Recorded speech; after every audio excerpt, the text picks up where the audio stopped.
Imagine you could ask every ancient person who ever lived a single question, and somehow, across every ocean and every mountain range, across every language that has ever been spoken and every language that was forgotten before anyone thought to write it down, they all gave you the same answer. Not the same words, not the same gods or the same names or the same rivers, but the same shape of an answer. Imagine that question was simple. Was yours the first world? And imagine that almost no one, anywhere, said yes. I have been sitting with that thought for a while now, turning it over the way you turn over a stone you found on a beach. Not because it is valuable, but because it is smooth in a way that makes you wonder how long the water worked on it. Because that is roughly how old this idea is.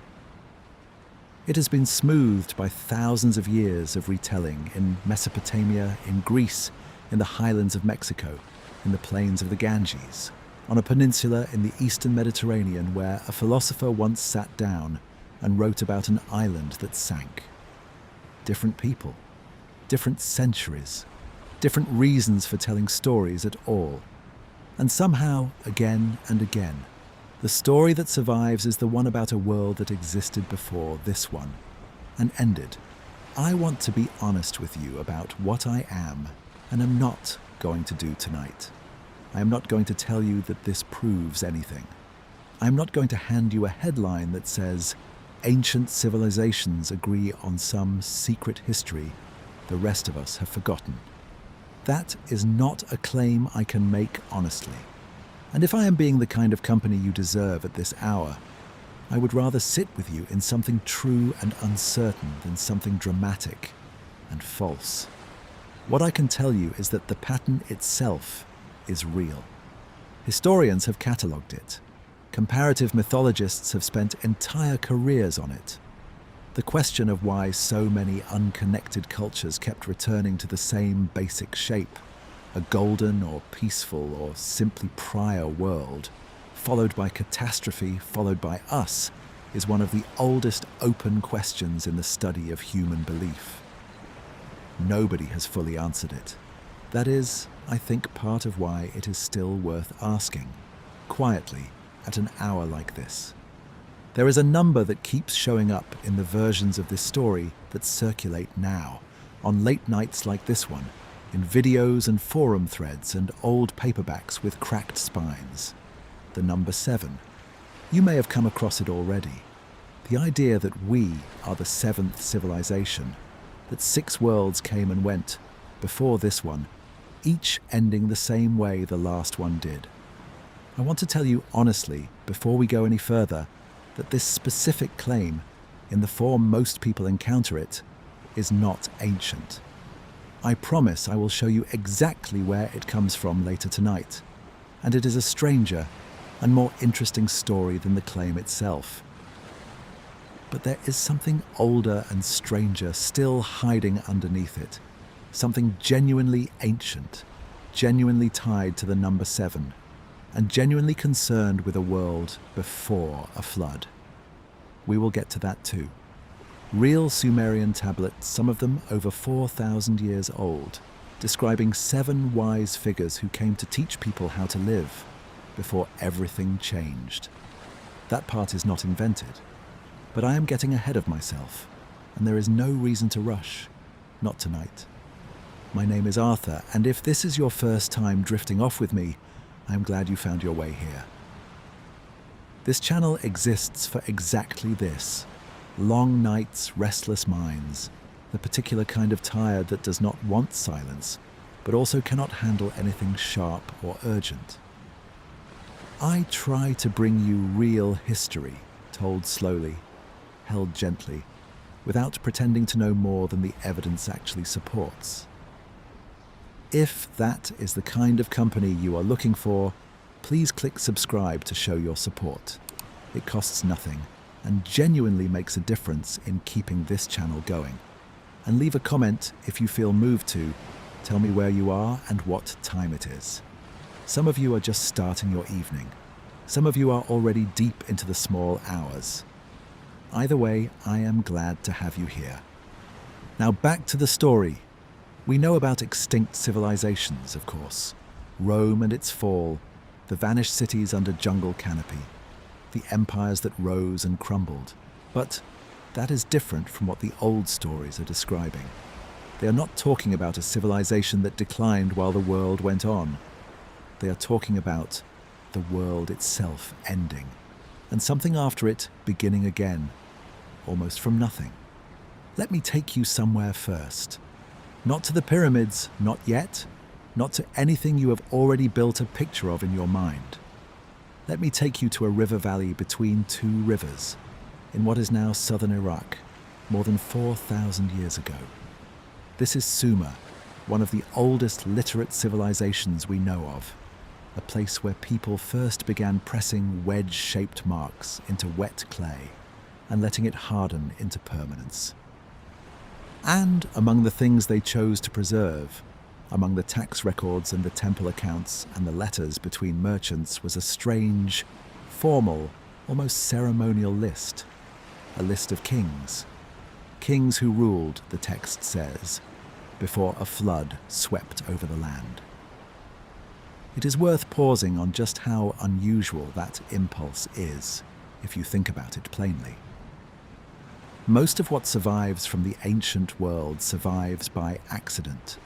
A jar buried under rubble, a letter someone forgot to discard. A shopping list, essentially, preserved only because the clay happened to bake hard in a fire that destroyed the building around it. But a king list is different. It is deliberate. Someone sat down with the intention of recording a lineage, an order, a sequence of who came before whom, stretching back as far as memory or tradition would allow. And whoever first assembled this particular list chose to reach backward, past every king whose reign might have been independently remembered, past every ruler whose name might have still meant something to a living grandparent, all the way to a boundary they clearly believed was real. A flood. As if that was simply where the record began, because that was where the world, as they understood it, began as well. I find something quietly moving about that. Of everything a civilization could choose to write down and protect for thousands of years, someone decided this mattered. Not just who ruled, but who ruled before the water came. As if the flood itself was the real subject, and the kings were just how you measured the distance back to it. A brief note before we continue. Many of you voted on the design for our first Dozer sleep mask, created especially for listeners of Arthur's sleepy history. Only 100 were made for this first drop, and you can find it through the link in the description or beneath this video. Every purchase directly supports the channel and, hopefully, helps make nights like this a little more relaxing for you. Now, let us return. The King List gives names, real-sounding names, cities, lengths of reign. And here is where it gets strange, because the reigns are not measured in the years a normal human life could hold.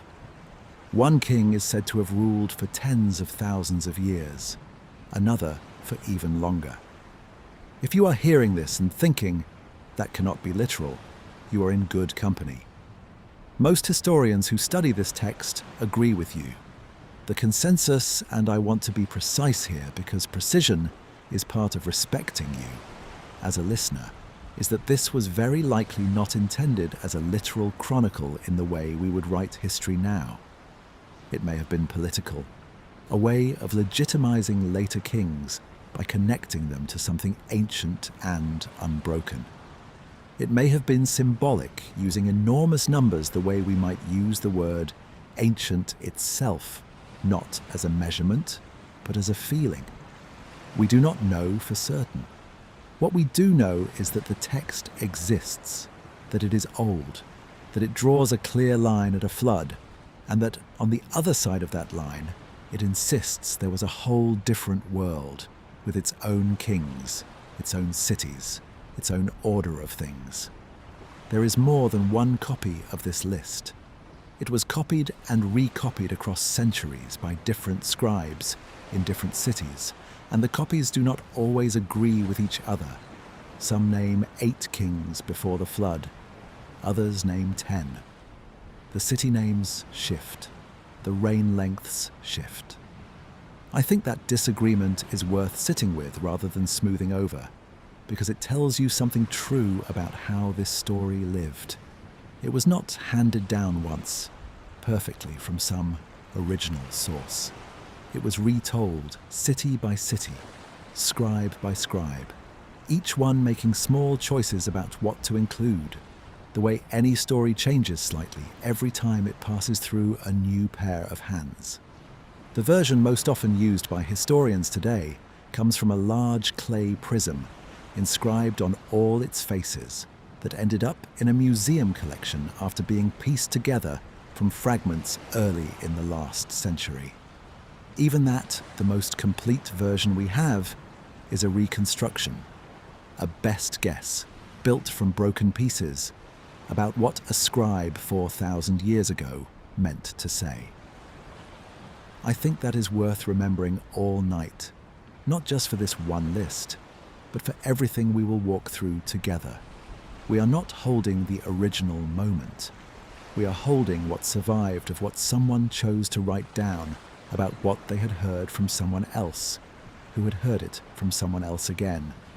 And still, somehow, the shape of the story survives the journey. A world before the flood, kings who ruled it. And then, water. What strikes me most sitting with this list at this hour is not the impossible numbers, or the disagreement between copies, or even the flood itself. It is the calm certainty of it.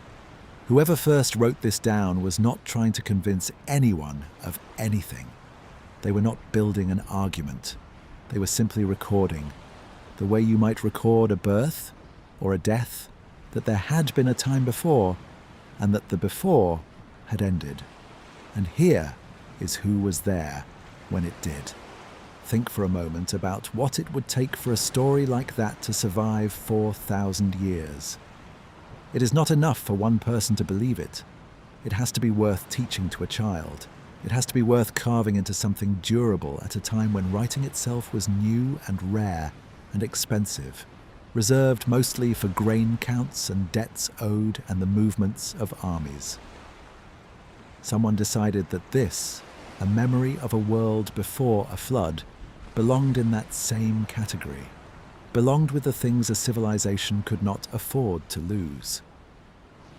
That decision alone tells you something about how seriously it was taken, whatever it actually was, myth or memory or something tangled between the two. And it was not only the Sumerians. As the centuries moved on, other peoples who lived in that same river valley, who spoke different languages, who worshipped under different names, kept copying this same basic structure into their own written records. The Babylonians, who came later, preserved their own versions. A priest named Berossus, writing in Greek centuries after that, for an audience that had never heard of Sumer at all, still felt the story was worth retelling. Kings before a flood, an order to things that existed and then did not. By the time it reached him, the story had already travelled further in time than the distance between his own life and ours. And still it held its shape. I think part of what keeps me awake thinking about this, on nights when I probably should already be asleep myself, is how ordinary the impulse feels once you sit with it. We do this too, in smaller ways, all the time. We talk about the world before a war, the world before a certain year. Grandparents describe a childhood that feels, in the telling, almost like a different planet, different rules, different dangers, different kinds of quiet. Every generation seems to carry some version of the same instinct, a sense that something changed, that there is a before and an after, and that the after is where we happen to be standing. Maybe that instinct is simply built into how memory works, at the scale of a family and at the scale of a civilization, it becomes something closer to myth. I do not know. I am not sure anyone does fully, but it is a gentler explanation than most of what circulates about this topic, and gentler explanations are usually the ones closest to being true. There is something else in the Sumerian material worth sitting with before we move on tonight, something we will come back to properly a little later. The list of kings is not the only place antediluvian figures appear in this tradition. There are also stories of wise teachers sent before the flood, credited with bringing the very beginnings of civilization itself: writing, law, the measuring of fields, the keeping of time. I am not going to unpack that thread fully tonight. I only want to leave it here like a lamp left lit in a room we will walk back into later, so that when we do return to it, it will feel like coming back somewhere familiar rather than arriving somewhere new. I do not think that certainty was unique to this one river valley. I think if we followed it, we would find it again and again in places that had no ships that could have reached each other, no roads, no shared language, no possible way of comparing notes. And I think that is the real question worth falling asleep to tonight. Not whether the number 7 is ancient, though I promise we will find out together. Not whether any of this is literally true, because that is not a question history can answer for you, only one it can help you sit with more honestly. The real question is why. Why does a species that could not agree on almost anything else keep arriving, on its own in isolation, at the same quiet insistence that something came before us, that it ended, and that we are only here because somehow someone was left to tell us about it? There is a particular kind of stillness that comes from imagining a scribe sitting somewhere in that river valley, pressing these words into wet clay by lamplight, knowing that clay would outlast him, outlast his children, outlast the empire he served. He could not have known it would still be read 4,000 years later by strangers on the other side of the world, in a language that did not exist yet, describing a way of listening to stories that he could never have pictured. And yet, here we are doing exactly that. Something about that continuity feels worth resting in tonight, more than any conclusion I could offer you about what the flood in his story actually was, or whether it really happened, or what it means that he believed it did. I think what I want you to carry with you as your eyes get heavier is not a claim. It is a question, held loosely the way you hold something you are not trying to solve tonight. Only turn over gently until sleep takes it from your hands. Why does this keep happening? Why, in valley after valley, coast after coast, mountain range after mountain range, did people who never met each other, who never read each other's words, arrive again and again at the same quiet insistence that theirs was not the first world? We are going to walk through 7 or 8 of these traditions together over the coming hours, slowly, without rushing any of them, giving each one the same patience you would give an old friend telling a long story. Sumer tonight, others waiting quietly after. We will stay in Sumer a little longer yet. There is more to that list of kings before we leave it behind. More cities, more names, more of that strange arithmetic of impossible years. And after that, there is the flood itself, told not as a list this time, but as a story with a man in it, and a boat, and a warning whispered through the wall of a reed house by a god who was not supposed to interfere. We left off with a list, a strange formal accounting of kings who ruled, so the text claims, before the waters came. I want to spend this next stretch of time actually sitting inside that list with you, slowly, the way you might walk through an old house room by room, not to catalogue every detail, but to let the shape of the place settle into you. The version scholars lean on most heavily today survives on a large, damaged clay prism, inscribed on each of its four sides, that was pieced together from broken pieces early in the last century, and now sits in a museum collection in Oxford. It carries the museum's own catalogue number now, a string of letters and digits that has nothing to do with the world it describes. WB-444. I find something almost sad in that, if I let myself sit with it too long. A document that once claimed to hold the memory of the earliest kings who ever lived, reduced to an inventory tag. But then again, maybe that is simply what survival looks like after 4,000 years. Not preserved in glory, preserved in fragments, catalogued, reassembled by careful hands that never knew, the people whose names they were piecing back together. This prism is not the only copy. Other fragments and other versions exist, found in different cities, copied by different scribes, at different points across many centuries. And here is the thing I think is worth sitting with rather than smoothing over. They do not agree with each other. Not perfectly. Some versions name 8 kings ruling before the flood. Others name 10. The order shifts occasionally. The lengths of the reigns shift more than occasionally. If you were hoping for a single, clean, unanimous ancient testimony, I have to be honest with you. That is not what survives. What survives is closer to what happens when a story is told and retold across genuinely enormous stretches of time. By people who were not trying to preserve a fixed text so much as preserve a shared understanding, a scaffold under which each retelling could shift slightly without losing what mattered most.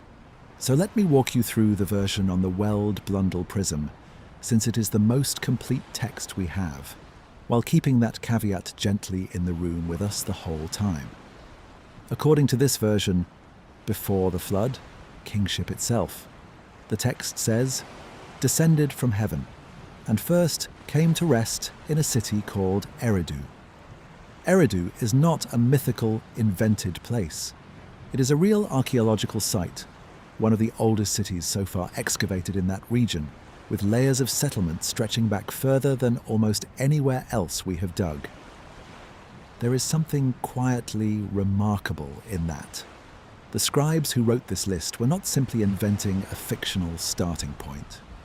They were naming an actual place, one that, even in their own time, must already have felt impossibly old, the way certain towns in Europe feel old to us now, worn smooth by centuries before anyone alive today was born. In Eridu, the list says a king named Alulim ruled for 28,800 years. I want you to just let that number sit there for a moment without rushing past it. 28,800 years is longer than the entire span of recorded human history as we currently understand it, several times over. No historian I am aware of takes this figure as a literal count of solar years in the way we would count them. But I do not think that means we should treat it as meaningless either. Numbers like this appear elsewhere in ancient Mesopotamian mathematics, built on a counting system based on 60 rather than 10, a system so effective that fragments of it still survive in how we divide an hour into 60 minutes, or a circle into 360 degrees. It is possible, and this is genuinely debated among specialists rather than settled, that these enormous reign lengths reflect a different unit of time being folded into what looks, to us, like an ordinary year. It is also possible they were never meant to be taken as measured time at all, but as a way of saying simply, this was long ago, longer than living memory, longer than anything you or I could hope to verify. After Alulim, the list says, came a second king in Eridu, ruling for a similarly vast span. Then kingship, the text says, passed to another city, then another. 5 cities in total appear in most versions of the antediluvian section, each one hosting one or more kings, each reign measured in these same staggering numbers, before the entire arrangement is swept away, by the event the text simply calls the flood. Let me name a few of those cities properly, because I think they deserve to be more than a passing mention. After Eridu, kingship is said to pass to a city called Bad Tibira, then to Larak, then to Sippar, and finally to Shurupak, before the flood arrives. These are not interchangeable, faceless names invented to pad out a list. Sippar, in particular, was a real and significant city for centuries afterward, home to a major temple dedicated to the sun god, excavated extensively by archaeologists and known from thousands of later administrative tablets. Shurupak, too, is a real excavated site, and in later Mesopotamian tradition, it is specifically remembered as the home of the flood hero himself, the man in the boat. We will meet properly in a little while, so even here in the driest possible form, a list of names and numbers, the geography is not invented. The scribes were draping an impossible, mythic timescale over a landscape of real, physical, walkable cities, places their own audience could have visited, whose ruins they may have walked past. I think that detail matters more than it first appears to. It would have been easier, in a sense, to set this story somewhere vague, some unreachable mythic elsewhere. Instead, the flood is anchored to a real city that a Sumerian scribe's contemporaries could have travelled to.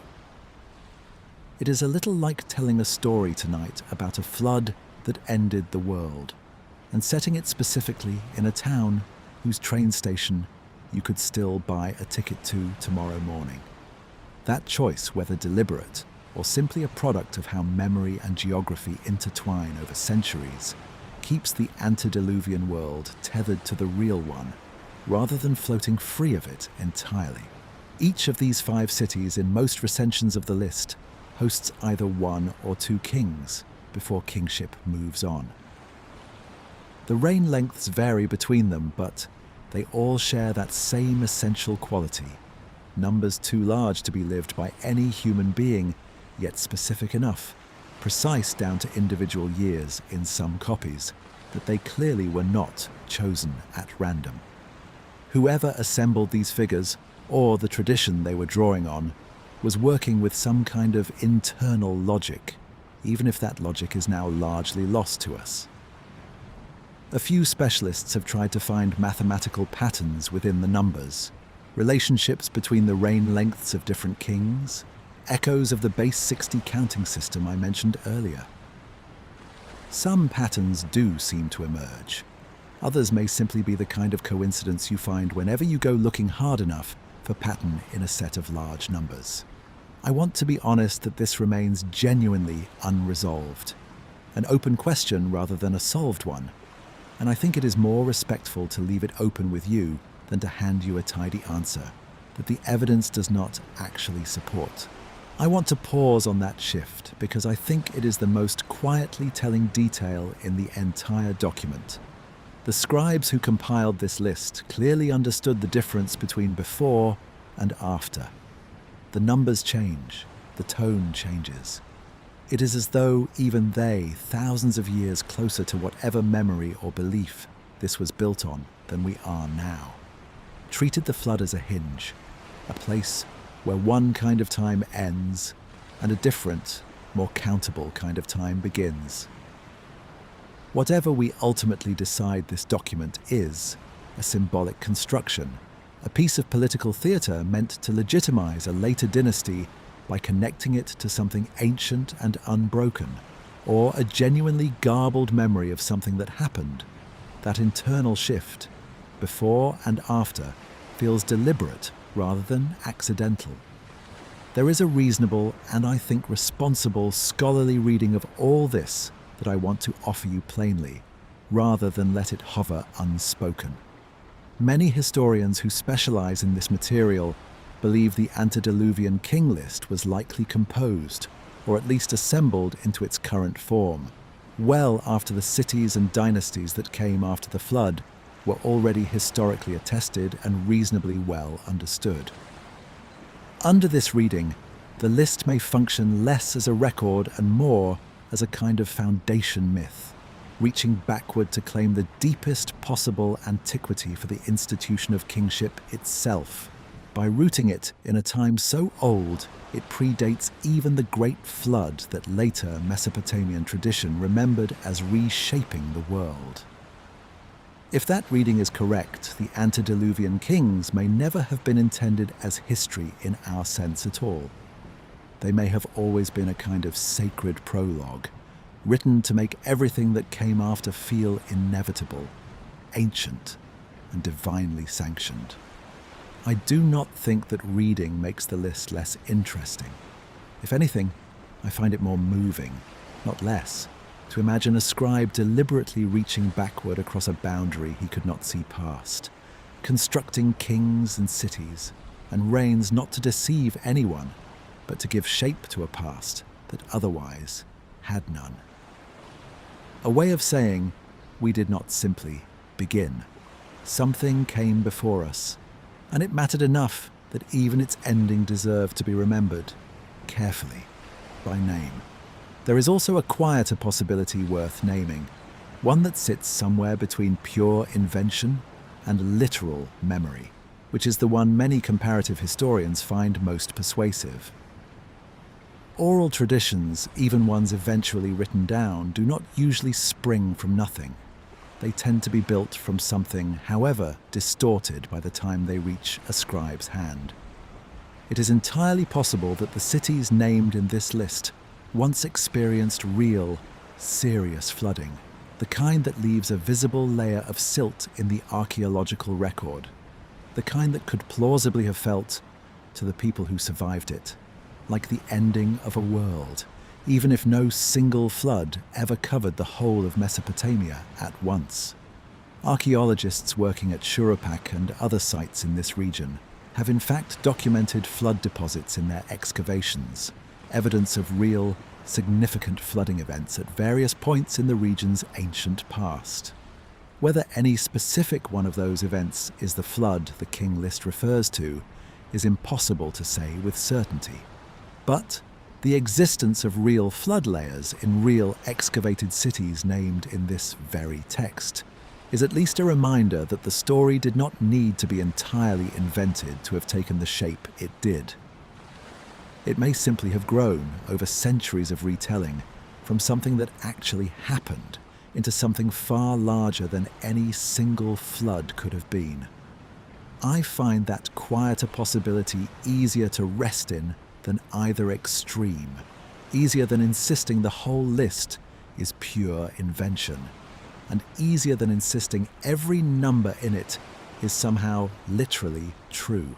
Somewhere between those two certainties is where most careful history actually lives, and it is not a bad place to leave your thoughts as they start to drift. It is worth saying too that the kings who come after the flood in the later sections of this same list are not modest figures either, at least not at first. The first king recorded after the flood, ruling in a city called Kish, is given a reign of well over 1,000 years, still far beyond an ordinary human life, but a different order of magnitude entirely from the tens of thousands of years given to Alulim in Eridu. As the list continues generation by generation, dynasty by dynasty, the reign lengths keep contracting, decade by decade, until eventually, several kings later, they settle into spans of years that would not look at all out of place in a genuine historical chronicle. And at that point, scholars generally agree the list has crossed over from myth into something closer to real, if still imperfectly recorded, history. The flood, in other words, does not just divide two lists of names. It divides two different registers of time itself, the impossible and the plausible, with the boundary drawn as clearly as ink on clay ever drew anything. I think it is worth sitting, for a moment, with just how gradual that transition actually is, because it resists the neat story we might want to tell about it. If the flood was simply a dividing line invented after the fact, you might expect the reign lengths to drop suddenly and completely. Myth on one side, sober record-keeping on the other. Instead, what the text actually shows us is a long, slow taper. A handful of kings ruling for centuries, then decades, then finally the kind of ordinary human reigns that fit comfortably within a single lifetime.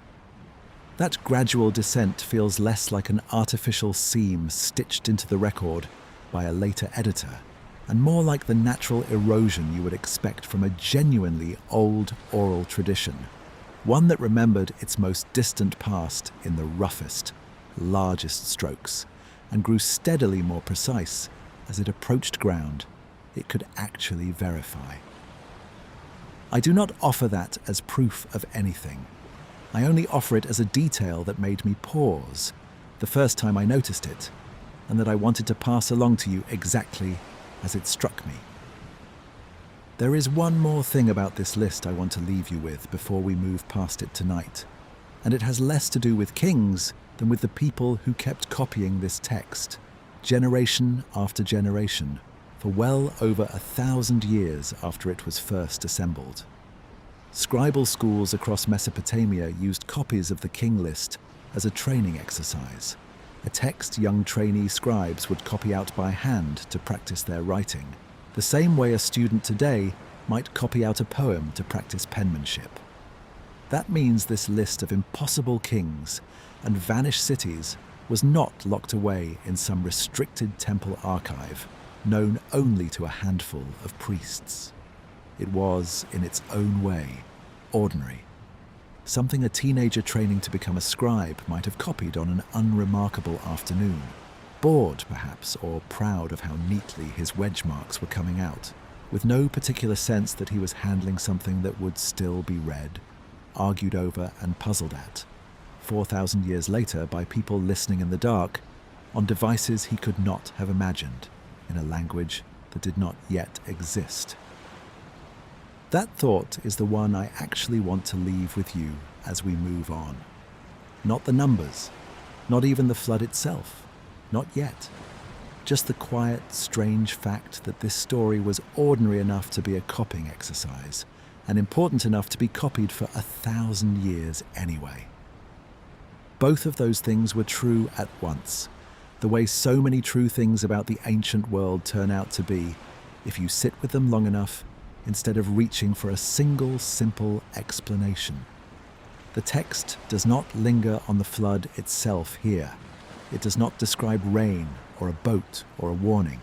It simply states almost administratively that the flood swept over, and that afterward, kingship again descended from heaven, this time to a different city, and an entirely new sequence of kings began. That administrative flatness is, in its own way, the most tantalizing part of the whole document. It assumes you already know the story it is not telling. It gestures at the flood the way you might gesture at a well-known local disaster, the year the river rose. Everyone here still remembers, without needing to explain further, which means that somewhere alongside this list, another version of the story must have existed, a fuller one, with weather in it, and fear in it, and a survivor. That is the version we are going to spend our next stretch of time together with. There is a phrase that recurs throughout the antediluvian section of the King List, translated slightly differently depending on which scholar you read, but carrying roughly the same weight each time. Before the flood swept over. Not before a flood, before the flood. As if there was only ever one, definite, singular, the way you might say before the war, in a family that had only ever lived through one war worth remembering. I want to spend this stretch of time with that phrase, and with the kings who lived on the far side of it, because I think there is more to notice here than we had room for a moment ago, when we first walked past these names quickly on our way toward the larger shape of the list. We left Eridu and Alulim, and that first staggering reign of 28,800 years. But Alulim was not alone in that city. The list gives Eridu a second king, a figure named Al-Algar, who is said to have reigned for an even longer span in some versions, longer still in others, depending on which copy you are reading. And then the text says, "Kingship left Eridu and came to rest in Bad Tibera." I want to slow down here because I think it is easy, hearing a list of names read out one after another, to let them blur into a single, undifferentiated haze of ancient-sounding syllables. But each of these names meant something to someone, once. Bad Tibera, in later Mesopotamian tradition, was associated with metalworking. Its name is sometimes rendered as meaning something like the wall of the smiths. If that association held even in the deep tradition behind this list, it suggests something quietly remarkable. A memory, however distorted, of a world before the flood that already had specialists, already had trades, already had cities organized enough to be known for a particular craft. Not an undifferentiated mass of early humanity, but a functioning, differentiated society, with places good for one thing and other places good for another.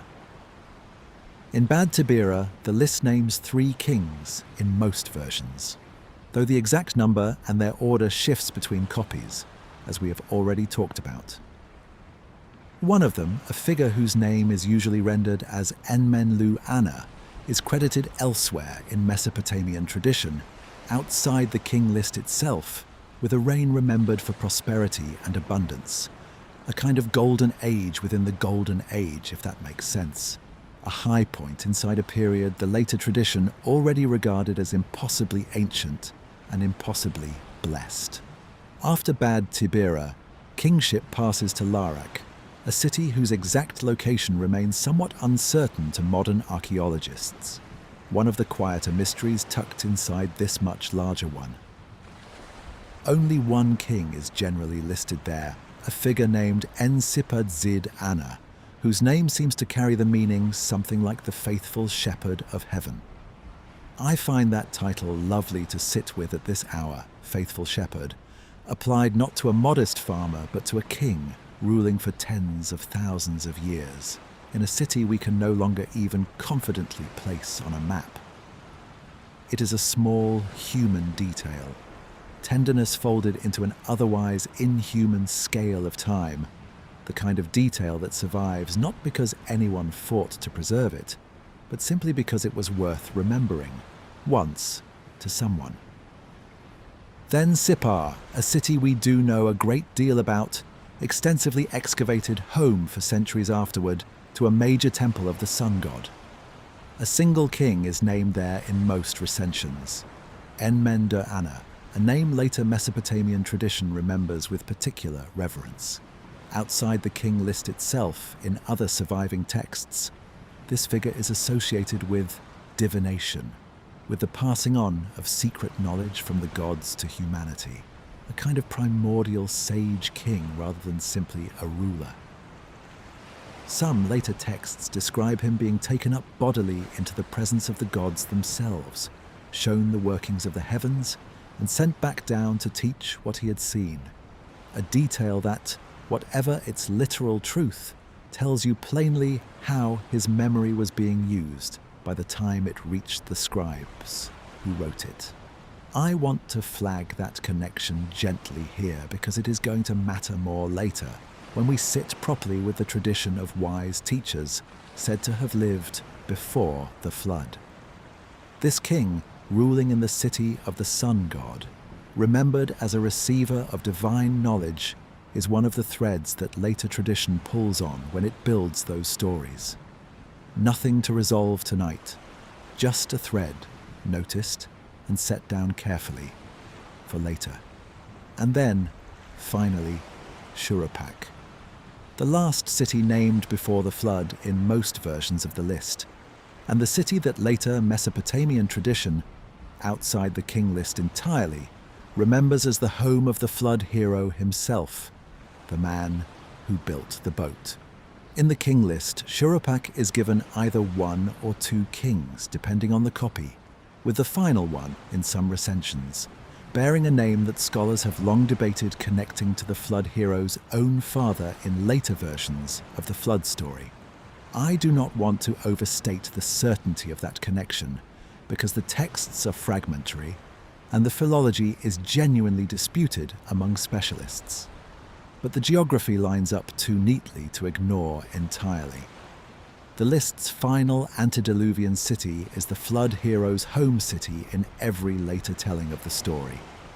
Whatever else is uncertain here, that anchoring feels deliberate, or at least deeply rooted in a shared, stable tradition that both texts, the list, and the flood story were independently drawing from. So, there they are. 5 cities, 8 kings, in the most commonly cited versions, sometimes counted as 10, depending on the recension, as we have already discussed. Faithful shepherds, smiths, sun priests, a keeper of divine knowledge, and finally, a city that hands its last king's household directly into the flood story itself. It is worth pausing, before we move any further, to ask what all of this would have meant to the people who first heard it, rather than only what it means to us, reading it from this great a distance. I keep coming back to the fact that these were named, specific, differentiated figures, not an undifferentiated blur of ancient greatness.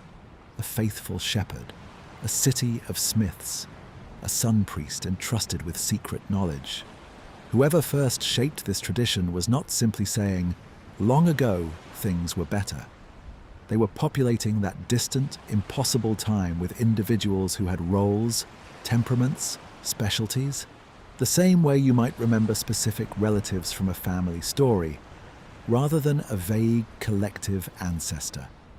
That specificity is, to me, one of the more quietly convincing details in the whole tradition. Invented golden ages, the kind people build purely out of longing for something better than the present, tend to stay vague, deliberately unspecific, so that they can mean whatever the person imagining them needs them to mean. This one keeps insisting on details. A city known for metalwork, a shepherd with a particular title, a priest connected to a particular temple that archaeologists have actually excavated. Vague longing does not usually bother with that kind of specificity. Memory, even distorted, degraded, retold memory, sometimes does. It is a small distinction, perhaps, specificity as a kind of evidence in itself, but it is the sort of small distinction that tends to matter a great deal once you have spent enough late nights sitting with texts like this one. To a Sumerian audience several thousand years ago, this was not an obscure or contested tradition.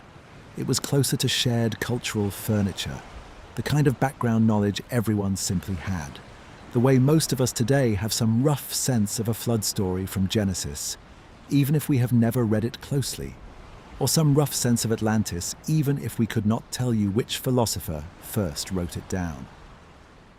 The antediluvian kings were not a secret.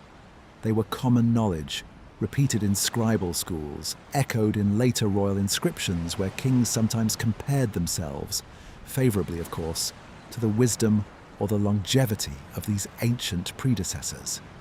The world before the flood was not a fringe belief for the ancient Mesopotamians. It was simply understood, the way we understand that the sun rose yesterday without needing to argue for it. Later Mesopotamian rulers, thousands of years after this list was first compiled, still reached back toward this antediluvian period when they wanted to make a claim about their own legitimacy.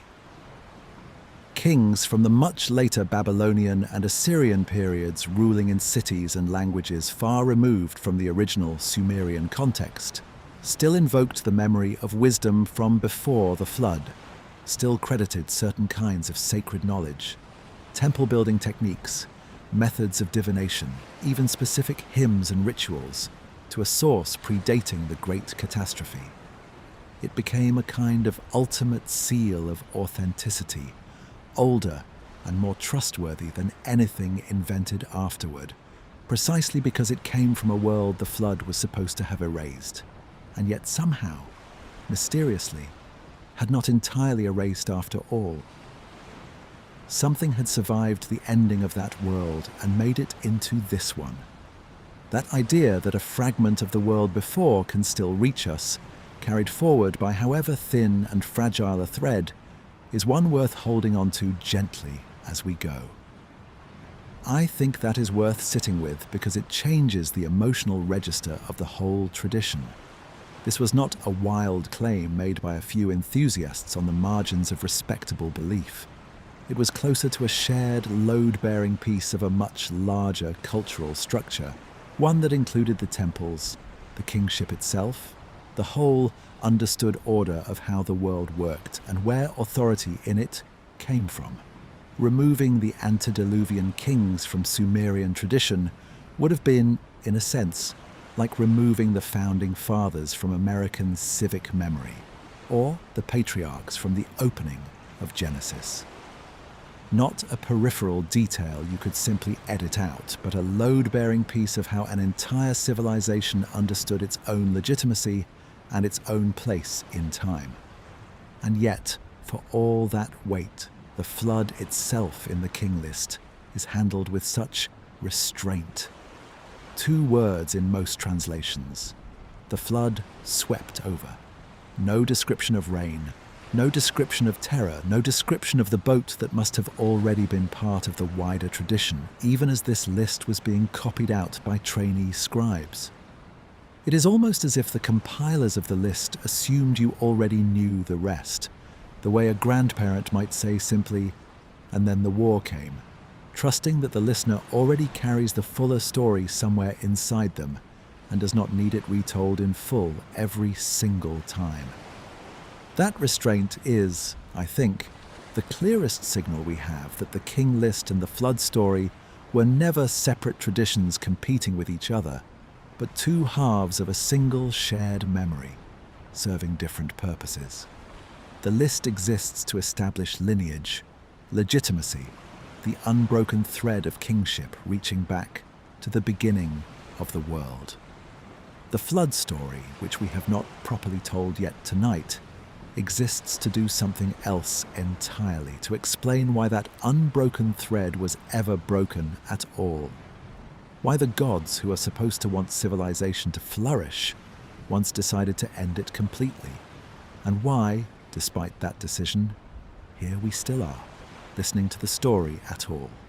There is a version of this same restraint that shows up in how many families, even now, talk about the hardest thing that ever happened to them. Not with a full retelling every time, but with a phrase, worn smooth by repetition, that everyone already understands carries an entire story behind it. Before your grandfather came home, before the accident, before things changed, the full story lives somewhere else, told properly perhaps only once or twice, on the right evening, to the right listener. But the phrase itself, the shorthand, gets used constantly, casually almost, precisely because everyone already knows what it is pointing toward. I think the flood, in the King List, functions exactly like that. A shorthand. A pointer toward a fuller story everyone listening already carried somewhere inside them. It is worth asking, too, why a culture would organize its deepest sense of time this way at all. Kings before, and ending kings after, rather than simply a long, unbroken, continuous history stretching back as far as anyone could remember. I do not think this was an accident of storytelling. I think it reflects something closer to how memory itself seems to want to work, at the scale of an entire people rather than a single life. Continuous gradual change is hard to hold on to. It resists being turned into a story with a shape, but a sudden ending followed by a new beginning gives memory something to organize itself around, a hinge to hang everything else from.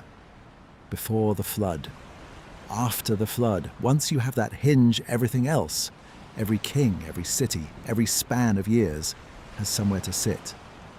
I wonder sometimes whether this is simply how any culture eventually comes to understand its own past, once enough time has passed for the deepest layers to blur together. Not as a smooth, continuous line, but as a series of befores and afters, hinges strung together across centuries, each one a place where the story could have ended and somehow did not. We do this at much smaller scales in our own lives without even noticing. Before I moved, after I lost him, before everything changed. Perhaps a civilization over thousands of years simply does the same thing a person does over decades, organizing an otherwise overwhelming, undifferentiated stretch of time into a shape it can actually hold onto, actually pass down, actually survive. I want to leave you, as this part draws to a close, with the shape of that unanswered question, rather than an answer, because I think it is the more honest thing to leave you with at this hour.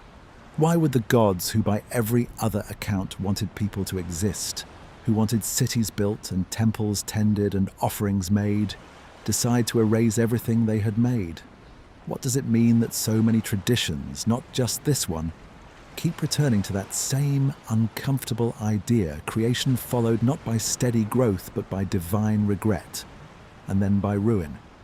We are not going to solve that question tonight, but we are finally going to hear the story properly told, not as a list of names and reign lengths, but as it was meant to be heard, with a man asleep in a reed house and a voice, not quite human, speaking to him through the wall. Before we go there, though, I want to say one more thing about the kings we have just spent this time with, something that has nothing to do with dating or recensions or archaeological verification, and everything to do with simply sitting quietly with the strangeness of it all. Somewhere in a river valley thousands of years ago, real people with real lives, real worries, real small joys, believed as ordinary and unremarkable a fact as the ground beneath their feet, that a shepherd once ruled faithfully for tens of thousands of years, that a city of smiths once stood where perhaps only sand stands now, that a priest once received knowledge meant to outlast a flood that was going to end everything. They believed this the way you and I believe in things we were simply raised inside of, without needing to argue for them constantly, without needing proof, because the belief was already woven into every story, every ritual, every name given to every child. I do not know if any of it happened the way the list describes. I suspect, honestly, that no one ever will know for certain, not with the evidence that 4,000 years leaves behind. But I find I do not need it to be literally true to find it worth this much of our time together tonight. It is enough at this hour simply to have walked through it slowly, city by city, king by king, and to have let it settle the way old things settle, quietly, into the part of the mind that is already halfway towards sleep, the part that does not need certainty to find something worth carrying forward into whatever comes next. There is a wall made of reeds in a city called Shurapak, and on the other side of it, a man is sleeping. I want you to picture that wall clearly before we go any further, because everything that happens in this story happens because of how thin it is. Not stone, not brick, just reeds, bound together and plastered with mud, the ordinary building material of the marshlands along the lower reaches of those two great rivers, a wall a voice could pass through if it wanted to, and tonight one does. A god standing on the other side of it, choosing his words very, very carefully. This story comes to us primarily from a text scholars now call Atrahasis, named for its central human figure, surviving mainly on tablets copied out in the old Babylonian period, something like 1700 years before the Common Era, though the tradition behind it is almost certainly older still. It was pieced together like so much of what we know from this world, from multiple broken tablets in multiple collections, translated and cross-checked by generations of Assyriologists, working painstakingly to reconstruct a coherent narrative from fragments that do not always agree, do not always survive in full, and sometimes contradict each other in small but genuine ways.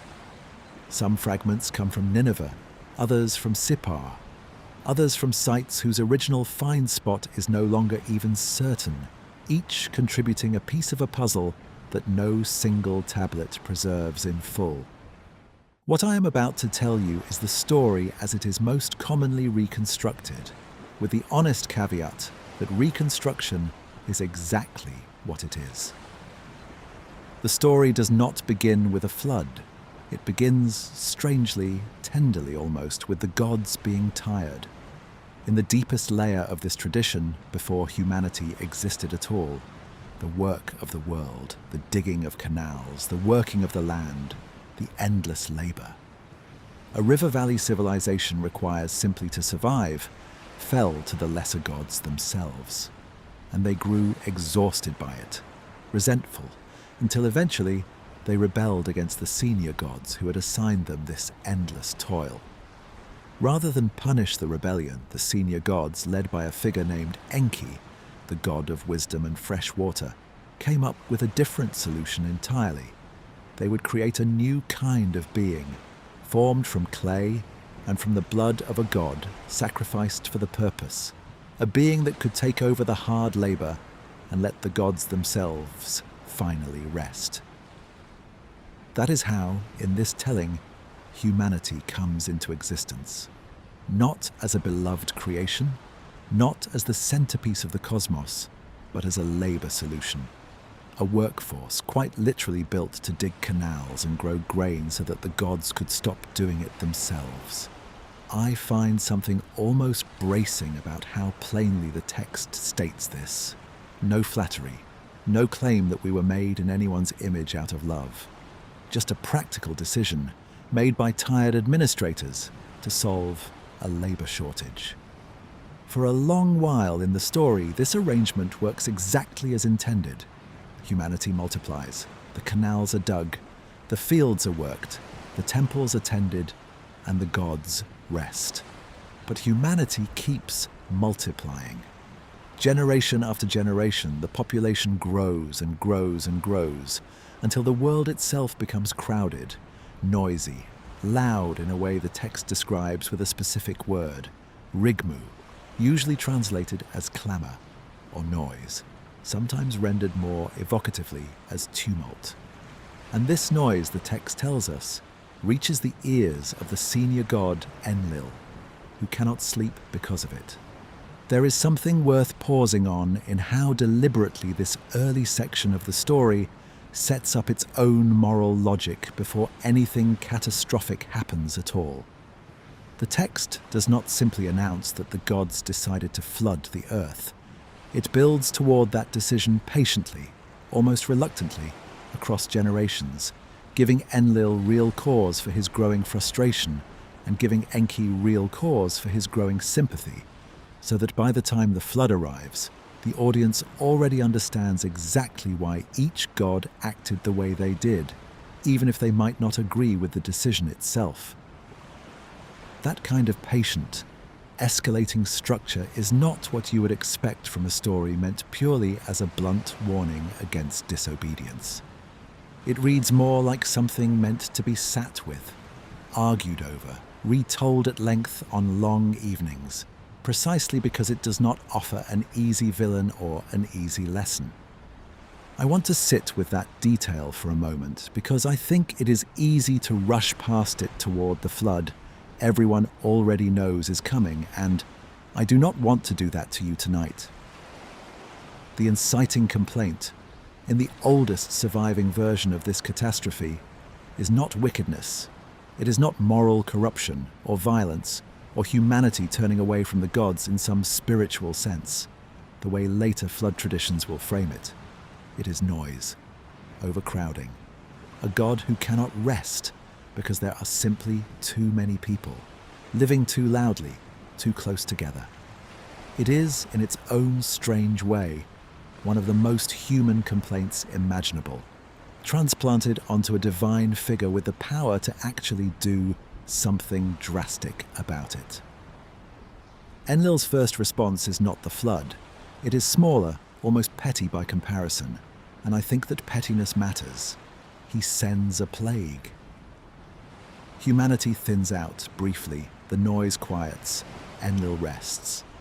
But Enki, the god who originally helped create humanity, and who seems throughout this story to feel something like affection or loyalty toward his creation, quietly instructs a particular man, our man behind the reed wall, on how to end the plague, essentially telling humanity to stop worshipping every god except the one causing the plague, until that god, offended at being ignored, lifts the affliction out of wounded pride. It works. Humanity recovers, multiplies again, gets noisy again. This happens again. Enlil sends a drought. Enki intervenes again, coaching humanity through it. Humanity recovers, multiplies, gets loud again. It happens a third time, a famine so severe the text describes people reduced to eating their own children. One of the genuinely harrowing passages in the whole text, included, I think, precisely to make clear how serious Enlil's frustration has become, and how far he is willing to let things go before resorting to something final. And still, humanity survives, and still, eventually, multiplies, and still, eventually, the noise returns. I want to sit for a moment with the sheer patience this pattern represents, because I think it is easy, hearing it summarized quickly, to lose track of how many chances humanity is actually given in this story before the flood ever arrives. Plague, recovery, drought, recovery. Famine so severe it drives people to unthinkable acts. Recovery, again. 3 full cycles of near catastrophe, each one escalating, each one met with the same quiet intervention from Enki, before the gods finally resort to something total. Whatever else this story is doing, it is not depicting an impulsive or trigger-happy divine counsel. It is depicting exhaustion drawn out across what the text implies are centuries, a slow, repeated failure of a compromise that kept almost working, right up until it stopped working at all. Finally, Enlil has had enough.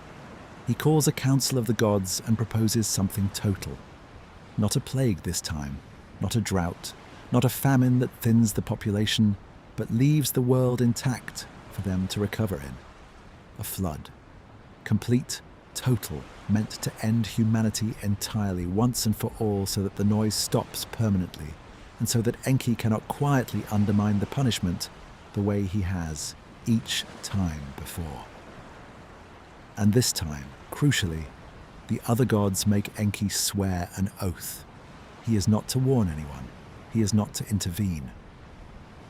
This ending is to be final. This is the moment the story turns, and it turns on a technicality so human, so relatable that I find it almost funny to sit with, even at this hour, even given what is about to happen. Enki has sworn not to warn any person directly, but he has not sworn not to speak to a wall. And so, one night, in the city of Shurupak, Enki goes to the reed house of a man named Atrahasis, whose name itself means something like exceedingly wise, and speaks not to the man, but to the wall of his house. Reed wall, listen to me.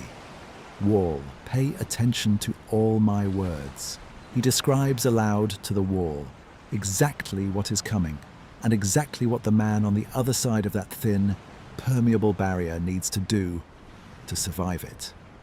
Tear down your house, he says, still speaking only to the wall, and build a boat instead. Abandon your possessions and save your life. Take aboard the seed of every living thing.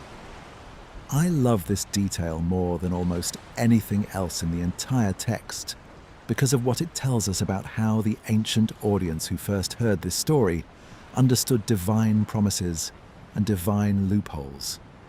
Enki has technically kept his oath. He has not warned Atrahasis. He has simply spoken, very loudly, very specifically, to a wall in a room where he knew Atrahasis was lying awake, listening. It is a wink across 4,000 years, a piece of genuinely clever, almost mischievous storytelling embedded inside one of the most consequential moments in the entire tradition. The gods, even at their most catastrophic, are not written here as flawless or humorless.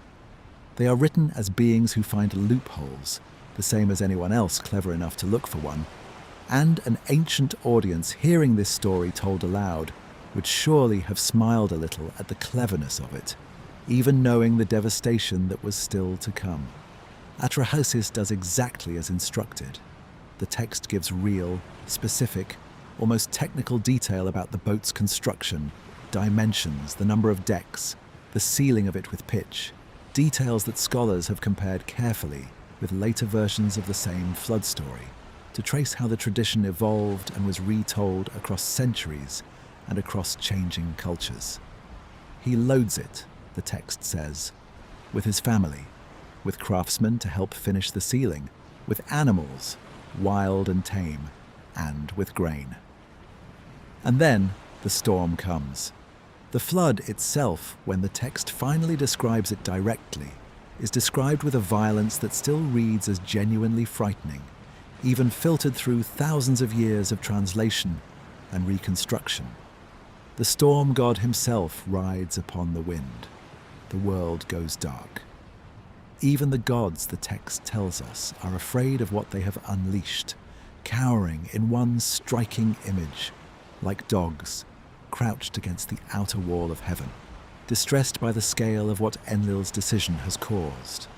There is a passage, fragmentary but deeply moving even in its incompleteness, describing the goddess Nintu, who helped originally create humanity from clay, weeping over what has become of her creation, grieving the loss of the very beings she helped bring into existence, even as the other gods stand by, having agreed to let it happen. That detail, I think, is the emotional center of the whole story, more than the flood itself, more even than the boat. A goddess mourning what her own kind has destroyed. It complicates any easy reading of this story as simply gods punishing disobedient humanity. Here, humanity has not disobeyed anyone. It has simply existed, multiplied, lived, the way living things do, and been nearly erased for the crime of being too numerous, too loud, too alive. And even among the gods who agreed to that erasure, there is grief, there is regret, there is a goddess weeping at what cannot now be undone. I think it is worth naming plainly how different this makes the Mesopotamian flood from the version most listeners will already carry somewhere in the back of their mind, whether or not they grew up with any particular religious tradition. In the flood, as most people have encountered it since, the destruction is framed, from the outset, as a response to human wickedness, corruption, violence, a moral failing that justifies the punishment before the punishment ever arrives. Here, in the oldest surviving version we have, the justification is almost administrative. Too many people making too much noise, disturbing one particular god's rest. Nothing about wickedness, nothing about a species that deserved to be judged. Just an overwhelmed manager and an exhausted workforce that would not stop growing. I do not think it is an accident that later tellings of this same basic story shift the justification toward morality instead. A flood caused by simple overcrowding is a much harder story to draw a clean lesson from. A flood caused by wickedness gives you somewhere to stand, someone to have not been, some warning to actually take from it. This older version offers no such comfort. It simply describes what happened and lets the discomfort of the reasons sit there, unresolved, the way real discomfort usually does. When the flood finally recedes, Atrahasis and his boat survive. He makes an offering to the gods, and the text describes them gathering around the smell of it like flies, hungry, having gone without offerings for the entire duration of the flood, since there was no one left alive to make any. Enlil, discovering that humanity has survived after all, is furious. and there is a tense confrontation between him and Enki defending what he did, pointing out that even if Enlil wanted humanity gone entirely, sending an indiscriminate flood was a blunt, excessive tool, and that a wiser god would have found a more measured solution to a problem that was, after all, really just too many people, rather than annihilating them all indiscriminately. It is a striking argument to find embedded in a religious text this old, one god essentially accusing another of poor judgment, of reaching for the largest possible hammer when a smaller, more careful tool would have done the job without so much needless devastation. The resolution the text arrives at is, I think, one of the most quietly fascinating parts of the entire story, because it does not end with humanity simply being allowed to continue unchanged. Instead, the gods agree to a new arrangement, one designed to prevent this exact crisis, overpopulation, from ever building to this point again. They introduce, deliberately, limits. Some women, the text says, will now be unable to bear children. A class of priestesses is established who will not marry or have families. Infant mortality, difficult as this is to say plainly, is described as being built into the new order of things, a grim but deliberate mechanism meant to keep the human population in check going forward, so that the noise, the rigmarole, never again grows loud enough to cost humanity everything. I do not think this ending is meant to be comforting, and I do not think it was meant to be comforting to its original audience either.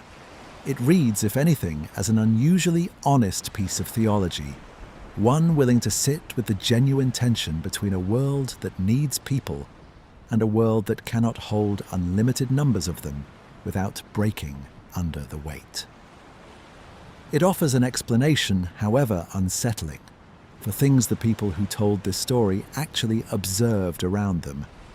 Women who could not conceive, children who did not survive infancy, priestesses who lived apart from ordinary family life, all folded into a single, cohesive story about why the world works the way it does, and why it so nearly did not work at all.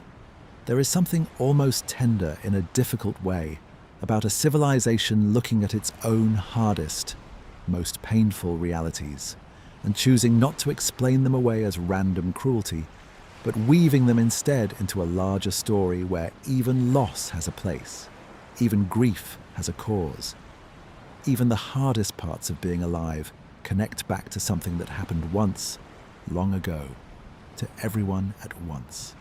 This is the oldest and in many ways the fullest surviving telling of the Mesopotamian flood. But it is not the only one, and it is not the one most people today have actually heard of, even secondhand. That version comes to us wrapped inside a completely different story. One about a restless, grieving king searching for the secret of eternal life, who eventually finds his way to the one man in the entire world who was ever granted it, and asks him directly what happened, and how he survived something that was supposed to leave no one alive to answer. That conversation between a king who cannot accept his own mortality and the one person who somehow escaped mortality's largest catastrophe is where we are going next. There is a man standing at the edge of the world, and he has walked there entirely on purpose. Behind him, an entire kingdom, a wall he himself built around a great city, a life most people would have called extraordinary by any reasonable measure.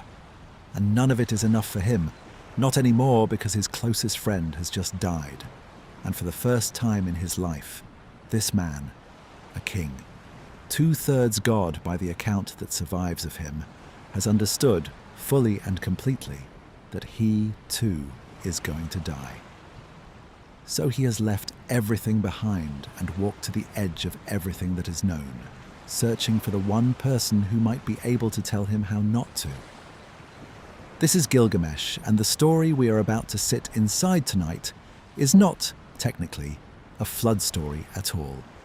It is a story about grief, and about the refusal to accept an ending, wrapped around a much older flood story the way a locket might be wrapped around a much older photograph, protecting something that already existed before the container built to hold it.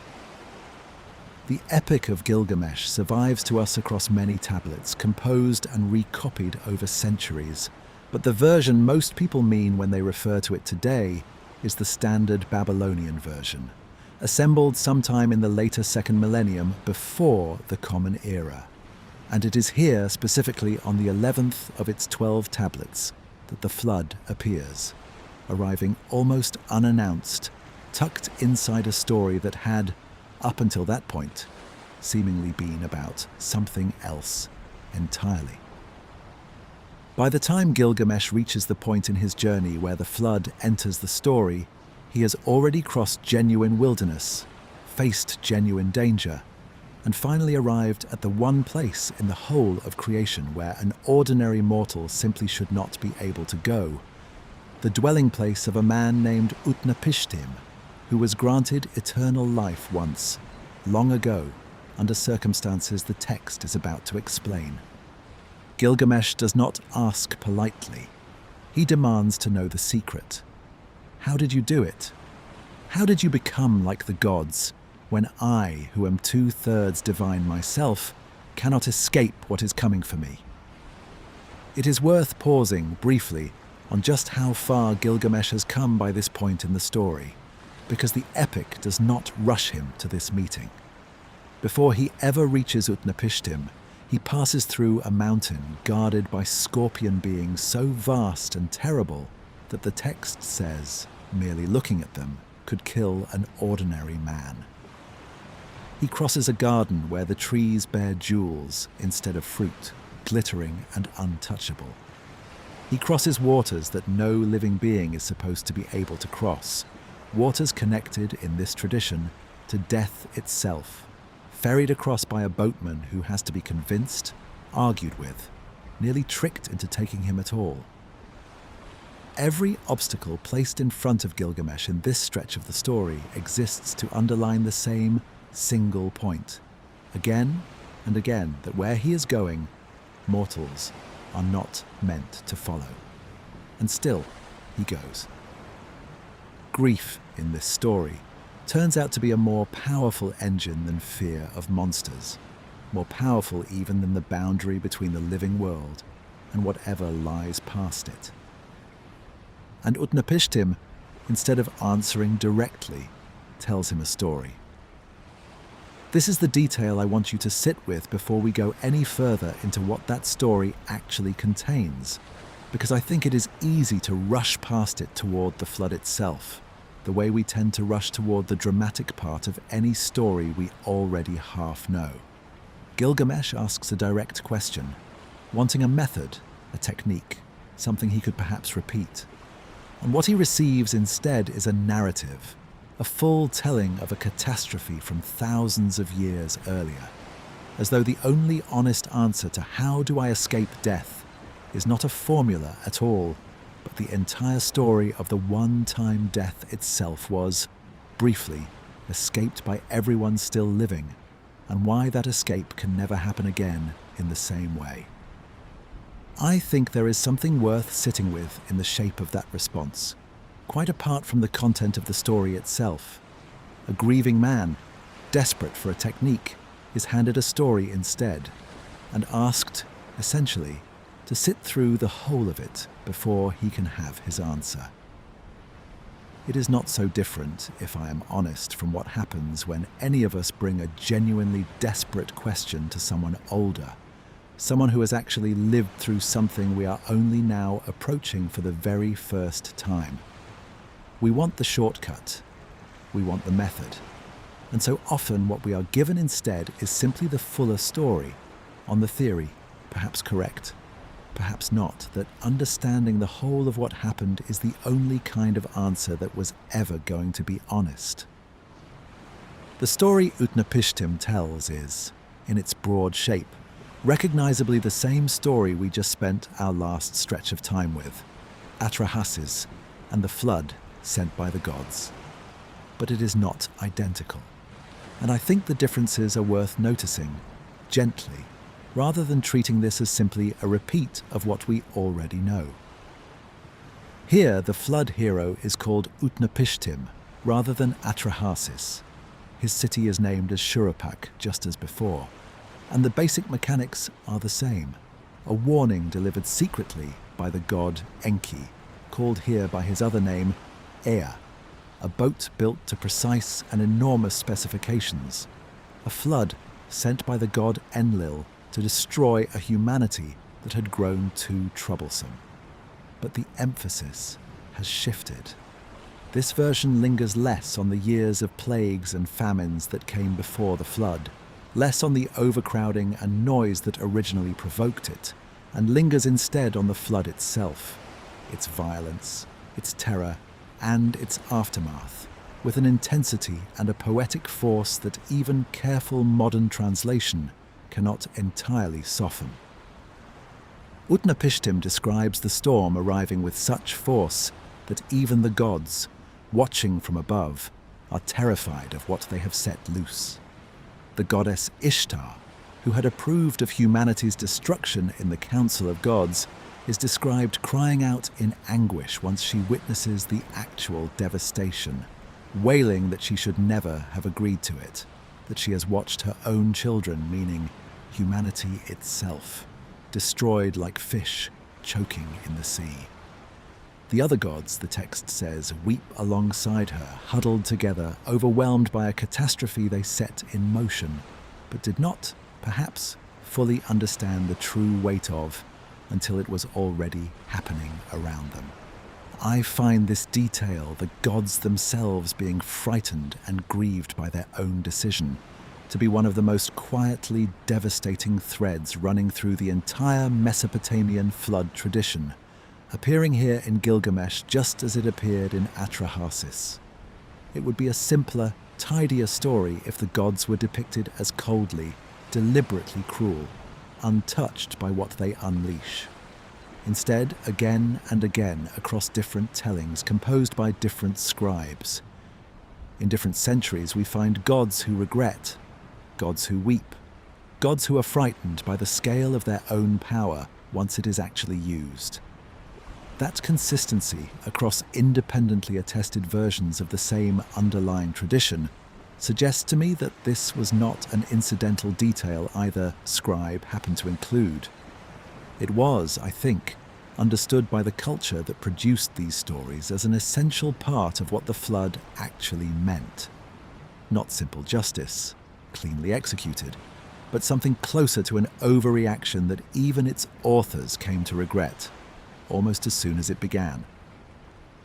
There is a particular line in the standard translation most scholars work from, where Ishtar is described lamenting not in the abstract, but specifically, personally, comparing her grief to something almost domestic in scale, the way a mother might grieve, before widening back out to the full horror of an entire world drowned at once.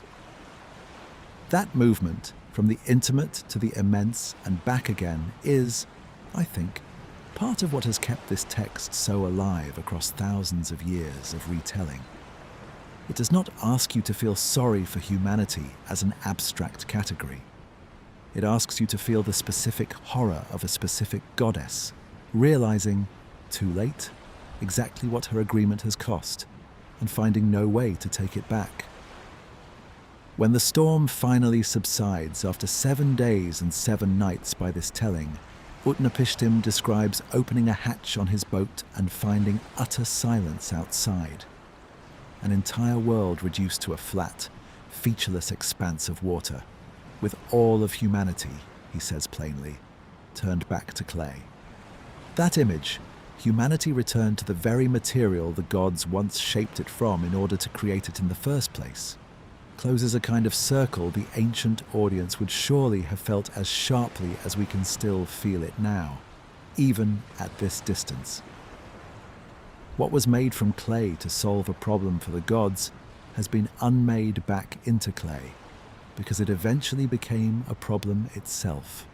The boat comes to rest on a mountain, and Utnapishtim releases birds one after another to test whether dry land has reappeared anywhere in the drowned world. A dove, which finds nowhere to land and returns. A swallow, which does the same.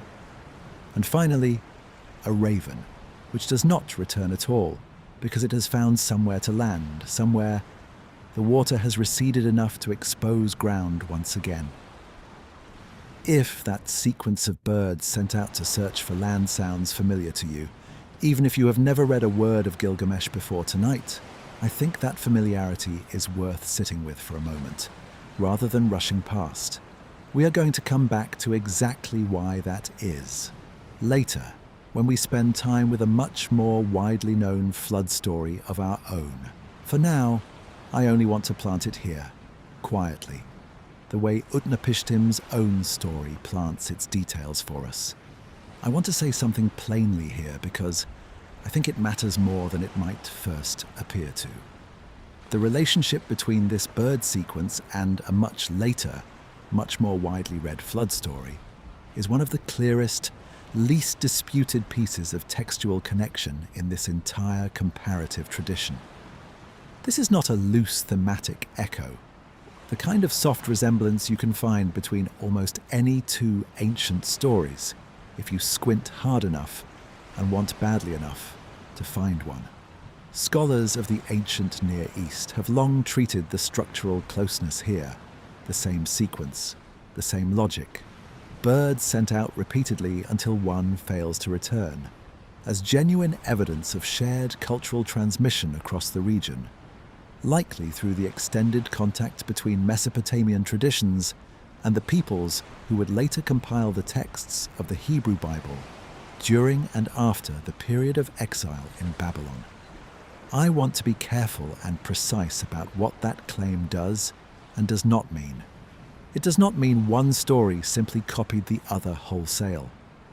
It means these traditions moved through the same region, over the same centuries, in cultures that were in genuine, sustained contact with each other, and left traces of that contact behind in the specific, structural details of the stories they each eventually wrote down.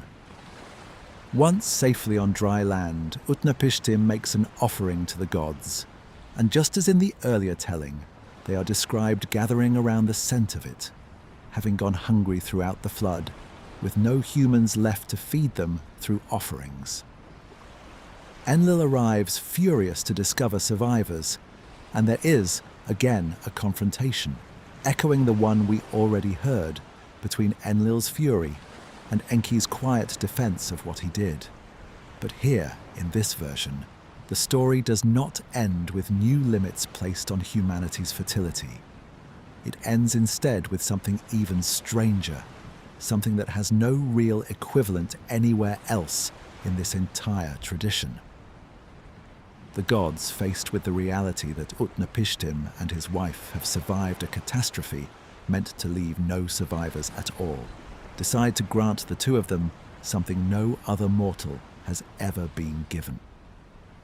Immortality, a place to live apart from the rest of humanity, at the mouth of the rivers, where the sun sets, forever outside the reach of the death that eventually comes for everyone else. And this, finally, is why Gilgamesh has walked to the edge of the known world to hear this story at all. Not simply out of curiosity about an ancient catastrophe, but because Utnapishtim is, as far as anyone in this tradition knows, the only human being who was ever granted what Gilgamesh himself is so desperately seeking. Gilgamesh has crossed genuine wilderness, faced genuine danger, arrived at the one place in the whole of creation an ordinary mortal should not be able to reach, specifically to ask this one man, "How did you do it?"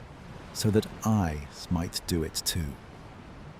And here is the part of the story I find myself sitting with longest, at this hour more than the flood itself, more than the birds, more even than the striking image of humanity dissolved back into clay. Utnapishtim's answer, once he finally gives it directly, is not comforting. He tells Gilgamesh plainly that what happened to him was not something he earned, not something he can teach, not a technique that could ever be repeated. It was a singular, unrepeatable gift granted by the gods under singular, unrepeatable circumstances. A flood that will never happen again in that exact form, survived in a way that will never be granted to anyone else again. There is no secret to learn here. There is only the story itself, and the knowledge that whatever Utnapishtim has, Gilgamesh cannot have it too, no matter how far he has walked or how honestly he has asked. I think that is, in its own quiet way, one of the most honest things any ancient story has to say about death, and about the flood that sits at the center of this tradition. The flood was not a lesson with a method attached. It was not a door anyone else could walk through afterward. It was simply the one time everything nearly ended, survived by one man, for reasons that were never fully explained even to the person it happened to, let alone to the desperate king who came searching centuries later, hoping there might be a way back through that same door for himself. There is something almost unbearably contemporary about that ending, if you sit with it long enough. We still do this.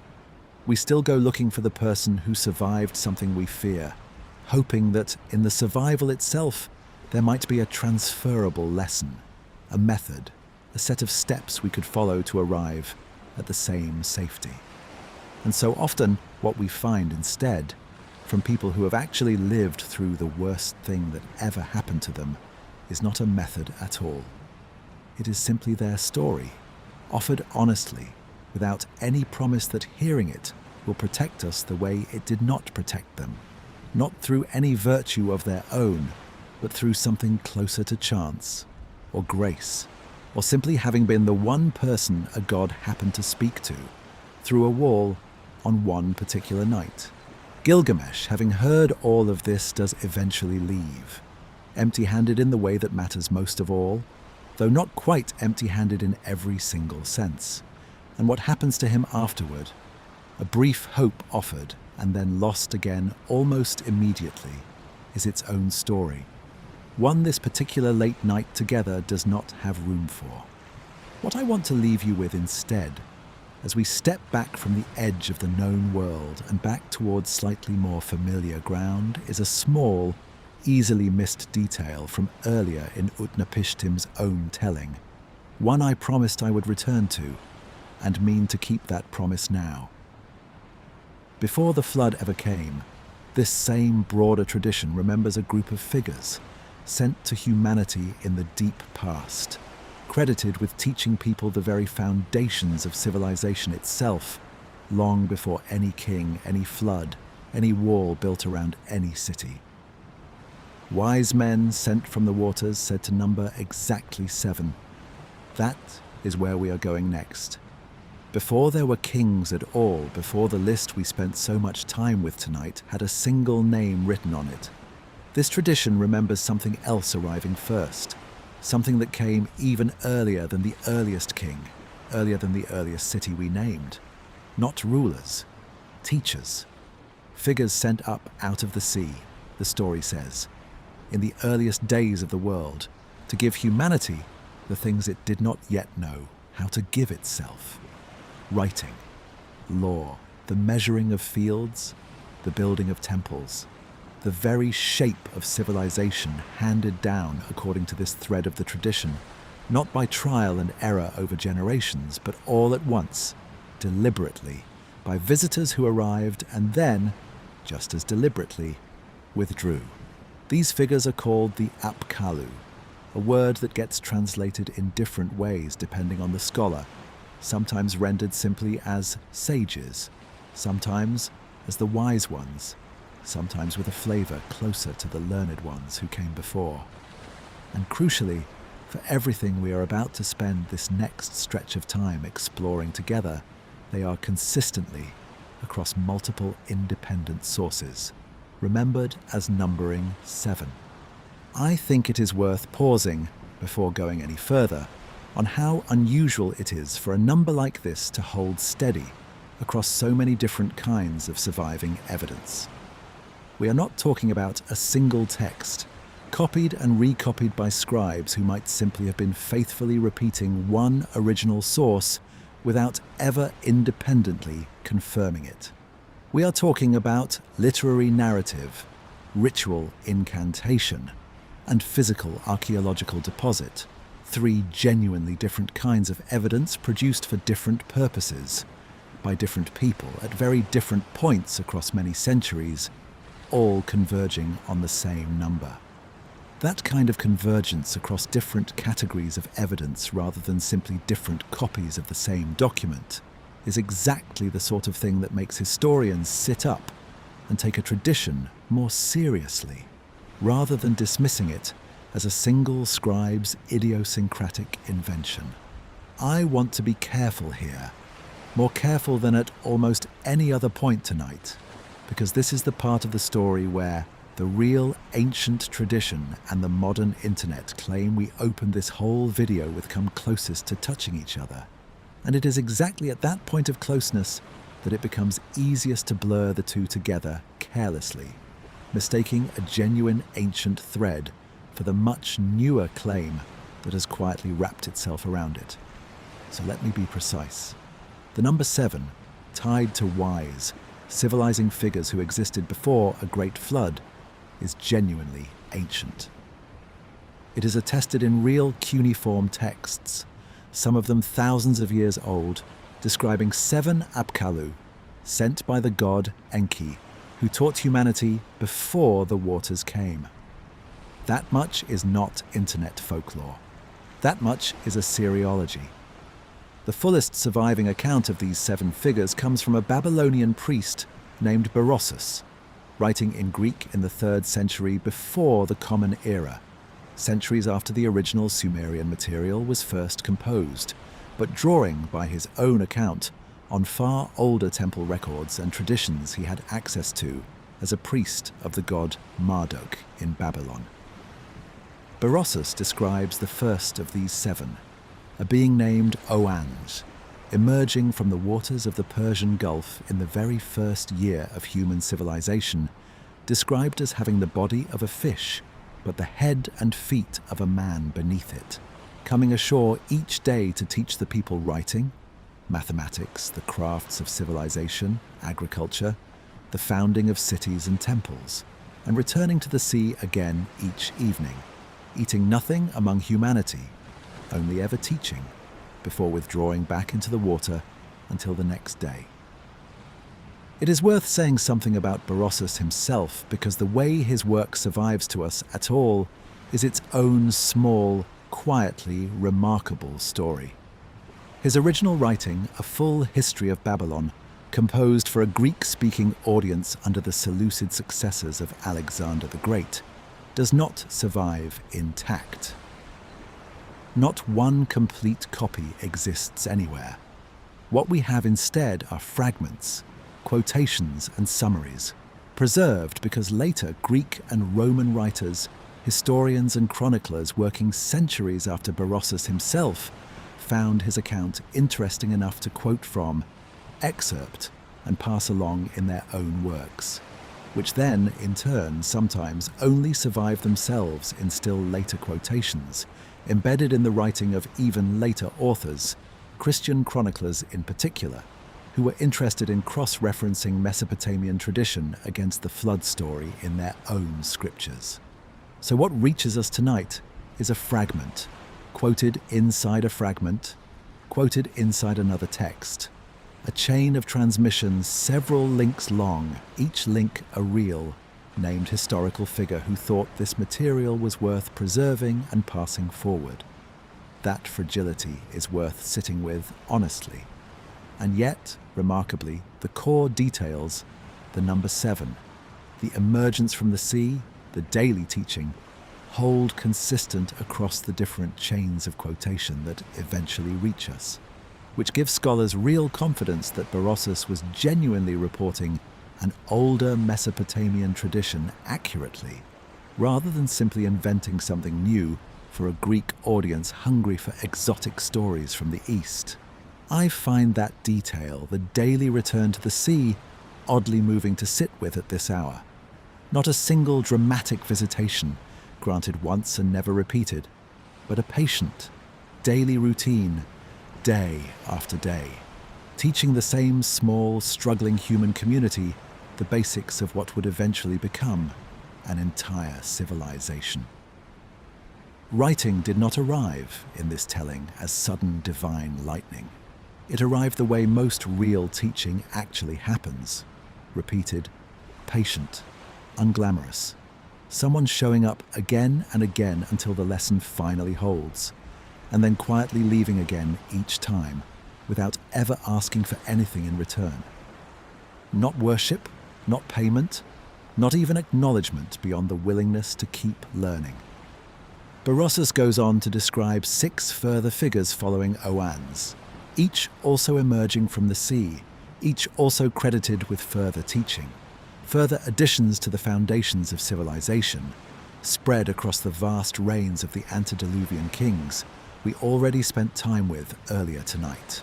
I want to be honest that the precise details of each individual sage's contribution remain genuinely unresolved among specialists, an open question rather than a solved one, and I think it is more respectful to leave that open with you than to hand you a tidy, fully itemized account the fragmentary evidence does not actually support.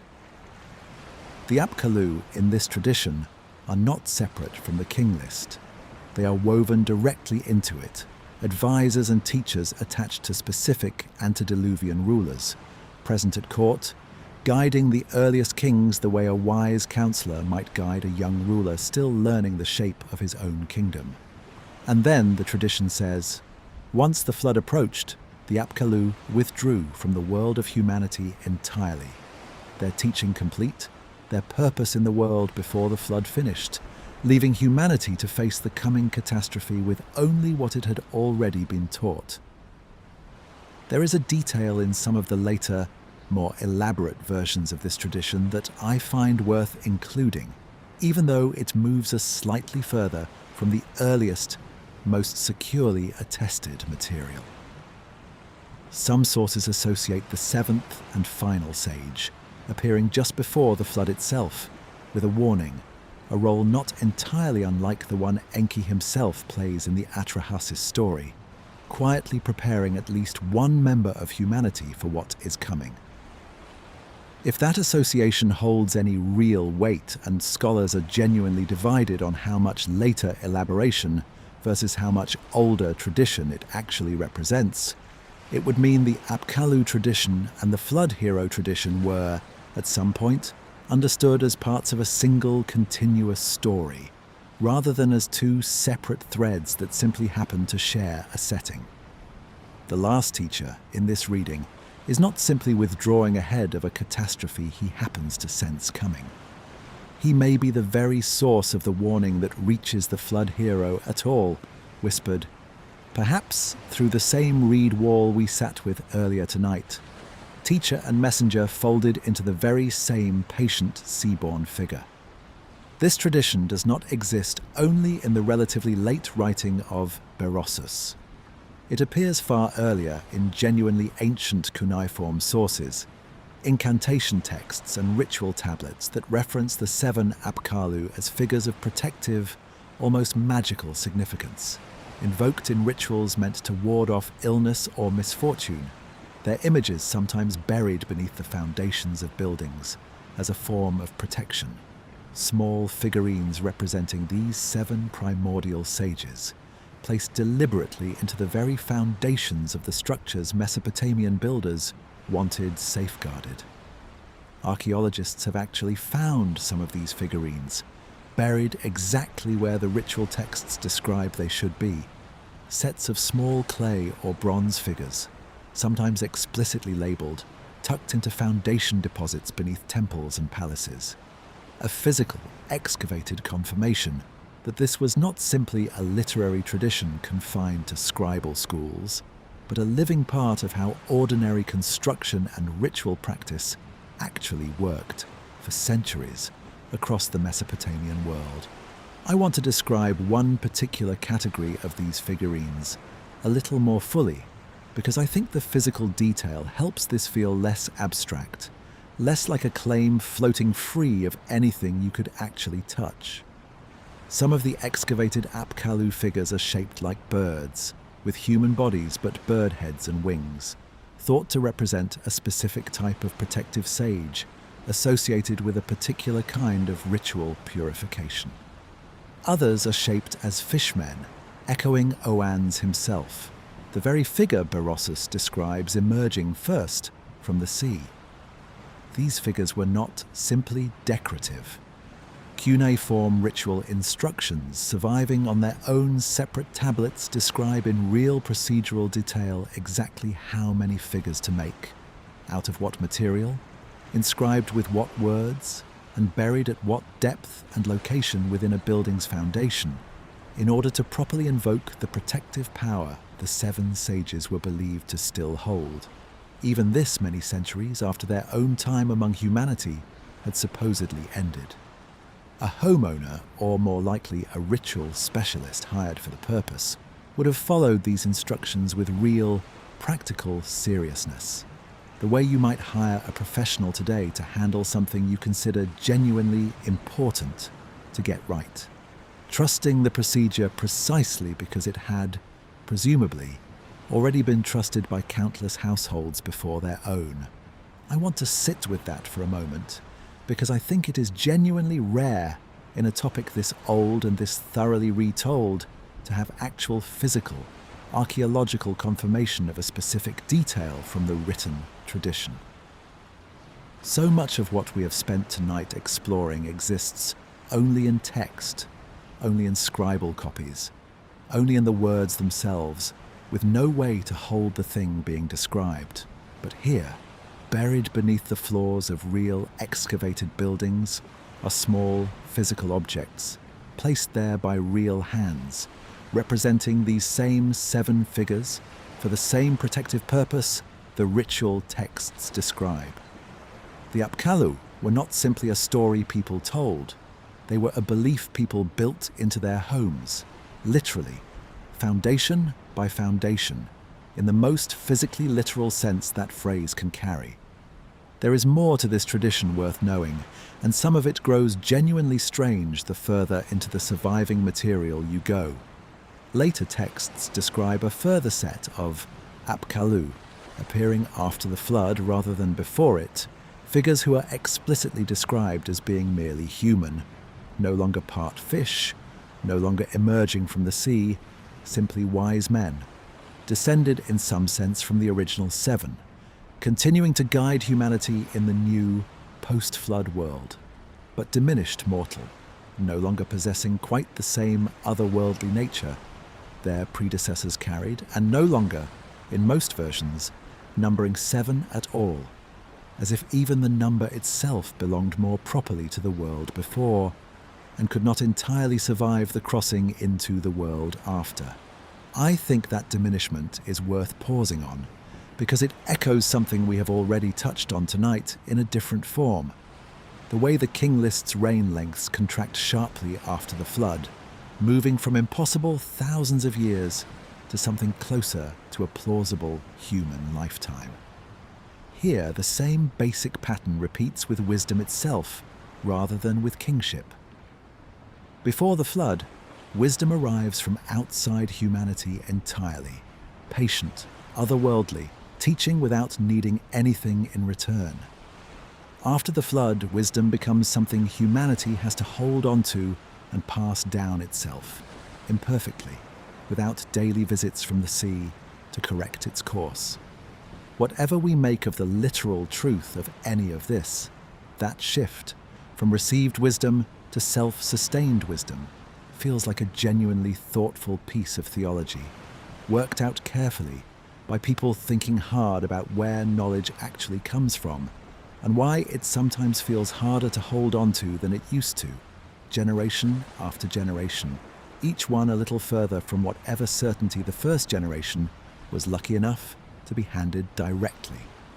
I promised you, earlier tonight, that we would find something genuinely ancient tied to the number 7, tied to a world before the flood, and that it would be stranger and more interesting than the popular claim we opened this whole evening with.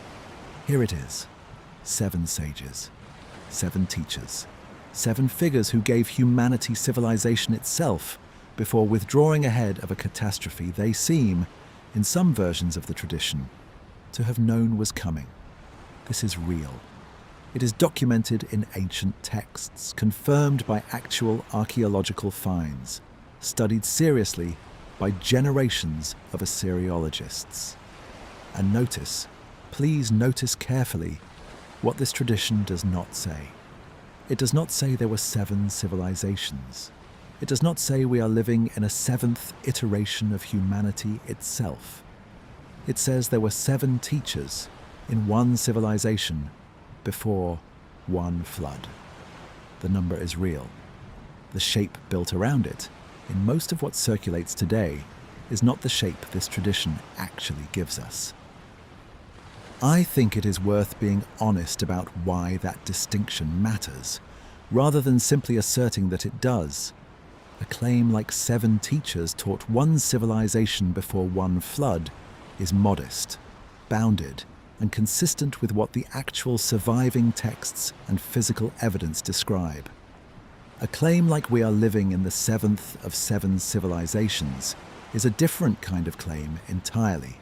One that makes an assertion about our own present moment, about how many worlds have supposedly come and gone, and about where we currently sit in some larger cosmic sequence. The first claim is something ancient Mesopotamians actually seem to have believed, on the evidence we have. The second claim is something else being smuggled in under the same number, wearing the same ancient-sounding vocabulary, but making a promise about the present that the original tradition never actually made about anything.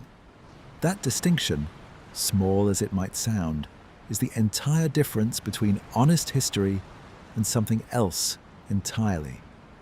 History can tell you with real confidence that a specific ancient culture believed a specific thing, and can show you the evidence for that belief, the texts, the figurines, the ritual instructions. History cannot tell you, and should never claim to tell you, how many civilizations have actually existed before ours, or where we currently sit in some grand repeating cycle, because that is not a historical claim at all. It is a cosmological one, a claim about the fundamental structure of reality itself.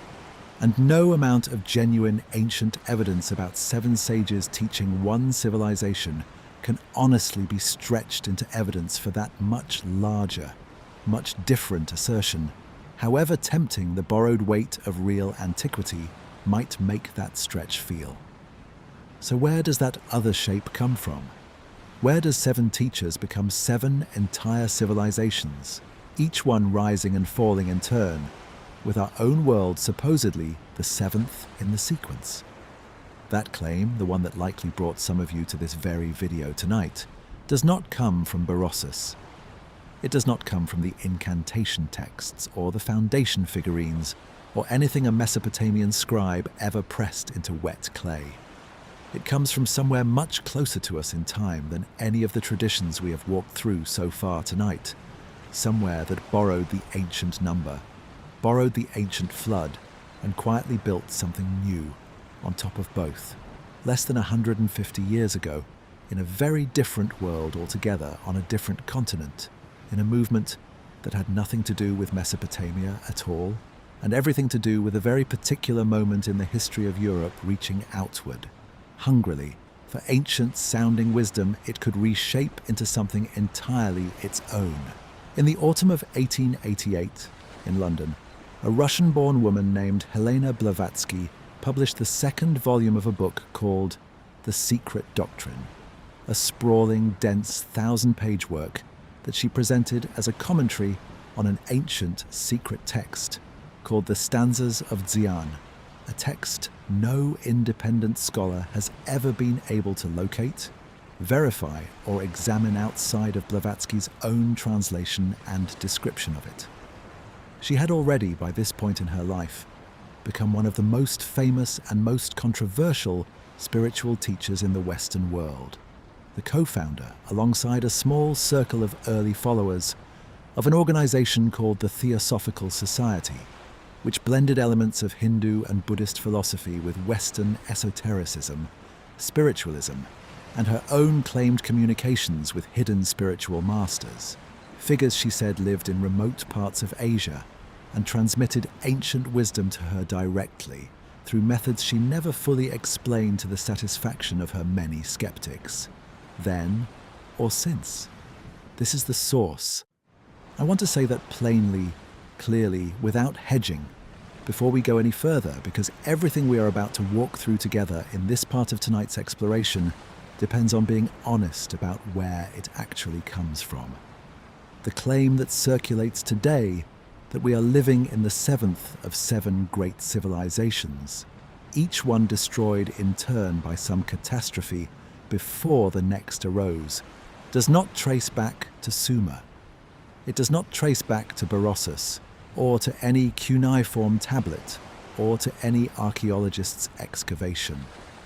It traces back to this book, written in London in the final years of the 19th century, by a woman who claimed to be receiving ancient wisdom from hidden masters, and who wove together fragments of real ancient tradition with material she said came from sources no outside scholar has ever been able to independently verify. I want to say something about Blavatsky's own life before we go further into the system she constructed, because I think it helps to understand her not as a distant, abstract source, but as a genuinely fascinating, genuinely complicated historical figure in her own right. She was born in 1831 in what is now Ukraine, into an aristocratic family, and by her own often unreliable and frequently reshaped accounts, spent much of her early adulthood traveling extensively through Europe, through the Middle East, through India and Tibet, claiming along the way to have studied under various spiritual masters and to have been initiated into hidden esoteric traditions largely unknown to the Western world. Independent historians and biographers who have tried to verify these travels have found the historical record thin and often contradictory, with long stretches of her claimed itinerary impossible to confirm through any outside documentation. This does not necessarily mean she invented everything, but it does mean that her own account of where her knowledge came from rests in large part on her own testimony, rather than on anything we could independently check the way we can check a cuneiform tablet's excavation site or a Greek manuscript's chain of transmission.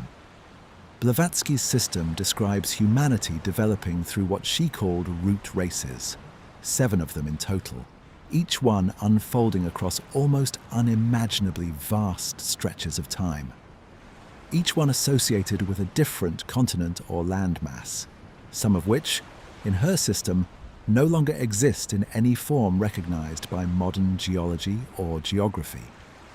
The first root race, in her account, was not physical in the way we would understand physicality at all, existing instead as something closer to pure energy or spirit. The second grew slightly more substantial. It is really the third root race, which she calls Lemurian, associated with a lost continent she claims once existed in the Indian or Pacific Ocean, and the fourth, which she calls Atlantean, associated with the lost continent of Atlantis that most closely resemble what people today generally picture when they imagine ancient, advanced, vanished civilizations. We are currently living in her system within the 5th root race, which she calls Aryan, with 2 further root races still to come before the full cycle of 7 completes itself. It is worth naming Lemuria specifically because it has its own separate, tangled history that eventually fed into Blavatsky's system rather than originating with her. The name was first proposed decades earlier by a British zoologist, working entirely within ordinary 19th century natural science, trying to explain a genuinely puzzling pattern in the distribution of certain animal species, particularly lemurs, found in locations across the Indian Ocean that seem too widely separated to be easily explained without imagining some now vanished land bridge or continent connecting them. This was, at the time, a legitimate, if ultimately mistaken, scientific hypothesis, offered in good faith, before the theory of continental drift and later plate tectonics provided a far better explanation for the same distribution pattern without requiring any sunken continent at all. Blavatsky borrowed this already circulating scientific term, stripped it of its original zoological context almost entirely, and repurposed it as the name for one of her spiritual root races and their lost continent. It is a small, telling example of exactly the pattern we have been tracing all night, a real, if eventually superseded, piece of 19th century thought, borrowed, renamed, and folded into something considerably stranger than its original context ever intended. I want to pause here and be very precise about the word Aryan, because Blavatsky's use of it, and the way later far more dangerous political movements picked up and distorted terminology from exactly this kind of 19th century esoteric and pseudo-scientific racial theorizing, is a genuinely serious piece of history that deserves to be named honestly rather than glossed over for the sake of a smoother story tonight. The 19th century, the period in which Blavatsky was writing, was a period thick with confident, sweeping claims about racial hierarchy, claims that drew on badly misunderstood linguistics, badly misunderstood archaeology, and frankly invented spiritual history, all in service of ideas about which peoples represented humanity's most advanced or most spiritually evolved forms. Blavatsky's root race system sits squarely inside that intellectual climate, and it carries the marks of it, whatever her own personal intentions may or may not have been. This is not a neutral detail I am mentioning in passing. It is, I think, an important part of being honest with you about what this system actually is, and where its assumptions actually came from, before we go any further into how its imagery eventually filtered down into the more casual, seemingly innocent internet claim so many people encounter today without ever learning any of this background. Each root race in Blavatsky's system was said to end catastrophically, giving way to the next. The Lemurian race, she wrote, was destroyed largely by volcanic and geological upheaval, its continent eventually sinking beneath the ocean. The Atlantean race, associated with the more familiar name Atlantis, was destroyed by flooding, a watery catastrophe she connects loosely, and with considerable creative license, to the flood traditions of Genesis, of Mesopotamia, and of numerous other cultures around the world, treating them all as garbled, partial folk memories of this one true, esoteric catastrophe that only she, through her claimed communications with hidden masters, was able to describe accurately and completely. I think it is worth noticing too just how much later material built on top of Blavatsky's original framework, extending and elaborating it well beyond anything she herself wrote, in ways that have made the tradition even harder for a casual modern reader to trace back to its actual origin. Later, theosophical writers, and later still, writers only loosely connected to theosophy at all, added further detail, further sub-races within each root race, further specific dates, further specific catastrophes, some of it presented with an even greater air of scientific or historical precision than Blavatsky's own writing generally attempted. Some later New Age writers folded in still newer concepts entirely foreign to Blavatsky's own 19th century framework. Discussions of specially gifted children said to represent an early wave of some coming root race, described using color-coded terminology that would have meant nothing at all to Blavatsky herself, writing in 1888. Each new layer added by each new writer inherited the ancient-sounding authority of the layers beneath it, without needing to independently earn that authority through anything resembling actual historical or archaeological evidence. By the time this material reaches a video today, It may be 4 or 5 layers removed from Blavatsky's own writing, each layer having quietly borrowed credibility from the layer before it, all the way back to a source that was never, itself, drawing on verified ancient tradition in the first place. Do you hear what is happening there in that last sentence? This is the exact mechanism, laid bare by which real ancient flood traditions, the Sumerian material we spent so much of tonight with, the Genesis flood, we have not yet properly reached. Dozens of others besides get absorbed into a completely different, much newer framework, and then quietly repurposed as supporting evidence for that newer framework's own much larger, much stranger claims. Blavatsky was not simply noticing, as any careful comparative mythologist genuinely might, that many cultures share flood traditions, and wondering what that convergence might mean, the way we ourselves have been wondering about it, gently, all night long. She was actively claiming that all of those traditions were distorted echoes of her own specific, revealed, 7-stage cosmic history.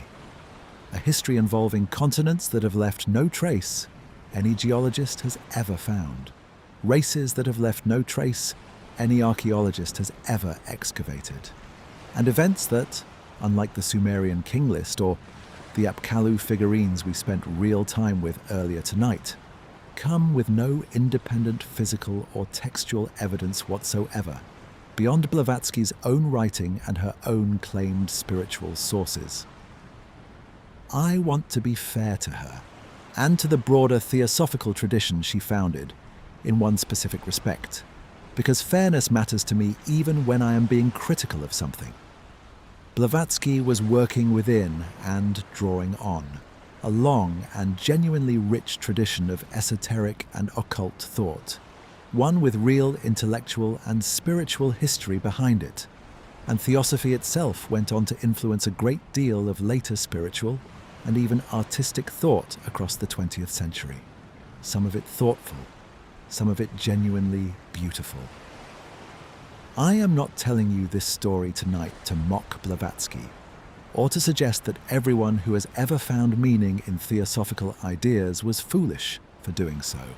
I am telling you this story because the specific claim we are examining, the 7 civilizations claim, gets presented today, constantly, as though it were ancient wisdom, straightforwardly inherited from Sumerian or Egyptian or otherwise genuinely antique sources, when the actual, honest lineage of that specific claim runs through a 19th century London drawing room, and through one woman's claimed psychic communications, not through any cuneiform tablet at all. This distinction between theosophy as its own genuinely interesting 19th and 20th century spiritual movement, and theosophy as a supposed unbroken continuation of literal ancient Sumerian or Egyptian doctrine matters enormously, and I think it is worth sitting with exactly why. If I told you, honestly, at the start of tonight, that we were going to spend an evening exploring a spiritual cosmology first written down in London in 1888 by a woman working from claimed psychic communications with hidden masters, I suspect a good number of you would have approached that material differently than you did the Sumerian King List, or the Apkallu figurines buried beneath real excavated temple foundations. Not necessarily with less interest, but with a different kind of interest, an interest in 19th century spiritual history and imagination, rather than an interest in what actual ancient Sumerians or Egyptians genuinely believed about their own deep past.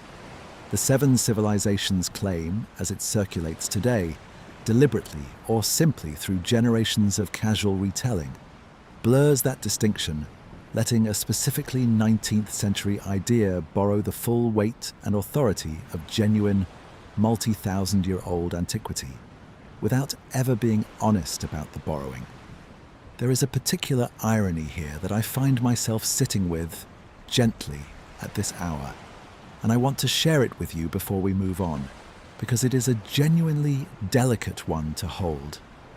Blavatsky's system does contain a genuine echo of something real, something we ourselves spent real time with earlier tonight, the Apkallu, the seven sages, sent by Enki, teaching civilization to humanity before a flood.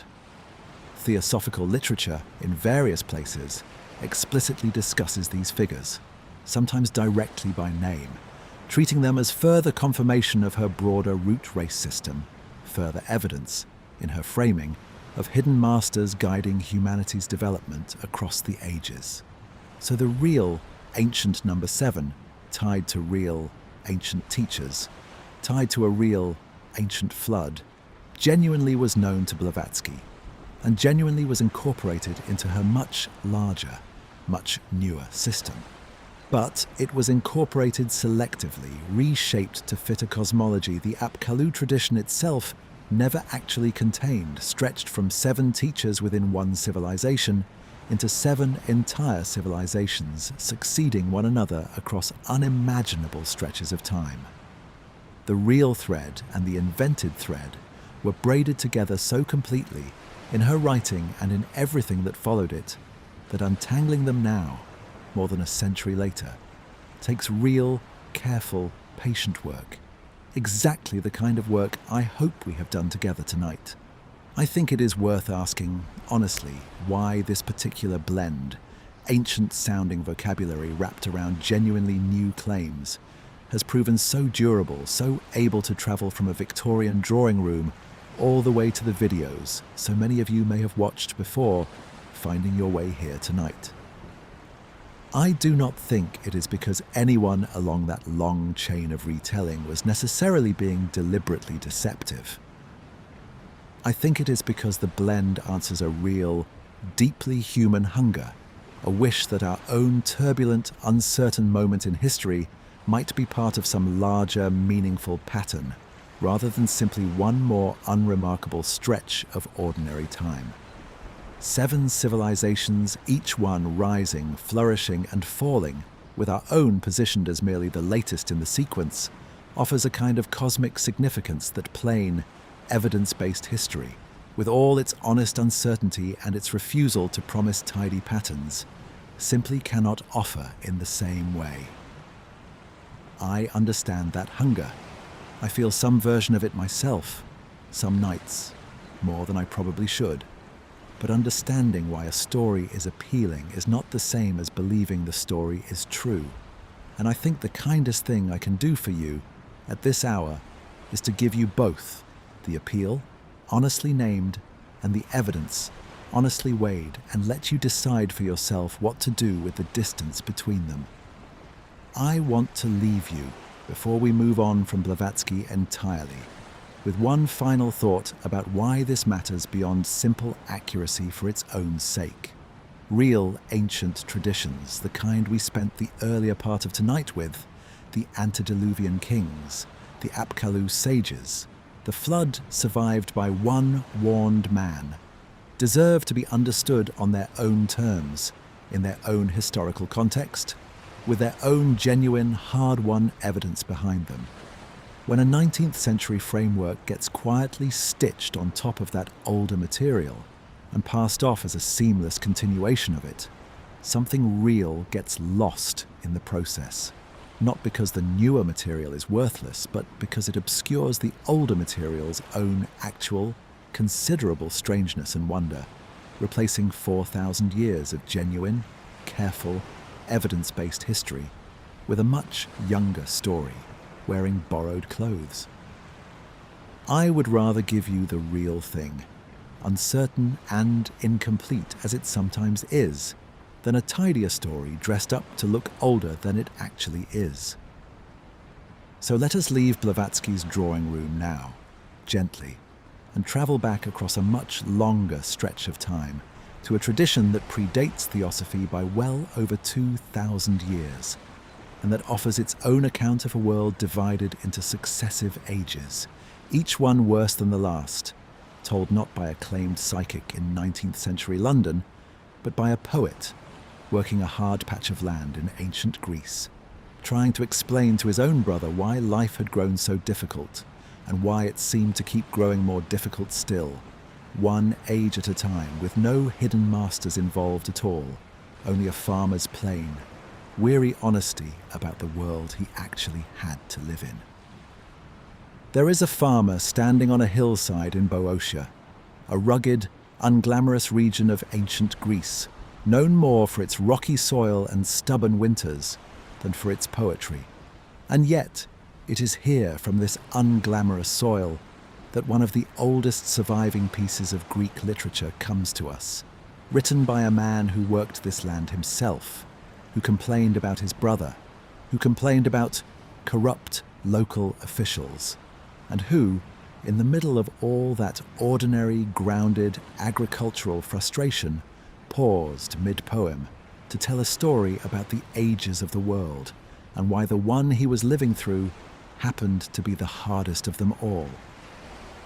His name was Hesiod, and the surviving poem is called Works and Days, composed sometime around the 7th or 8th century before the Common Era, making it, by most careful estimates, roughly contemporary with the earliest written versions of Homer, and among the very oldest substantial pieces of Greek literature we possess in anything like a complete form. It is not, on its surface, a mythological or theological text at all. Most of it is exactly what the title promises: practical advice, agricultural instruction, guidance on when to plough and when to sail, and when to avoid making enemies of your neighbours. But nested within all that practical, grounded advice is a passage that has become one of the most influential pieces of comparative mythology in the entire Western tradition. A description of 5 successive ages of humanity, each one somehow worse than the very last. We know very little about Hesiod's own life with any real certainty, and what we do know comes almost entirely from scattered, brief, autobiographical details he includes within his own poetry, rather than from any independent outside record surviving separately.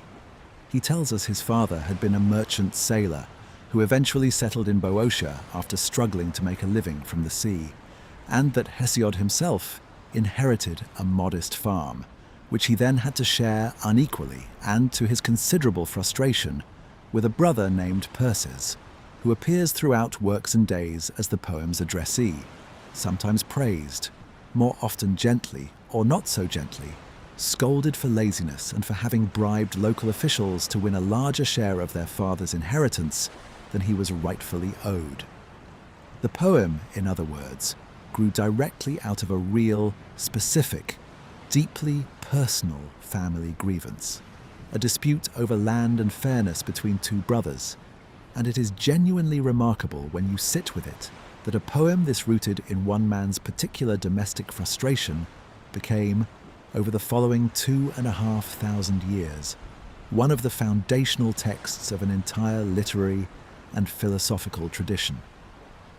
Hesiod tells us that the gods first made a golden race of mortal men, living in the time when the god Cronus still ruled over the heavens, before his son Zeus overthrew him. This golden race lived, Hesiod says, like gods themselves, free from toil and grief, their fields yielding abundant fruit without labour, their lives ending not in sickness or suffering, but simply in a gentle sleep, as though death itself had not yet learned how to be cruel. When they died, the poem tells us, they did not simply vanish. They became spirits, benevolent guardians who continued to watch over the mortals, who came after them, invisible but present, wrapped in mist, walking the earth still. I find something quietly comforting in that particular detail, the golden race lingering on as invisible guardians rather than simply disappearing. And I do not think that comfort is an accident of the poem's design.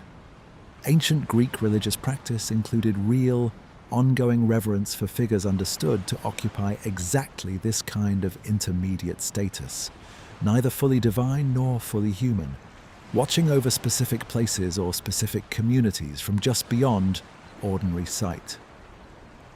Hesiod's golden race functions in this sense less as a historical claim about vanished people, and more as an explanation for a felt, lived, religious experience, the sense many ancient people apparently had that the world was populated by benevolent, watching presences, older than living memory, whose goodwill was worth honouring even if their exact nature could never be fully known or seen. After the golden race came a silver race, made this time by the Olympian gods themselves rather than by the earlier generation of Cronus. This second race, Hesiod tells us, was inferior in both body and mind. Children of the Silver Age in this telling remained children for an extraordinary length of time, 100 years spent simply growing up in their mother's care, before finally, briefly, reaching adulthood, only to live a short, foolish span, marked by violence toward each other and a refusal to honour the gods properly. For this failure, Zeus grew angry and hid this race away as well, though Hesiod grants them a lesser kind of afterlife than the golden race received, calling them blessed still, but of the underworld rather than walking freely upon the earth, remembered, but no longer watching, no longer present in the way their golden predecessors continued to be. The third race, the Bronze Race, is where the poem's tone shifts most sharply toward violence. Hesiod describes these people as terrible and strong, born from ash trees, delighting in war and the deeds of battle, their armour, their houses, their very tools, all made of bronze, since dark iron did not yet exist for them to use. They ate no bread, the poem tells us, a striking detail suggesting something not quite fully civilized about them even by Hesiod's own standards, and their violence ultimately became their undoing.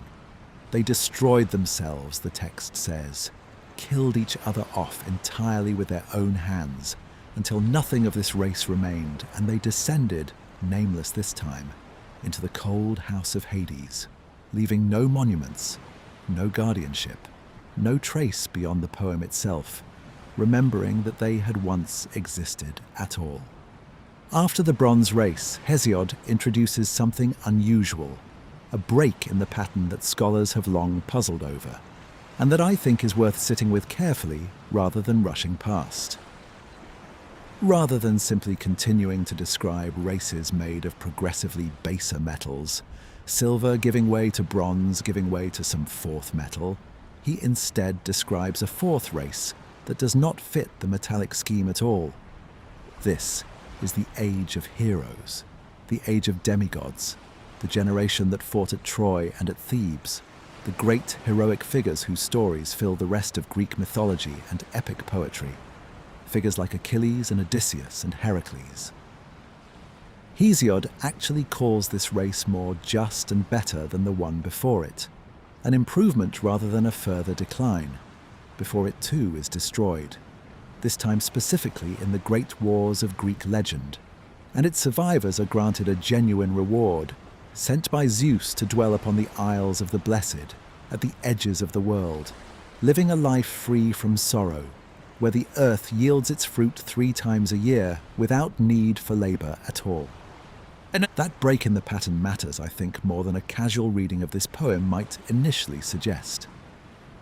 If Hesiod were simply describing an unbroken linear decline, gold to silver to bronze, to something worse still, the heroic age would not fit, would not belong in the sequence at all, since it represents, by his own explicit description, an improvement rather than a further fall. Scholars have offered various explanations for why he included it anyway, some suggesting he was working to reconcile his own inherited metallic ages framework, likely borrowed and adapted from earlier Near Eastern traditions, not entirely unlike some of what we have already spent tonight exploring together with the entirely separate, already well-established body of Greek heroic legend and epic poetry that his audience would have known intimately, and that he could not simply leave out of any comprehensive account of humanity's past. Whatever the reason, the heroic age sits there in the poem, a deliberate exception to the pattern, before the pattern reasserts itself with brutal, uncompromising finality in the 5th and final age Hesiod describes. it is worth dwelling a little longer on that possible Near Eastern connection, because it is not simply my own speculation offered casually at this hour. Classical scholars who specialize in the relationship between early Greek literature and the older literary traditions of Mesopotamia and the wider ancient Near East have long noted genuine structural similarities between Hesiod's declining ages and earlier Near Eastern material, including some of the very traditions we spent time with earlier tonight.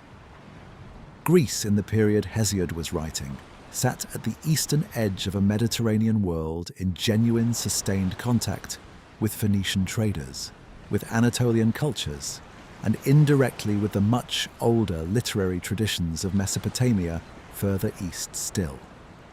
It would not be at all surprising, and is in fact widely regarded as the leading scholarly explanation, for a poet working carefully in this period to have absorbed, reshaped, and Hellenized an older declining ages framework that had already been circulating in some form for centuries further east, long before Hesiod ever picked up his own stylus to compose a poem about his troublesome brother and his hard, unrewarding hillside farm.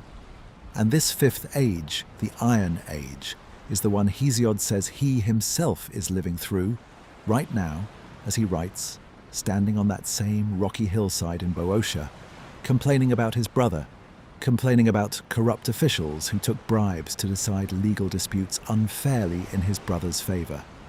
I want you to sit with that for a moment, because I think it is one of the most quietly striking details in the entire poem, easy to miss on a first reading and impossible to unsee once noticed. Hesiod is not writing about some distant, hypothetical future age of decline. He is writing about his own actual, lived, present moment, naming it explicitly as the worst age humanity has yet endured. A time of toil and grief the gods will not relieve, where good faith and honesty and justice have fled the world, replaced by envy, harsh words, and the strong preying upon the weak without shame.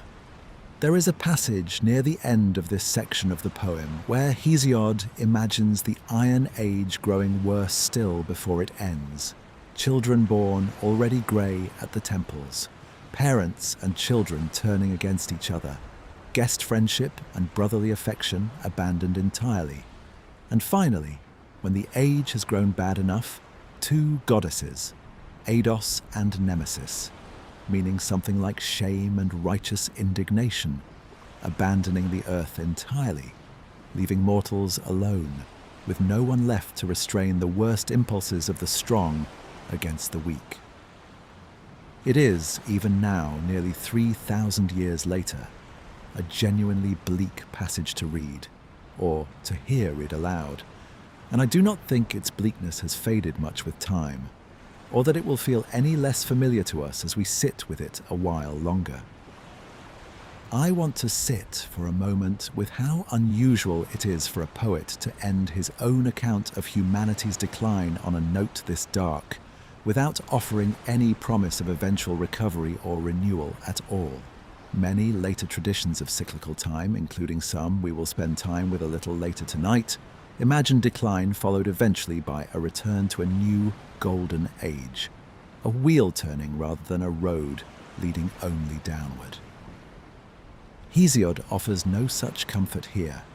He simply states, almost as an aside, a wish that he himself had either died before this age began or been born after it ends, a small, weary, deeply personal admission tucked into the middle of an otherwise cosmological passage, before moving directly onto practical advice about justice and about the old fable of the hawk and the nightingale, and about the proper conduct owed between good neighbours.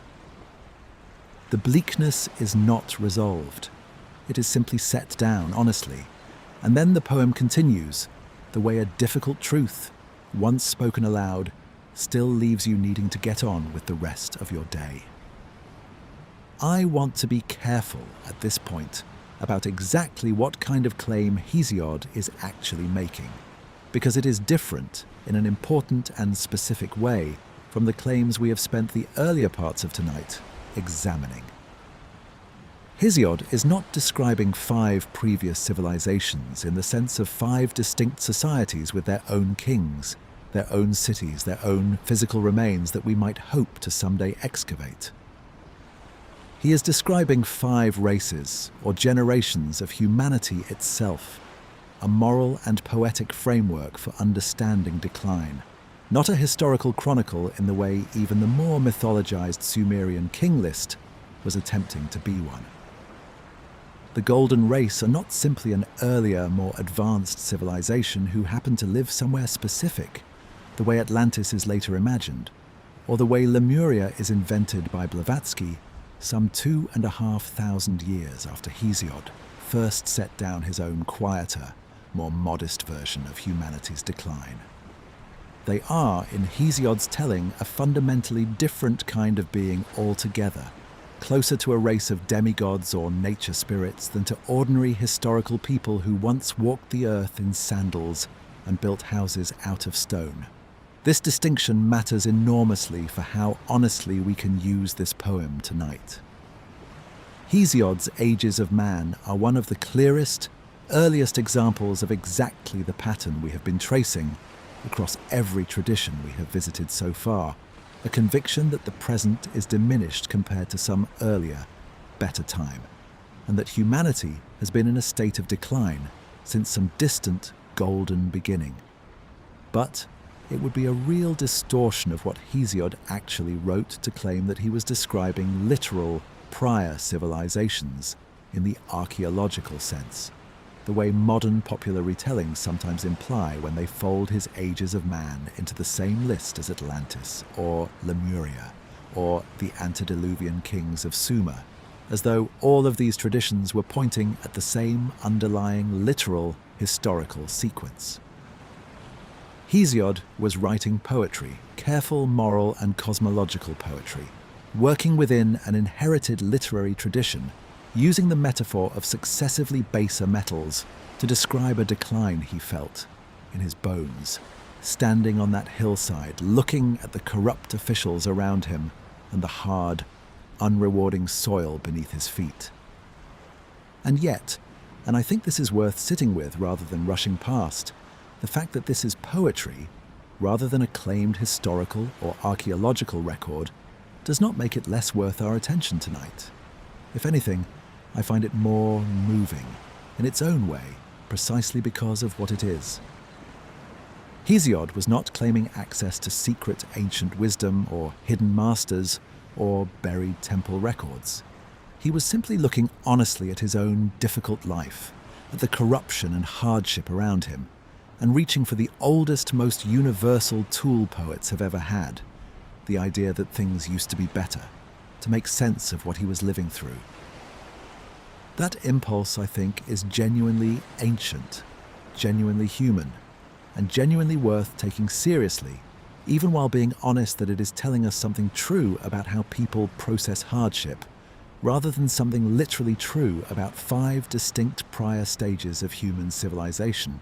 I think there is a real comfort available in that honesty if we let ourselves sit with it properly at this hour, rather than reaching past it for something more dramatic or more mysterious than what the poem actually offers. Hesiod does not need his golden race to have been a literal, physical civilization, complete with cities and kings and buildings we might someday excavate, for his poem to still mean something real nearly 3,000 years after he first spoke or wrote it down. It means something because the feeling underneath it, the sense that things have grown harder, that justice has grown rarer, that the world asks more of us now than it once did, is a feeling nearly every generation of humans has apparently reached for in one form or another, regardless of whether their own particular moment in history was, by any objective measure, actually harder than the one before it. Perhaps that feeling says less about any specific golden age that truly existed, and more about what it is like to be a person, growing older, watching the world change around you, and reaching for a story large enough to hold that particular, universal kind of grief. I want to stay a little longer with Hesiod tonight, on that same hillside, in that same difficult moment, rather than moving on too quickly toward the next tradition waiting for us. There is something I think we passed over too fast a little while ago, something worth sitting with more slowly now, at this hour, when slowness is exactly what the evening calls for, and exactly what a poem this old probably deserves from anyone still listening this far into the night. Hesiod did not simply describe an iron age in the abstract as a literary device, a convenient closing note to round out his sequence of declining metals. He believed, as far as we can tell from everything else in the poem, that he was actually living inside it right now, as he spoke these words, on this specific hillside, in this specific, difficult year of his own specific, difficult life. I think it is worth asking what that actually meant practically for a person like Hesiod, rather than simply treating it as an interesting literary detail to note and move past. If you genuinely believed, the way Hesiod seems to have genuinely believed, that you were living in the worst of 5 ages, that toil and grief had been permanently allotted to your generation by the gods themselves, with no promise of relief, what would that belief actually do to how you moved through your days? Would it make you despair in the way a modern reader, encountering this poem for the first time, might expect?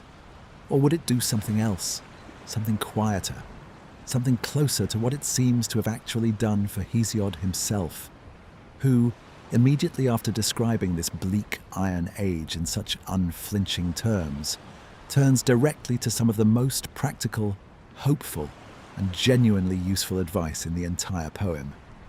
Guidance on how to farm well, how to treat your neighbours fairly, how to live with integrity even inside a world he has just finished telling us is fundamentally unjust.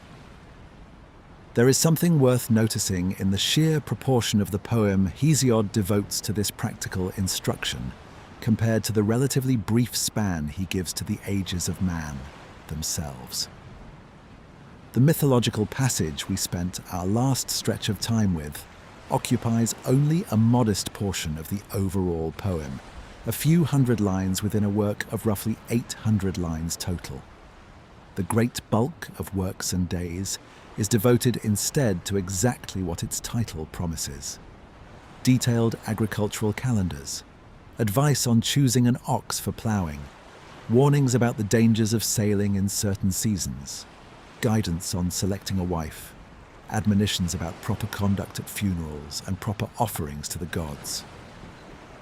Hesiod was, first and foremost, a working farmer writing for other working farmers, and the ages of man passage, however influential it eventually became, for later poets, philosophers, and comparative mythologists studying it thousands of years afterward, was originally embedded within a fundamentally practical document, a kind of ancient almanac crossed with a book of moral instruction, meant to help an actual audience of actual Boeotian farmers actually get through an actual difficult year.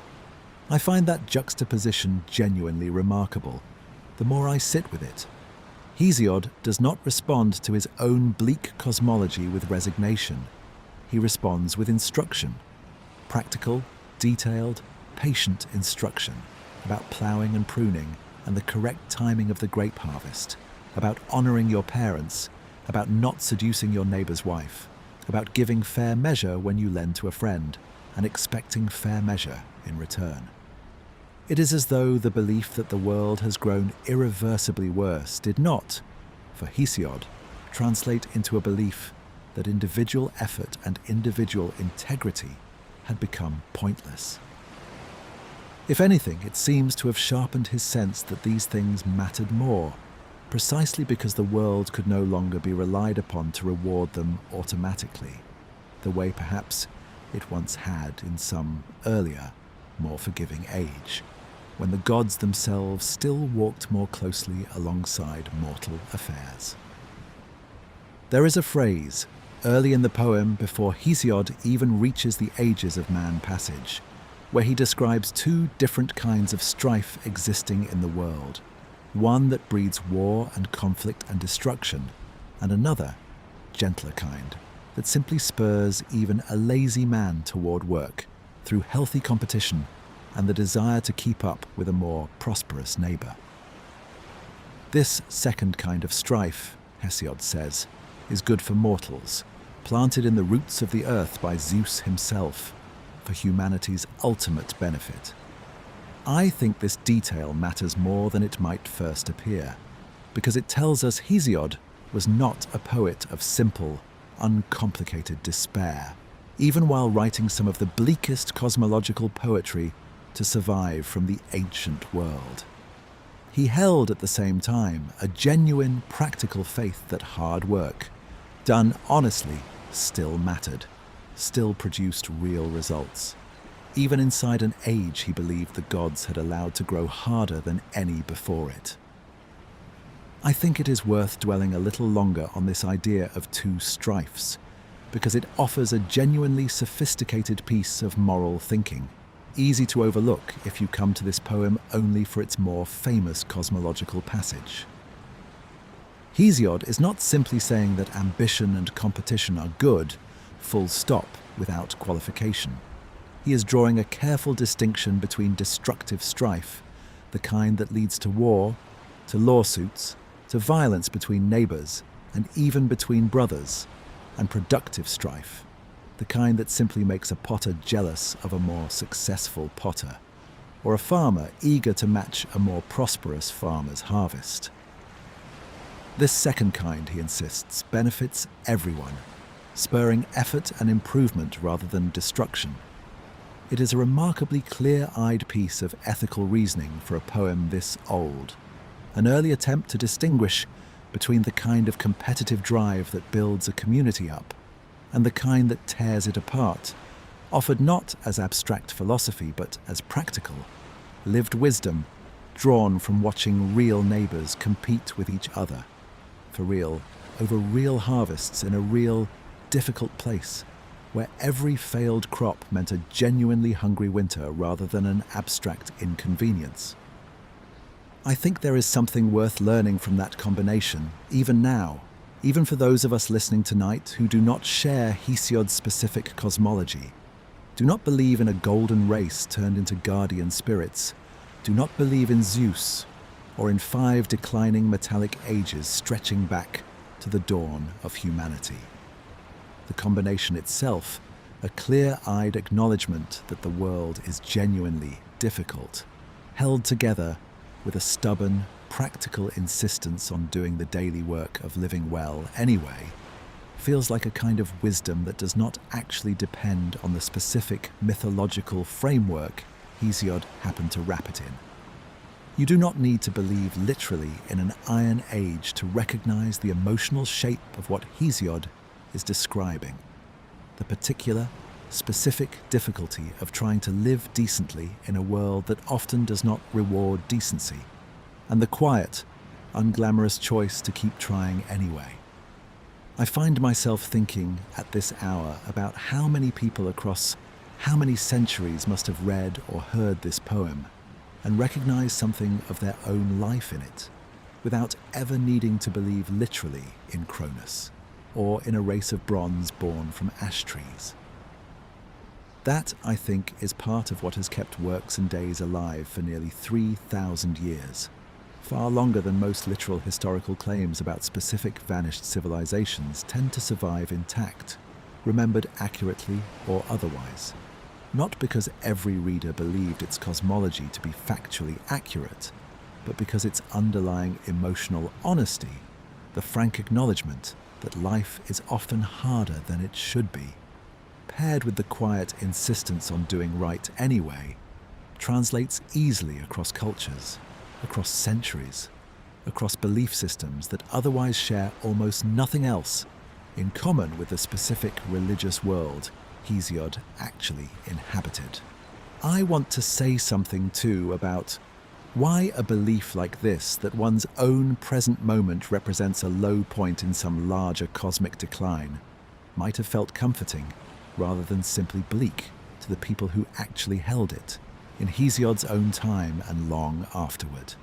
There is a particular kind of relief, I think, available in being told that your hardship is not your own personal failure, not a sign that you, specifically, have done something wrong, but rather a shared condition, allotted by forces entirely beyond your control to your entire generation, your entire age, everyone you know, and everyone you will ever meet.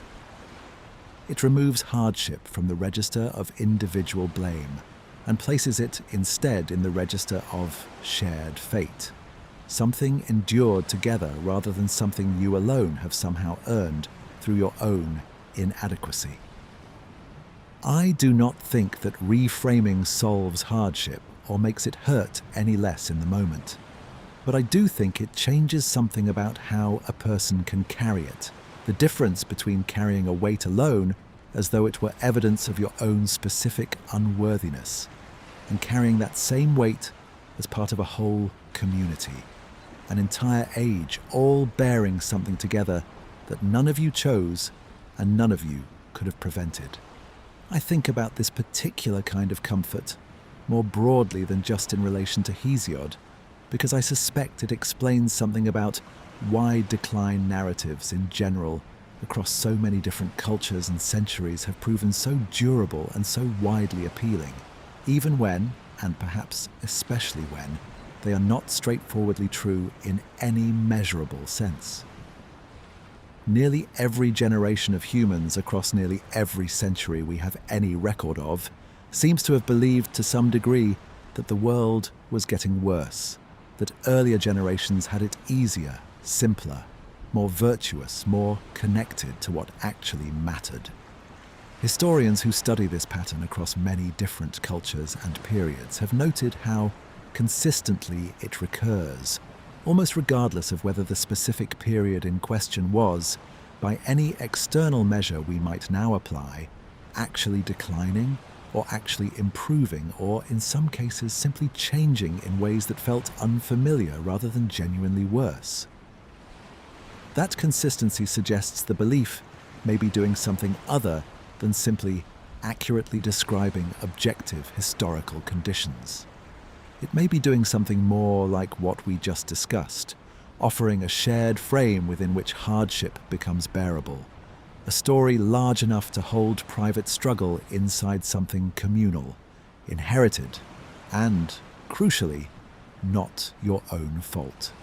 This idea that we are living in the last, worst, most degraded age of a longer cosmic story, and that things will not improve within our own lifetimes, appears far beyond Hesiod alone, and far beyond ancient Greece alone.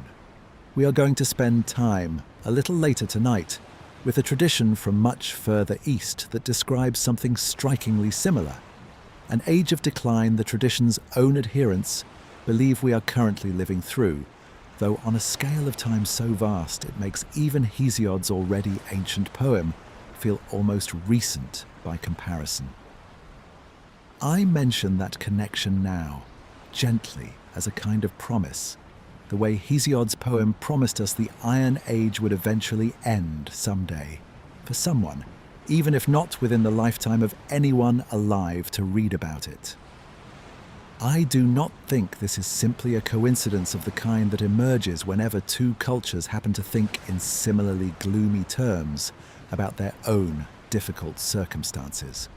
There is something specific and specifically compelling about organizing time into a sequence of declining ages, rather than simply describing a single, undifferentiated stretch of hardship. A declining sequence implies structure. It implies that someone or something is watching the pattern unfold, keeping track, even if no one is actively intervening to stop the decline itself. It transforms raw, meaningless suffering into something closer to a chapter within a larger, ongoing story. One with a beginning, however golden, and, crucially, one that at least theoretically has an ending, however distant that ending might be from where any single generation happens to find itself standing, however many centuries or millennia that ending might still lie beyond the horizon of anyone currently listening to this very sentence. I think that structural comfort, the sense of being a chapter rather than simply an accident, may be part of what makes this particular shape of story recur so persistently across cultures that otherwise share remarkably little in common, separated by oceans, by centuries, by languages that share no common root at all. Before we leave Hesiod fully behind for tonight, I want to return one more time to that detail about the golden race becoming guardian spirits, walking the earth invisibly, watching over the mortals who came after them.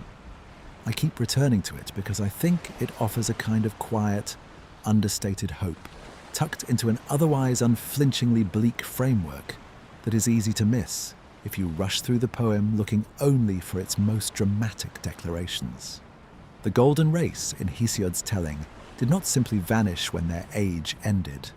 They remained present but unseen, offering wealth and good fortune to those who honored them properly, a kind of ongoing, if invisible, blessing, persisting quietly across every subsequent age, silver and bronze and heroic and iron alike, regardless of how much worse those later ages became.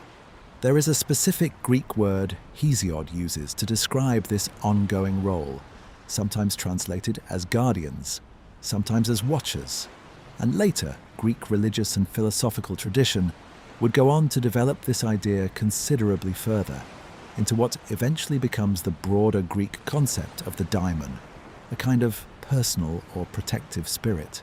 Not evil in the sense that word later acquired through very different, much later religious traditions, but simply present, watchful, attached in some sense to a particular person or place, capable of guiding fortune one way or another, for good or ill, depending on how faithfully it was honored by the living people it watched over. Some later Greek philosophers writing centuries after Hesiod would draw a direct line back to this very passage, treating Hesiod's golden race guardians as an early, foundational articulation of an idea that would go on to shape a great deal of later Greek, religious and philosophical thought about the relationship between mortals and whatever unseen forces might be watching over them, or failing to. I think there is something worth carrying with you into sleep, in that image specifically, more than in almost anything else we have discussed with Hesiod tonight. Even in a poem this committed to describing genuine, ongoing decline, something good from an earlier time is imagined as persisting, unseen but present, offering whatever quiet blessing it still can to people living through a much harder age than the one it originally came from. Whatever you make of the literal truth of any of what Hesiod believed, I find that image itself, invisible goodness lingering on, watching over hard times it can no longer prevent, but has not entirely abandoned, a genuinely comforting one to rest with. At this hour, on this particular night, whatever your own version of a difficult age happens to look like, and whatever quiet, invisible goodness you yourself might still be able to sense, somewhere just beyond the edge of what you can clearly see or name. We are going to leave Boeotia now and Hesiod's rocky hillside and travel much further east and much further back, if the traditions we are about to encounter are to be believed, into a framework of time so vast it makes even Hesiod's already ancient poem feel almost modest by comparison.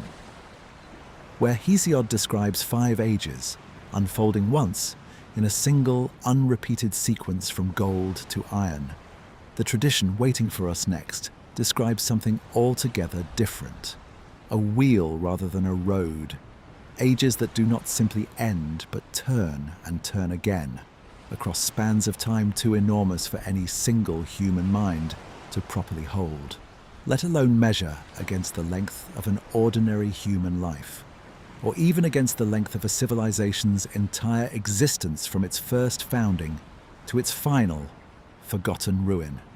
We know very little about Hesiod's own life with any real certainty beyond what he himself chooses to tell us, but we know this much clearly. He believed sincerely that his own generation had been dealt a genuinely difficult hand, one no earlier generation had been forced to bear in quite the same measure. And he responded to that belief not by giving up, not by abandoning his fields or his obligations to his difficult brother, but by writing, carefully, patiently, an entire poem's worth of guidance for how to live decently anyway.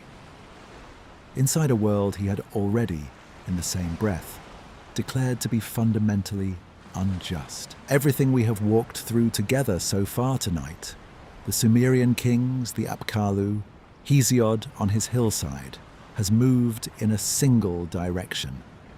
A beginning, however golden, followed by a decline, however gradual, followed in most of these traditions by an ending, sometimes total, sometimes partial, but always final. A road, in other words, even when that road grows dark, even when it winds through centuries none of us could ever hope to walk in full. What we are about to sit with now is something genuinely different in shape. Not simply a longer road, or a road with more dramatic scenery, but a different kind of geometry entirely. A wheel rather than a road. A cycle that does not end so much as turn, and having turned, begins again.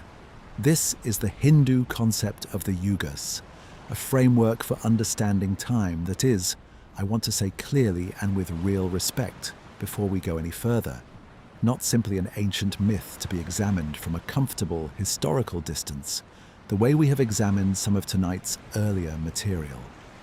It is a living, actively practiced framework, held today by well over 1 billion people around the world, deeply woven into ongoing ritual practice, philosophy, and daily life across a tradition that has never stopped being practiced, reinterpreted, and lived, in an unbroken thread stretching back thousands of years. I want to hold that fact carefully throughout everything we discuss together in this next stretch of time, because it changes, I think, how we ought to approach this material with a kind of attentiveness and humility that a purely historical curiosity alone would not fully capture. I say this in part because so much of what we have discussed earlier tonight involves traditions that no longer have living adherents in the way they once did, worshipped daily, prayed to, honored with real, ongoing ritual. No one today worships Enlil or Enki or Cronus or Zeus as part of a continuous, unbroken religious practice stretching back to the people who first wrote their stories down. Those traditions survive for us now primarily as historical and literary artifacts, fascinating and worth our genuine care and attention, but no longer functioning as anyone's living faith. The Yuga system is different in this one crucial respect. It is not simply a historical artifact we are examining from outside. It remains for an enormous number of people alive right now, tonight, a genuinely held understanding of cosmic time, informing real religious practice, real philosophical reflection, and real daily life. I think that difference deserves to shape the tone of how we sit with this material together, with a bit more care and a bit more humility than we might bring to a tradition that exists for us now, only in the past tense. The Yuga cycle describes 4 ages, unfolding in sequence, and then, crucially, unfolding again and again in an endless repeating pattern that Hindu cosmology generally understands as having no true beginning and no true end, only an eternal, cyclical turning. The first and longest age is called Satya Yuga, sometimes translated as the Age of Truth, a time of righteousness, wisdom, and virtue so complete that Hindu texts describe human beings living in this age as barely needing any effort at all to live rightly, since goodness itself was simply the natural, unforced condition of the world.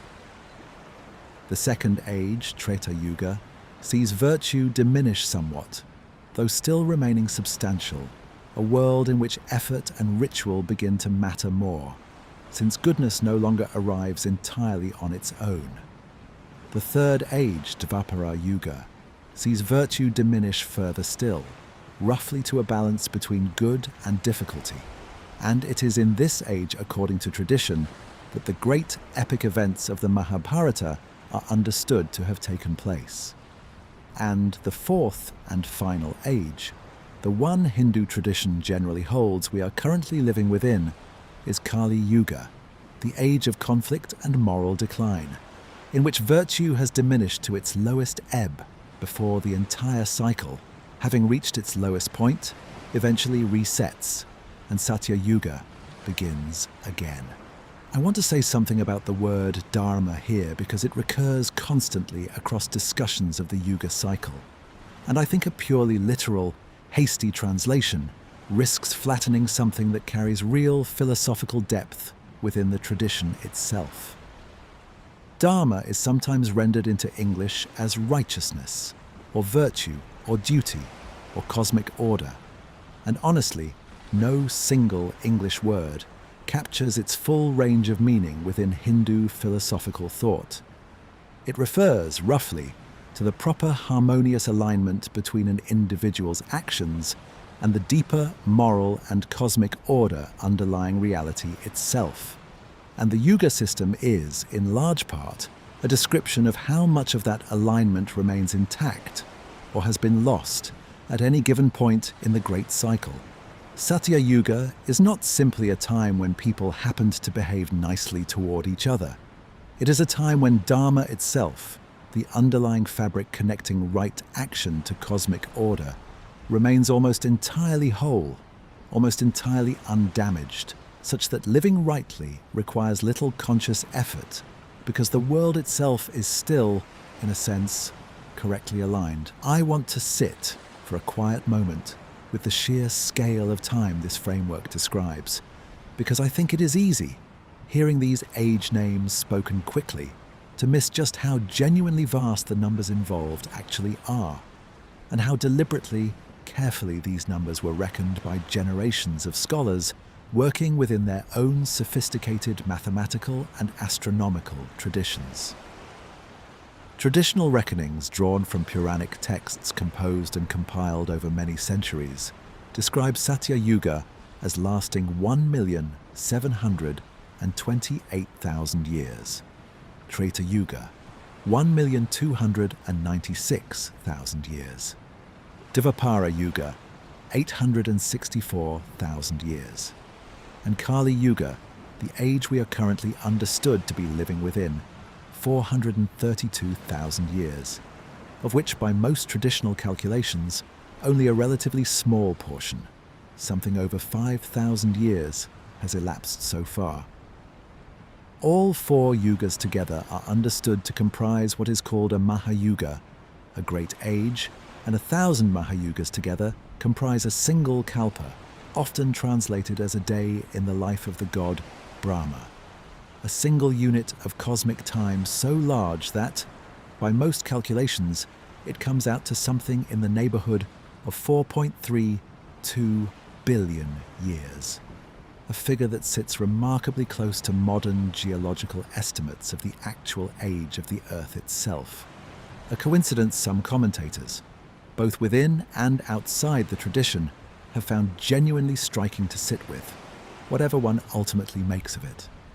I think it is important to say plainly, at this point, exactly what kind of claim the Yuga system is making, and exactly what kind of claim it is not making, because this distinction matters enormously for tonight's larger question, and it is easy coming to this material from outside the tradition to blur the two together in ways that do a disservice to what Hindu cosmology actually describes.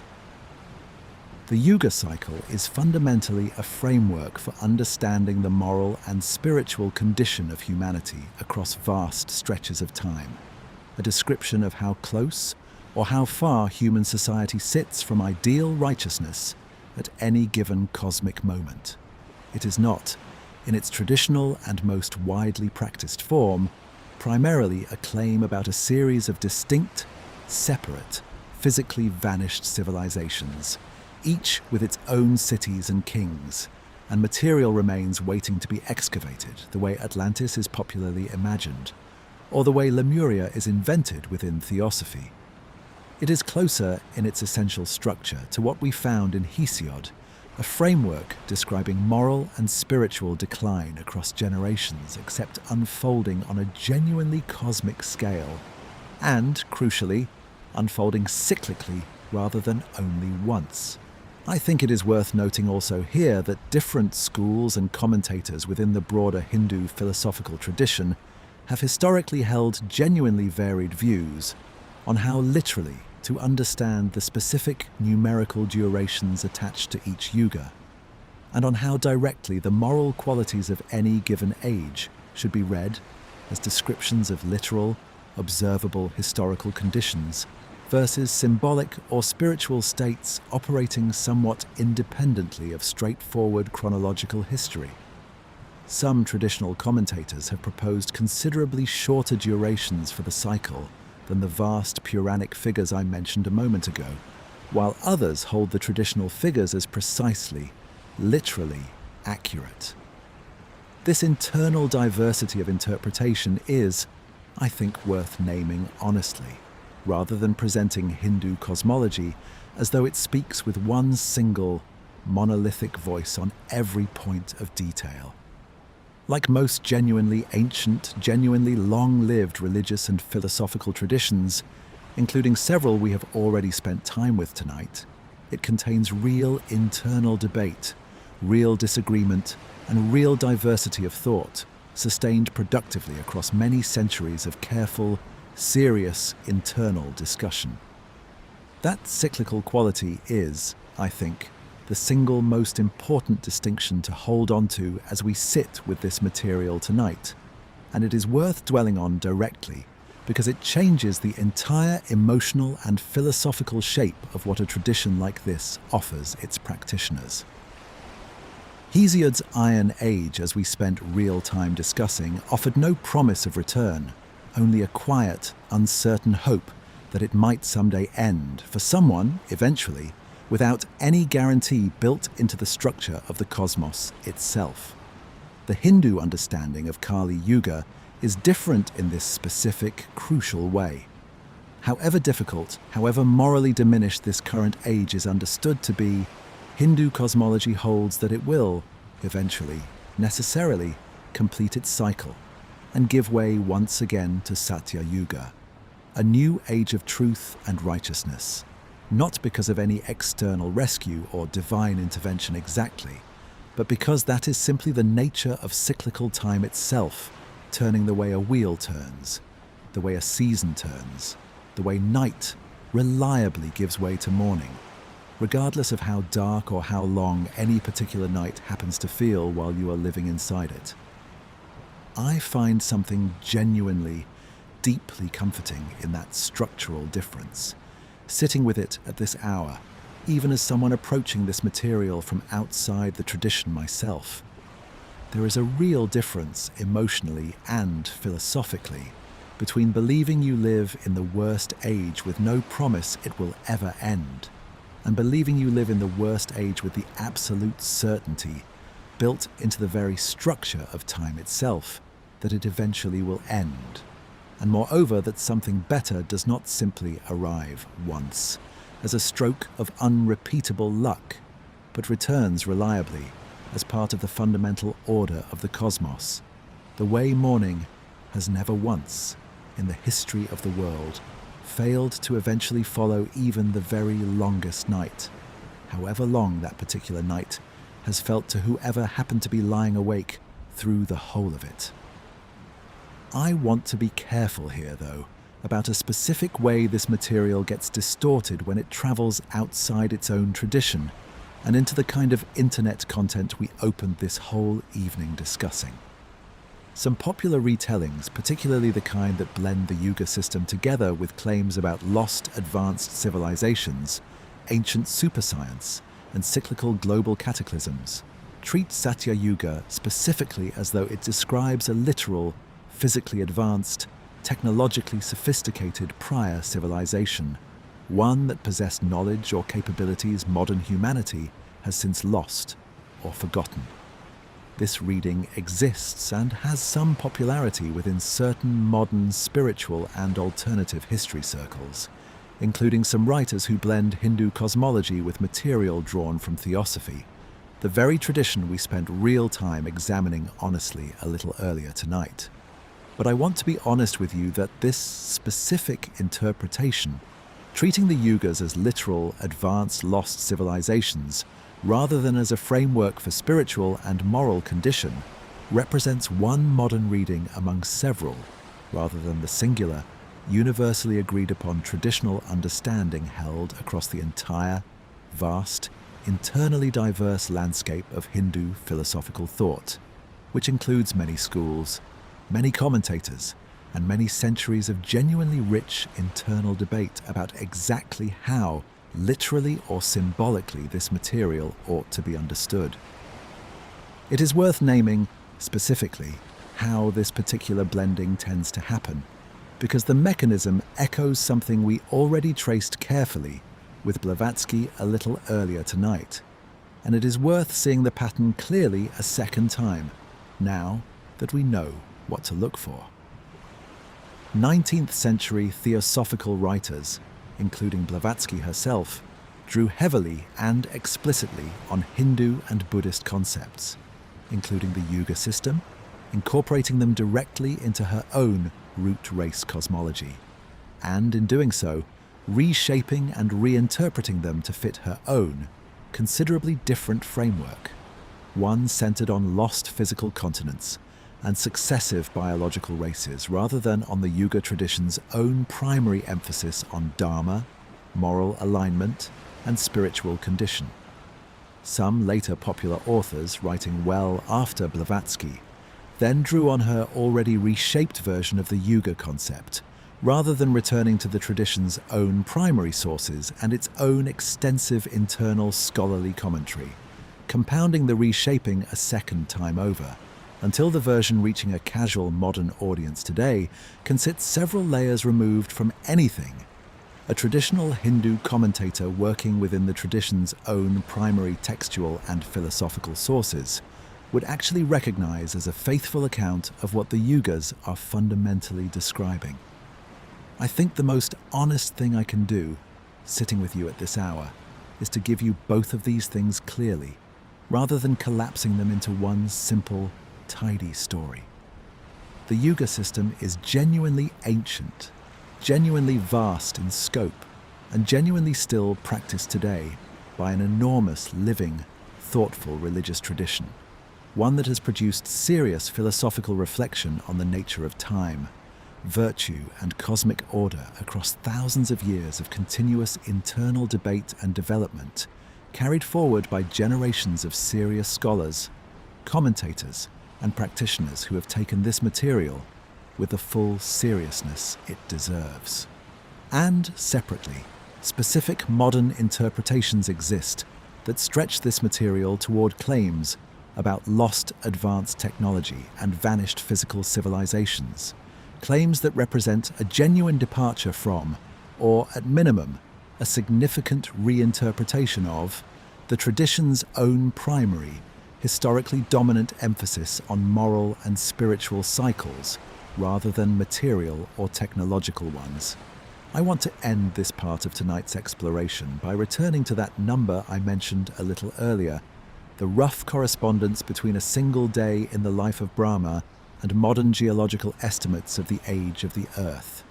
I do not offer this as proof of anything, and I want to be honest that many serious scholars of Hindu cosmology caution against reading too much precision into these ancient numerical correspondences, since the traditional units of time involved were reckoned according to their own internal logic, developed for their own spiritual and philosophical purposes, long before anyone had any way of measuring the actual geological age of anything at all. But I find it worth sitting with anyway, gently, at this hour, not as evidence, but simply as one more example of the strange, persistent way human beings, working independently across vastly different cultures using vastly different methods, working toward vastly different purposes, sometimes arrive at numbers and shapes and patterns that echo each other in ways none of them could have possibly coordinated or anticipated. I think it is worth being honest too about how these vast numbers were actually understood and genuinely used within the tradition itself, rather than treating them purely as an abstract curiosity to marvel at from the outside at a comfortable distance. For a practicing Hindu, historically and today, the Yuga system was never primarily meant to function as a precise, literal countdown clock, the way some modern popular treatments sometimes present it. It functioned, and continues to function, more as a framework for understanding one's own present moral and spiritual circumstances, offering context for why virtue seems harder to sustain now than the tradition's texts describe it once being, and offering, crucially, the assurance that this difficulty is neither permanent nor uniquely modern, but rather a recognized, expected, and ultimately temporary phase within a much larger, patient, cyclical unfolding of cosmic time, one that has turned this way before and will, in time, turn back again. We are going to stay with this framework a little longer because there is more to sit with here, specifically the question of what actually happens at the end of a cycle, when Kali Yuga finally completes its long, difficult turn, and the wheel begins, once again, quietly and inevitably, to bring the world back around toward its own distant beginning. When Kali Yuga finally completes its long, difficult turn, Hindu cosmology describes something called pralaya, a word usually translated into English as dissolution.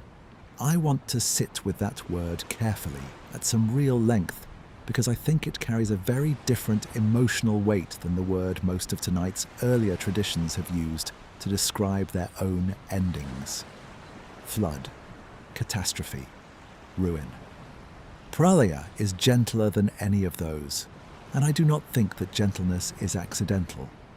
It describes not a violent, punishing destruction imposed from outside, the way Enlil's flood was imposed on a humanity that had grown too loud for his liking, but something closer to a natural, expected unwinding.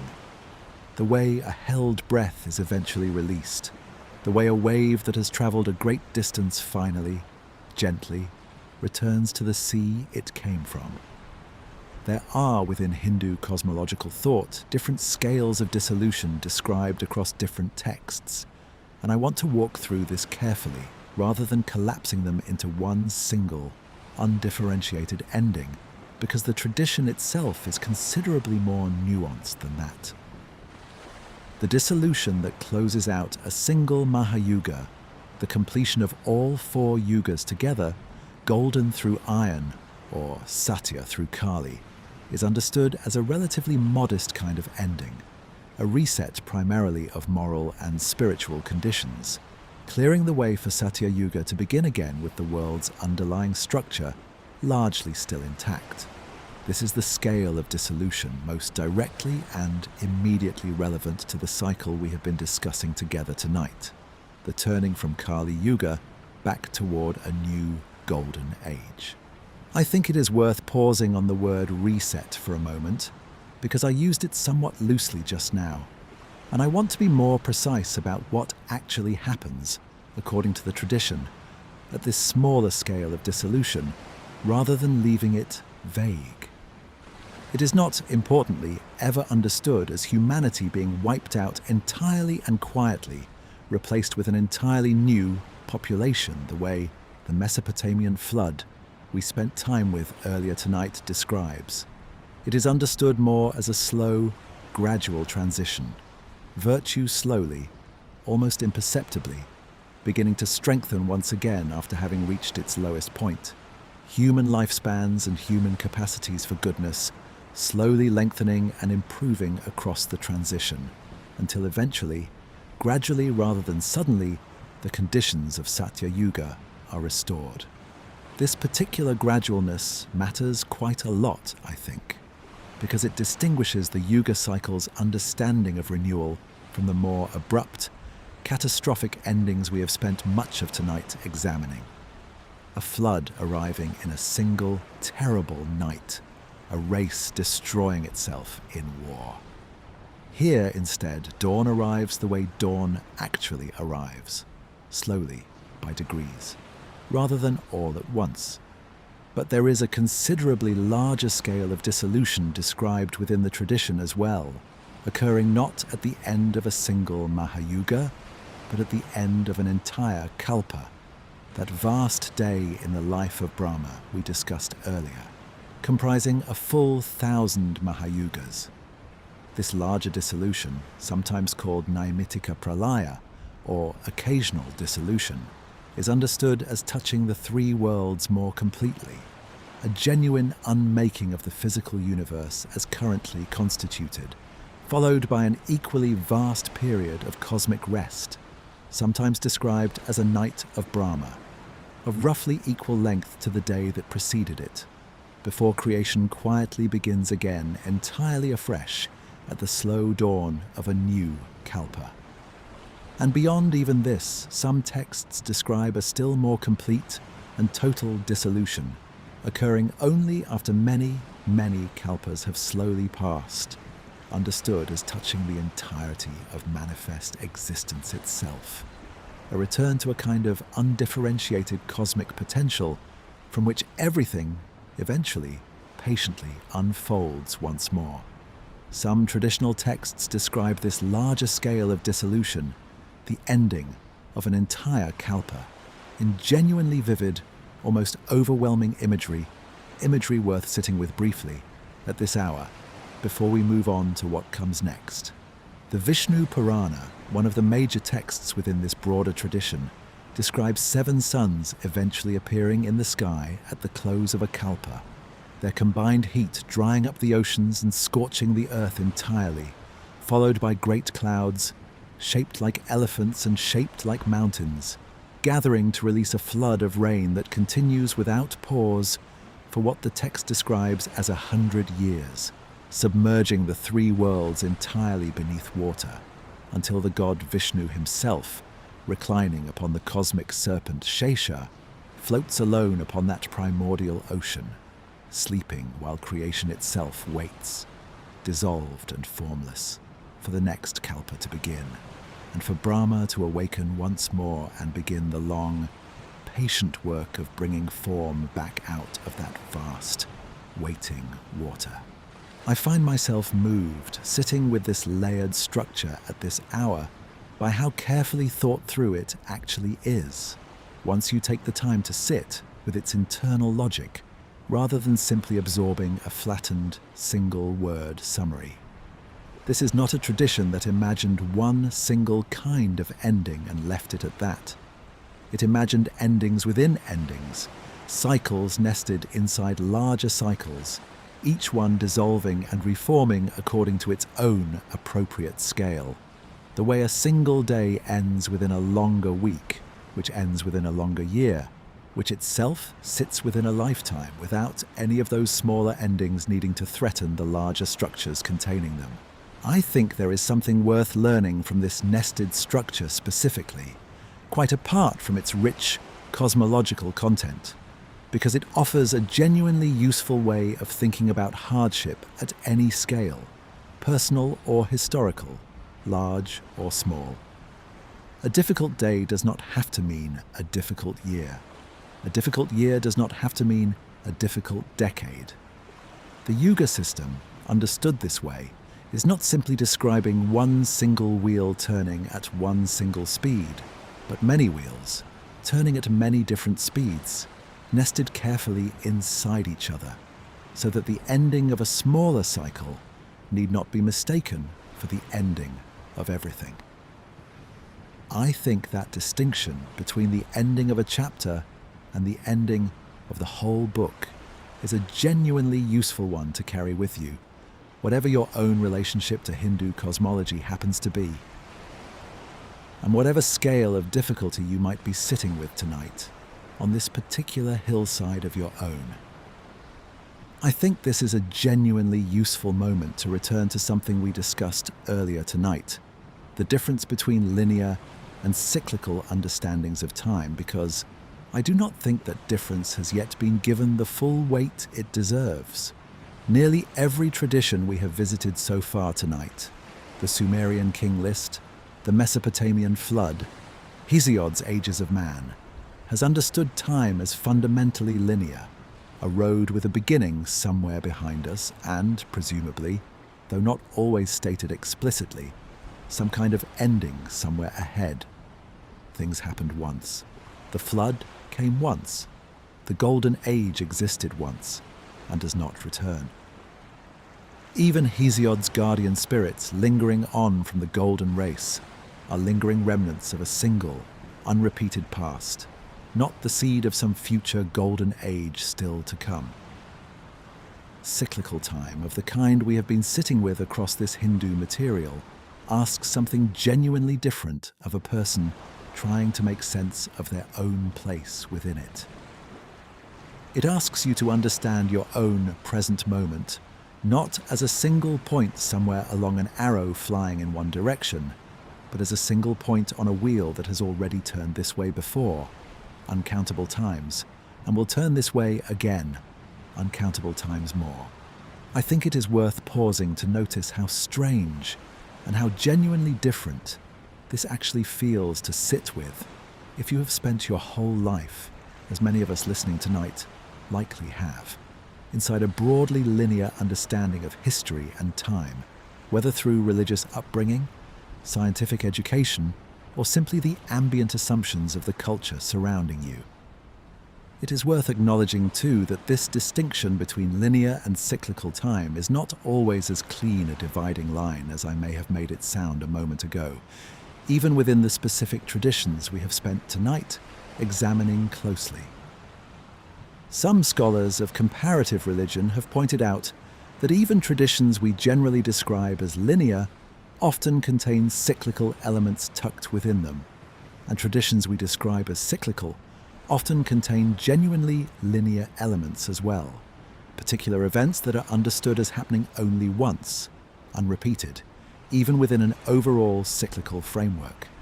The distinction is real and worth holding on to as a genuine, meaningful difference in how these traditions approach time.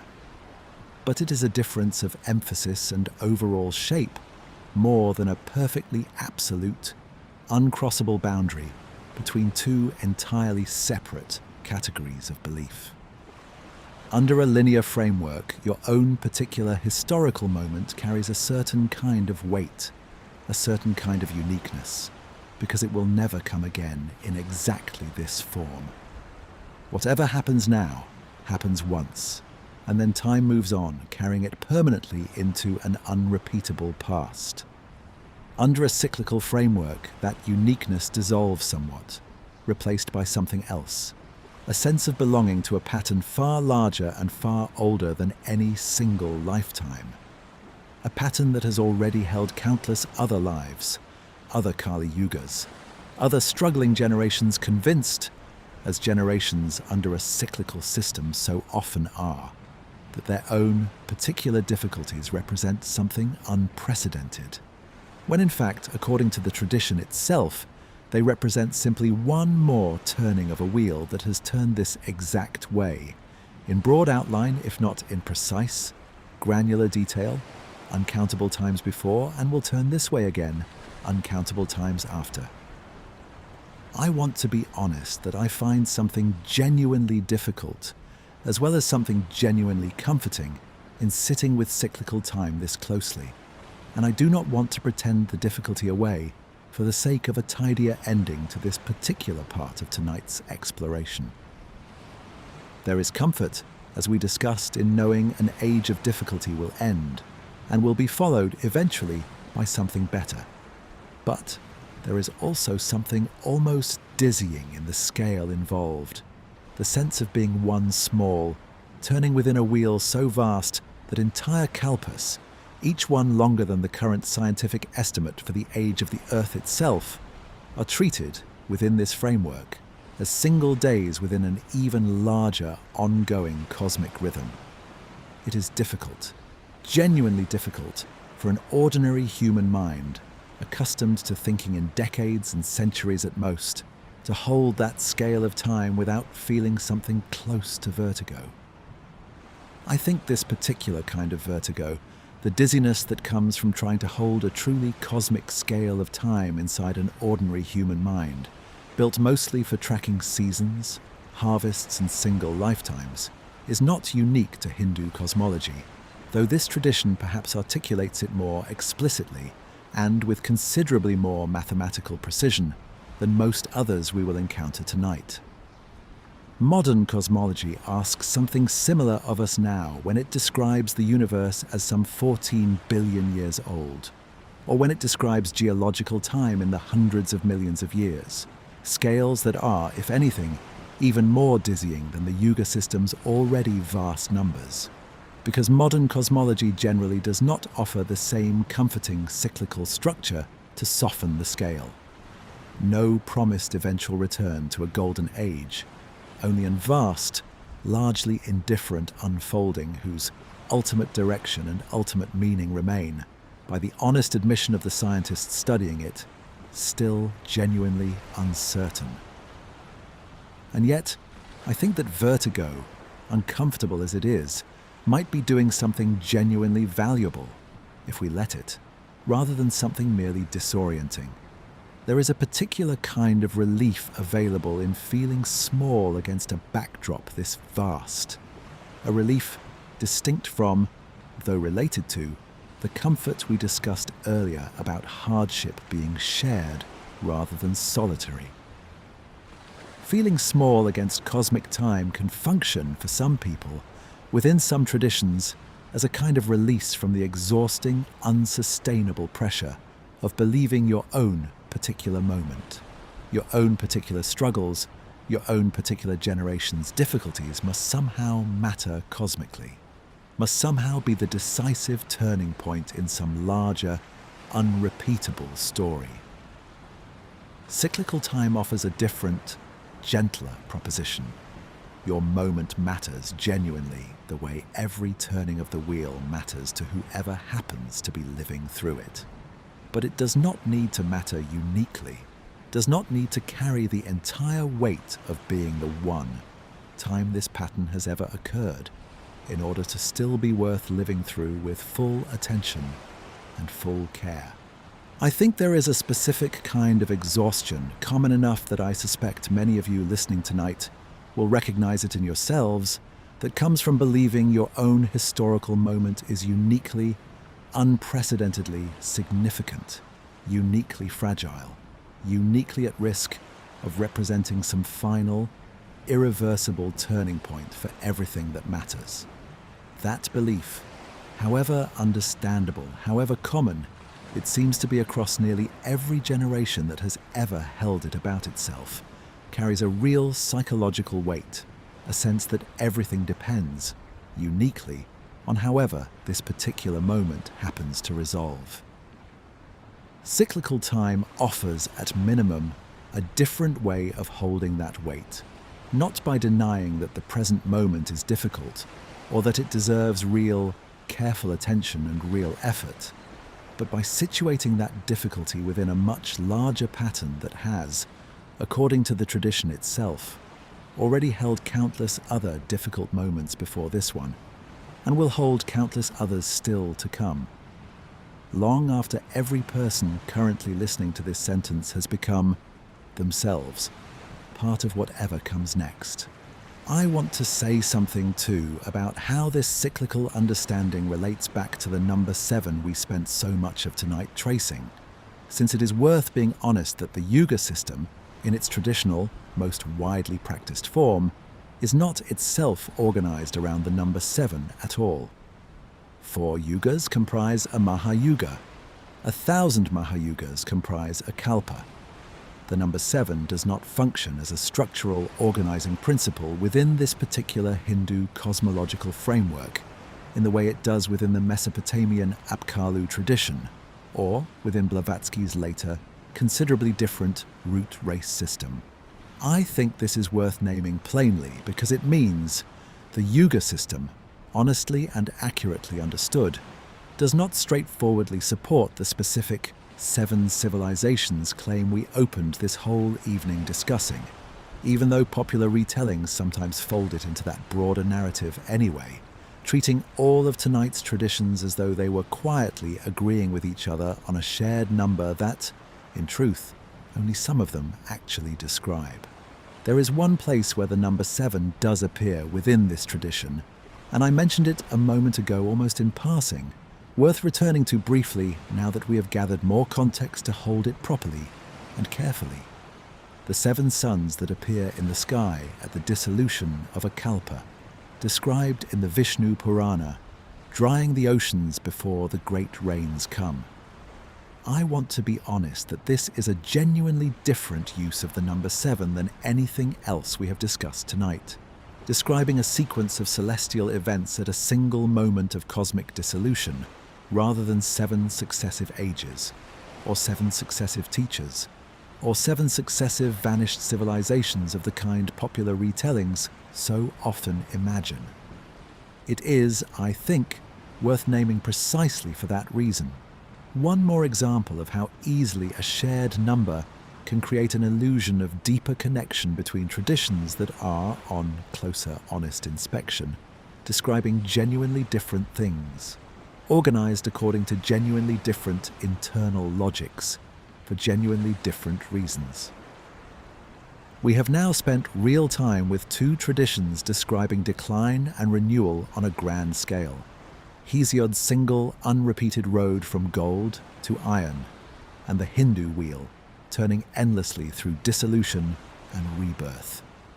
I want to leave this particular framework now, gently, and travel much further west and much further south across an ocean that, as far as any archaeological or historical evidence currently available to us indicates, no person from either of tonight's earlier traditions ever crossed, to a set of cultures that developed their own independent understanding of prior worlds, prior suns, each one ending in its own specific catastrophe, without ever once hearing of Sumer or Greece or the Yugas or anything at all from the entire old world we have spent tonight exploring together, separated not by mere distance but by an ocean wide enough that no ancient ship from either shore is known to have ever successfully crossed it. There is a stone, carved sometime in the late 15th century, discovered buried beneath the central square of what is now Mexico City, that shows, at its center, a face surrounded by 4 smaller panels, each one containing a date, each one marking quietly and permanently the ending of an entire prior world. This is often called the Aztec sunstone, or the calendar stone, though calling it simply a calendar undersells what it actually records. At its center sits a carved history of catastrophe. 4 previous worlds, 4 previous suns, each one destroyed in its own specific way, before the 5th sun, the one under which the stone's own makers believed they were living, rose to take its place. This is the tradition sometimes called the 5 Suns, or Nahué Olin in the Nahuatl language of the Aztec people, known more properly to themselves as the Mexica. And I want to be honest with you about something before we go any further into what this tradition actually describes. Everything we have discussed so far tonight, Sumer, Greece, the Hindu Yugas, developed within a connected, if vast, network of cultures across Africa, Europe, and Asia. Cultures that traded with each other, fought each other, sometimes directly borrowed ideas from each other across centuries of contact. What we are about to sit with now developed independently, across an ocean, among peoples with no documented contact whatsoever with anything from that entire old world tradition, until European ships arrived in the early 16th century, by which point this Mesoamerican tradition had already been developing in its own right for well over 1,000 years. I want to say something about the term Aztec itself before we go further, because it carries some genuine complication worth naming honestly. The people who built the empire centered on the city of Tenochtitlan, the site of modern Mexico City, generally referred to themselves as the Mexica, and the term Aztec is a later, somewhat looser label, popularized by scholars centuries after the conquest, drawn from a word referring to a legendary ancestral homeland called Aztlan. I use the more familiar term Aztec tonight because it remains the term most listeners will recognize, but I want to name, honestly, that Mexica is the term the people themselves more commonly used, and that the civilization we are discussing was itself the product of a complex, layered history, building on and absorbing traditions from earlier Mesoamerican cultures, including the Toltec, and further back still, cultures reaching to the very origins of civilization in this part of the world. I want to sit with the weight of that independence for a moment, because I think it matters enormously for tonight's larger question. If a shared idea, worlds ending and beginning again, appears only among cultures that we know had contact with each other, we should be cautious about treating that shared idea as evidence of some deep, universal human intuition, since it might simply reflect one idea, traveling, borrowed and reborrowed, along trade routes and conquest routes over many centuries. But the Mesoamerican tradition of prior, destroyed worlds developed with no such contact, no shared trade routes, no shared migrations, nothing connecting it to Sumer or to Greece or to the Indian subcontinent, at least not within any time frame archaeology or genetics can currently identify. If this tradition still arrives at something recognizably similar, prior worlds ending in catastrophe, giving way to our own, that similarity becomes considerably more interesting precisely because it cannot be explained away as simple cultural borrowing. The Aztec tradition of the Five Suns survives to us primarily through a handful of colonial-era manuscripts, compiled by Spanish friars working alongside indigenous scribes and informants in the decades following the conquest, blending pre-contact oral and pictorial tradition with the new alphabetic writing system introduced by the colonizers. I want to name this source situation honestly, because it differs in important ways from some of tonight's earlier material. We are not reading directly from a pre-contact stone tablet or codex describing the full narrative in the Mexica people's own uninterrupted words.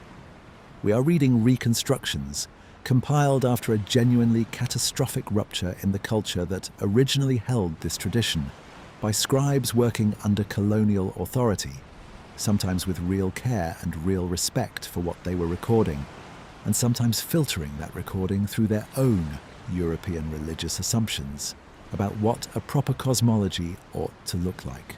Two sources in particular carry most of the weight for what we know about this tradition today, and I think they deserve to be named directly. The Legend of the Suns, part of a larger manuscript compiled in Nahuatl using the Latin alphabet in the mid-16th century, and the Florentine Codex, an extraordinary, genuinely massive bilingual encyclopedia of Mexica life and belief, compiled by the Franciscan friar Bernardino de Sahagún, working closely and extensively with indigenous informants and student scribes over several decades. Sahagún's project stands out, even among colonial-era sources, for its unusually systematic, careful methodology, closer in spirit to genuine ethnographic fieldwork than to typical missionary writing of his period, though it remains, inevitably, a document produced within and shaped by the colonial context that made its production possible at all. Scholars today rely heavily on both of these sources, while remaining genuinely, carefully attentive to the layers of translation, interpretation, and cultural filtering each one necessarily passed through before reaching us. With that honest caveat in place, here is what the surviving tradition describes. Before our current world, 4 previous worlds existed, each one ruled over by a different god, each one populated by its own version of humanity, and each one ending in a specific, distinct catastrophe. The first sun, called 4 Jaguar in most accounts, was ruled by the god Tezcatlipoca, and its inhabitants, according to the tradition, were eventually devoured by jaguars. The world itself plunged into darkness as the sun failed to properly complete its journey across the sky. The second sun, Forewind, ended when the world was destroyed by ferocious hurricanes. Its inhabitants transformed into monkeys as they fled, scattering into the forests where their descendants, the tradition holds, can still be found today. The third sun, Forerain, ended in a rain of fire, sometimes described as a rain of burning stones falling from the sky. Its inhabitants transformed into birds, or in some versions consumed entirely by the fire itself. The fourth sun, Forewater, ended in a great flood that covered the entire earth. Its inhabitants transformed into fish as the waters rose around them, unable to escape by any other means. I want to note, honestly, that the specific order and details of these four suns vary somewhat between the different surviving sources, in ways not unlike the recension variants we discussed carefully with the Sumerian King List earlier tonight. The legend of the suns and the accounts recorded by Sahagun do not agree perfectly on the exact sequence, and some other surviving sources, including the Great Sunstone itself, present the order slightly differently again. I want to name this variance directly, rather than presenting a single, falsely tidy account, because I think the pattern we have now seen repeat across nearly every tradition tonight, ancient stories surviving in multiple, imperfectly matching versions, is itself worth sitting with as a genuine, recurring feature of how oral and written tradition actually functions across vast stretches of time, rather than a flaw unique to any one culture's particular record-keeping. I want to sit with that pattern of transformation for a moment, because I think it is one of the most distinctive features of this tradition compared to everything else we have examined tonight, and it is worth naming clearly and directly rather than rushing past it in favor of the next, more dramatic detail. In the Mesopotamian flood, humanity is destroyed and, except for one worn survivor, essentially erased, turned back into the clay it was made from. In this tradition, the inhabitants of each destroyed world are not simply erased. They are transformed into monkeys, into birds, into fish, continuing to exist, just in a different form, no longer human, but not entirely gone either. I find something genuinely different and genuinely worth sitting with in that distinction. Catastrophe here does not mean pure erasure. It means transformation, a continuation under an altered shape. The previous world's inhabitants still walking or swimming, or flying somewhere in the margins of the world that came after them. After the fourth sun ended in flood, the tradition describes a period of darkness before the gods gathered at the sacred city of Teotihuacan, the vast ruined complex whose pyramids still stand today outside modern Mexico City. Though the identity of the people who originally built it remains, itself, a genuine unresolved question in Mesoamerican archaeology, since the city had already been abandoned for centuries by the time the Aztec people arrived in the region and gave it the name by which we still know it. According to the tradition, the gods gathered at this already ancient, already mysterious site to determine how the fifth sun, our own world, would come to be lit. I find that detail, the Mexica people themselves regarding Teotihuacan, as already ancient, already mysterious, already the work of some earlier, vanished people, genuinely striking to sit with, because it means the Mexica held their own version of exactly the feeling we have been circling all night, a wonder at ruins left by people whose identity had already been lost by the time later inhabitants arrived to name and reinterpret what they found. Teotihuacan, at its height centuries before the Aztec Empire existed, was among the largest cities anywhere in the world at that time, home to tens of thousands of people. its Great Pyramids among the largest structures in the pre-contact Americas. And yet, by the time the people we call the Aztecs encountered it, they knew astonishingly little certain history about who had actually built it, only that it must have been the work of gods, or of a people so far removed from their own present that only myth remained capable of explaining what stood before them. The full story of how the fifth sun was created is, I think, one of the most genuinely moving pieces of mythology we have encountered tonight, and I want to give it the space it deserves before we move on. The gods needed one among their own number to sacrifice himself, leaping into a great sacrificial fire in order to become the new sun and light the waiting world.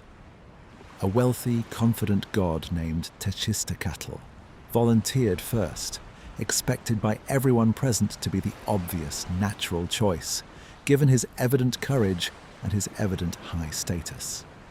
But when the moment actually came, standing at the edge of the fire, his courage failed him, and he could not bring himself to jump. A second god, Nanahuatzin, poor, humble, his body covered in sores, someone the other gods had not expected to volunteer at all, stepped forward instead, and without hesitation, without the pause that had stopped the wealthier, more confident god, leapt directly into the flames. Shamed by Nanahuatzin's quiet courage, Techistocatl finally leapt in after him. And so, the tradition holds, both gods emerged transformed, Nanahuatzin becoming the sun, Techistocatl becoming the moon, both now shining equally bright in the sky. But two suns burning with equal blinding intensity was, the other gods quickly realized, more light than the new world could actually bear. And so one of the gods promptly threw a rabbit directly at Techistocatl's face, dimming his once equal light and leaving the visible mark that can still be seen today. The tradition says, if you look carefully at the surface of the moon, the clear shape of a rabbit, visible to anyone still willing to look up and search for it. Even after this transformation, the newly created sun did not move across the sky on its own. Not at first. It simply hung there, still and unmoving, refusing to complete its journey, until the other gods, understanding what was required of them, sacrificed themselves as well, offering their own hearts, their own lives, to give the new sun the strength and the motion it needed to properly begin its daily journey across the heavens. This is, according to Aztec tradition, the origin of the practice of human sacrifice that later defined so much of Mexican religious life, understood not as arbitrary cruelty, but as a continuation of that original divine sacrifice, an ongoing debt owed to the gods who gave up their own lives to set the sun properly in motion. A debt the Mexica believed had to be continuously repaid, generation after generation, or the sun itself might simply stop moving again, plunging the world back into the same darkness that had ended every world before this one. I think it is worth being honest and direct about this connection, rather than softening or avoiding it, because it is genuinely important for understanding how this cosmology actually functioned within Aztec society, and because I do not think honesty and respect are in tension here. The Five Suns tradition was not simply an abstract, distant creation myth, safely contained within old stories. It carried direct, ongoing, deadly serious consequences for how the Mexica people organized their entire religious and civic life, because it framed the sun's continued motion, and therefore the continued existence of the world itself, as genuinely dependent on continued human ritual sacrifice. This is different from every other tradition we have examined tonight, where the catastrophic ending, once past, was generally understood as complete, requiring no ongoing ritual maintenance to prevent its repetition. Here, the fifth sun's stability was understood as actively, continuously at risk, requiring real, costly, ongoing human effort to sustain. I think it is also worth saying carefully that Mexica ritual sacrifice, a topic that has often been sensationalized, flattened, or used to caricature this civilization in ways that erase its genuine intellectual and artistic sophistication, deserves to be understood within its own internal logic, rather than judged purely through a modern lens disconnected from the cosmology that gave it meaning. Within the framework the Mexica themselves held, sacrifice was not casual violence. It was understood as repayment of a genuine cosmic debt, incurred when the gods themselves gave up their own lives to set the sun in motion, and it was woven into an elaborate, carefully maintained religious calendar, involving extensive ritual preparation, genuine theological reflection, and a worldview in which humans held real, active responsibility for sustaining the ongoing order of the cosmos, rather than simply receiving that order as a fixed, guaranteed gift from gods who would maintain it, regardless of human action. Whatever else we make of this practice, I think it deserves to be understood on these terms, as a serious, internally coherent, religious response to a cosmology that held the world's continued existence as something genuinely, actively at stake. I want to leave you, as we prepare to move on from this tradition, with one more detail worth sitting with carefully. The fifth sun, the one under which the Mexica believed they were living, the one under which the sunstone itself was carved, was not understood as permanent or guaranteed either. Aztec tradition generally held that this fifth world, like the four before it, would also eventually end. In an earthquake, the tradition specifies the ground itself finally giving way, beneath a sun that had been kept moving only through centuries of accumulated, costly effort. Even the world the stone's makers stood upon, carving that vast record of catastrophe into solid rock, was understood by the very people carving it as simply one more world, temporary, contingent, destined eventually, like every world before it, to end. There is something I find genuinely humbling in that final detail, sitting with it at this hour, after everything else we have walked through together tonight. The sunstone was not carved as a triumphant declaration that the Mexica had finally arrived at a stable, permanent world after 4 failed attempts. It was carved, if anything, as an act of sober, clear-eyed acknowledgement, a record of exactly how fragile and how contingent their own world remained, held in place only through continuous effort, continuous vigilance, and the understanding that it too would, someday, join the 4 that had already ended before it. I think that honesty, carved directly into stone, by a civilization with every reason to want to believe in its own permanence, is worth carrying with us as we leave this tradition behind and travel back once more toward more familiar ground.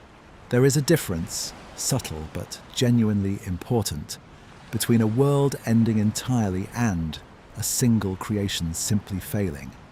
And I want to sit with that difference carefully as we move now from the Aztec 5 suns to a neighboring, related, but genuinely distinct Mesoamerican tradition, the Popol view of the Quiche Maya people of the highlands of what is now Guatemala.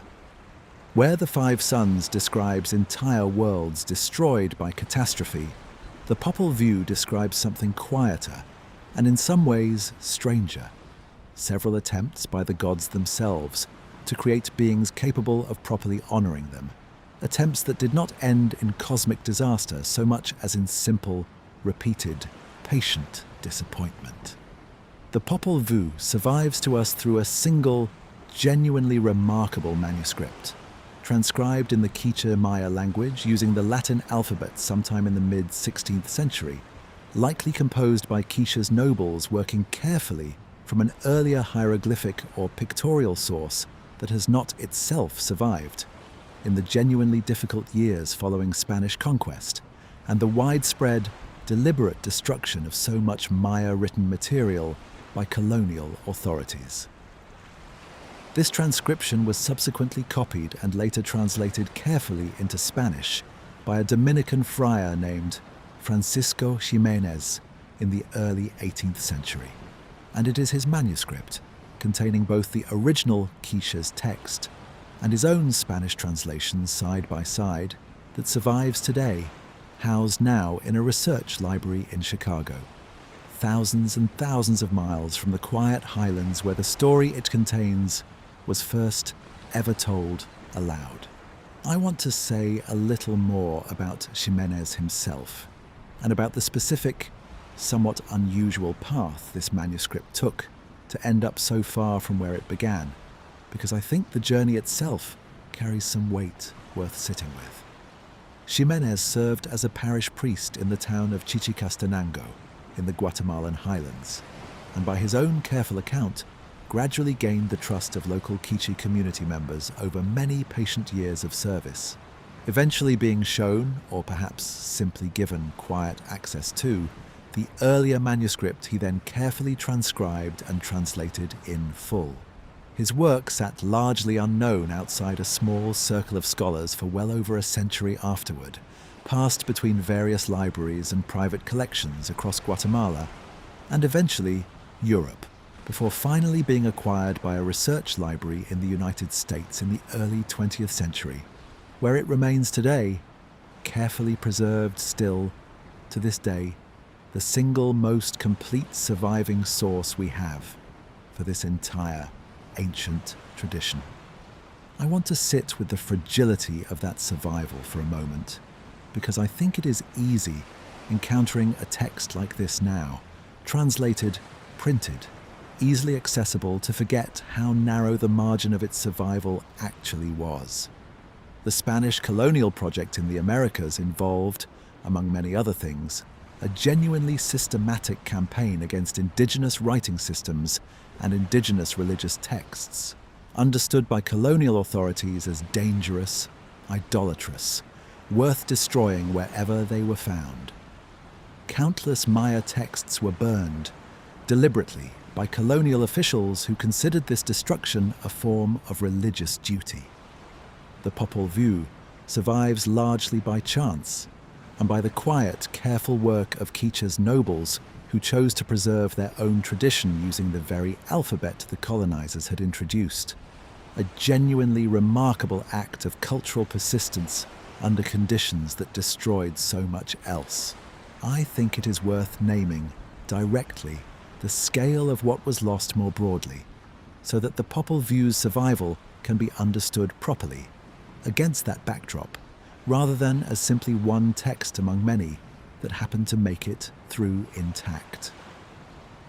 The Maya civilization, in the centuries before conquest, had developed one of the most sophisticated writing systems anywhere in the ancient world. A genuine, fully developed hieroglyphic script, capable of recording history, astronomy, ritual, and literature with real precision. The overwhelming majority of texts written in this script were destroyed in the decades following conquest, whether through deliberate burning, through neglect, or simply through the collapse of the institutions and scribal traditions that had once maintained and copied them. Only a small handful of pre-contact Maya books survive anywhere in the world today, scattered across museums and libraries far from where they were made. The Popol Vuh, though transcribed after conquest, rather than surviving from before it, stands as one of the fullest windows we have left into the content and the sophistication of everything that was otherwise lost. With that history held carefully in mind, here is what the text itself describes. In the beginning, according to the Popol Vuh, there was only the sky and the sea, calm, silent, motionless, until the gods, referred to by several different names and titles throughout the text, including Heart of Sky and the feathered serpent deity Gukumats, spoke together and decided to create the earth, and then, having created the earth, decided they wanted beings capable of speaking their names, capable of keeping proper account of time, capable of offering the gods the recognition and the reverence they desired. This desire to be genuinely known and properly named sits at the very center of the Popol Vuh's entire creation narrative. And it is worth holding on to as we walk through what follows, because it explains quite directly why the gods keep patiently trying again, each and every time a creation fails to meet this specific, particular need. The first attempt at creating these beings produced the animals, the deer, the birds, the jaguars, the snakes, each one given a place to live, a way of moving through the world. But when the gods asked the animals to speak their names, to call out to them in proper reverence, the animals could only squawk and hiss and growl, each in its own way, unable to form the kind of speech the gods were hoping for. Recognizing this failure but without punishing the animals for it, the gods instead simply assigned them their permanent role, to be eaten and to be raised, living out their lives as animals rather than as the reverent, speaking beings the gods had originally hoped to create. This first attempt is not framed as a catastrophe. It is framed gently, almost tenderly, as a simple mismatch between intention and result, resolved by giving the resulting creatures a different, appropriate place in the world, rather than by destroying them entirely. I think this opening movement of the text, gentle, almost gently comic in places, sets a tone worth noticing before the narrative grows more serious. The gods here are not depicted as distant, infallible architects, executing a flawless plan from the very beginning.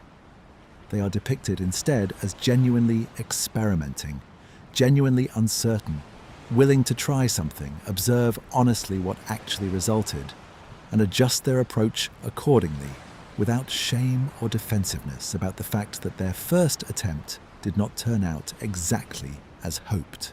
I find something quietly wise in that portrayal, a divine creativity closer to careful craftsmanship, trial and honest revision than to instantaneous, effortless perfection. And I think it sets up everything that follows, 3 further attempts, each one bringing the gods closer to what they were actually hoping to achieve. The second attempt was more deliberate and more disappointing to the gods when it too failed. They tried making people from mud, wet earth, taking clay and shaping it into bodies. But these mud people, the text tells us, could not hold themselves upright properly, dissolved when they came into contact with water, could speak but without any real understanding behind their words, without true intelligence, without the capacity to properly know or remember the gods who had made them. This attempt too was set aside, dissolved back into the earth it had come from, the text says, with a certain weary acknowledgement from the gods that this approach at least clearly was not going to work, whatever refinements might have been attempted. I think it is worth noticing that this mud people attempt bears a genuine, if likely coincidental, resemblance to the Mesopotamian tradition of humanity fashioned from clay, which we spent considerable time with earlier tonight. I want to be careful here, though, because I do not think this resemblance is evidence of any actual contact or borrowing between these two, entirely separate traditions, developed continents apart, with no plausible route of transmission between them. It is, I think, simply further evidence of something we have circled all evening, that clay, mud, the raw material of the earth itself, is among the most obvious, most universally available substances a person anywhere might reach for when imagining how the divine could first shape something resembling a human being, and that different cultures working entirely independently might arrive at the same basic material almost by necessity, rather than through any shared cultural inheritance. The third attempt turned to wood, carving figures out of trees, and this attempt came considerably closer to success than either of the two before it. These wooden people could walk, could speak, could multiply, filling the earth with their descendants, resembling, in outward form, something genuinely close to real human beings. But something essential was still missing.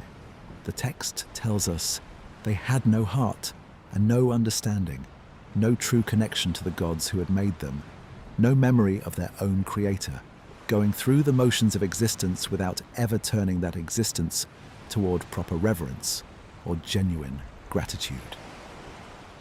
And so the gods decided this attempt too would have to end. The ending of the wooden people is, I think, one of the most genuinely strange and vivid passages anywhere in the text, and it deserves to be told with real care rather than summarized too quickly. The gods sent a great flood, a resin-like substance falling from the sky, to begin their destruction. But what finishes the wooden people is stranger still, and more specific than simple drowning. Their own belongings turn against them.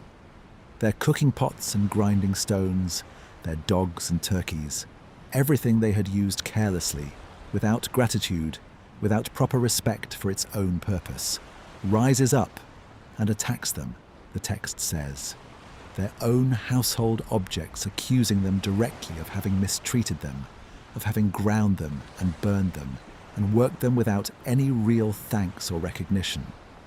The wooden people flee in terror from their own possessions, and those who survive that assault are transformed, the text tells us, into monkeys, condemned to wander the forests as a visible, permanent reminder of this particular failed attempt at humanity.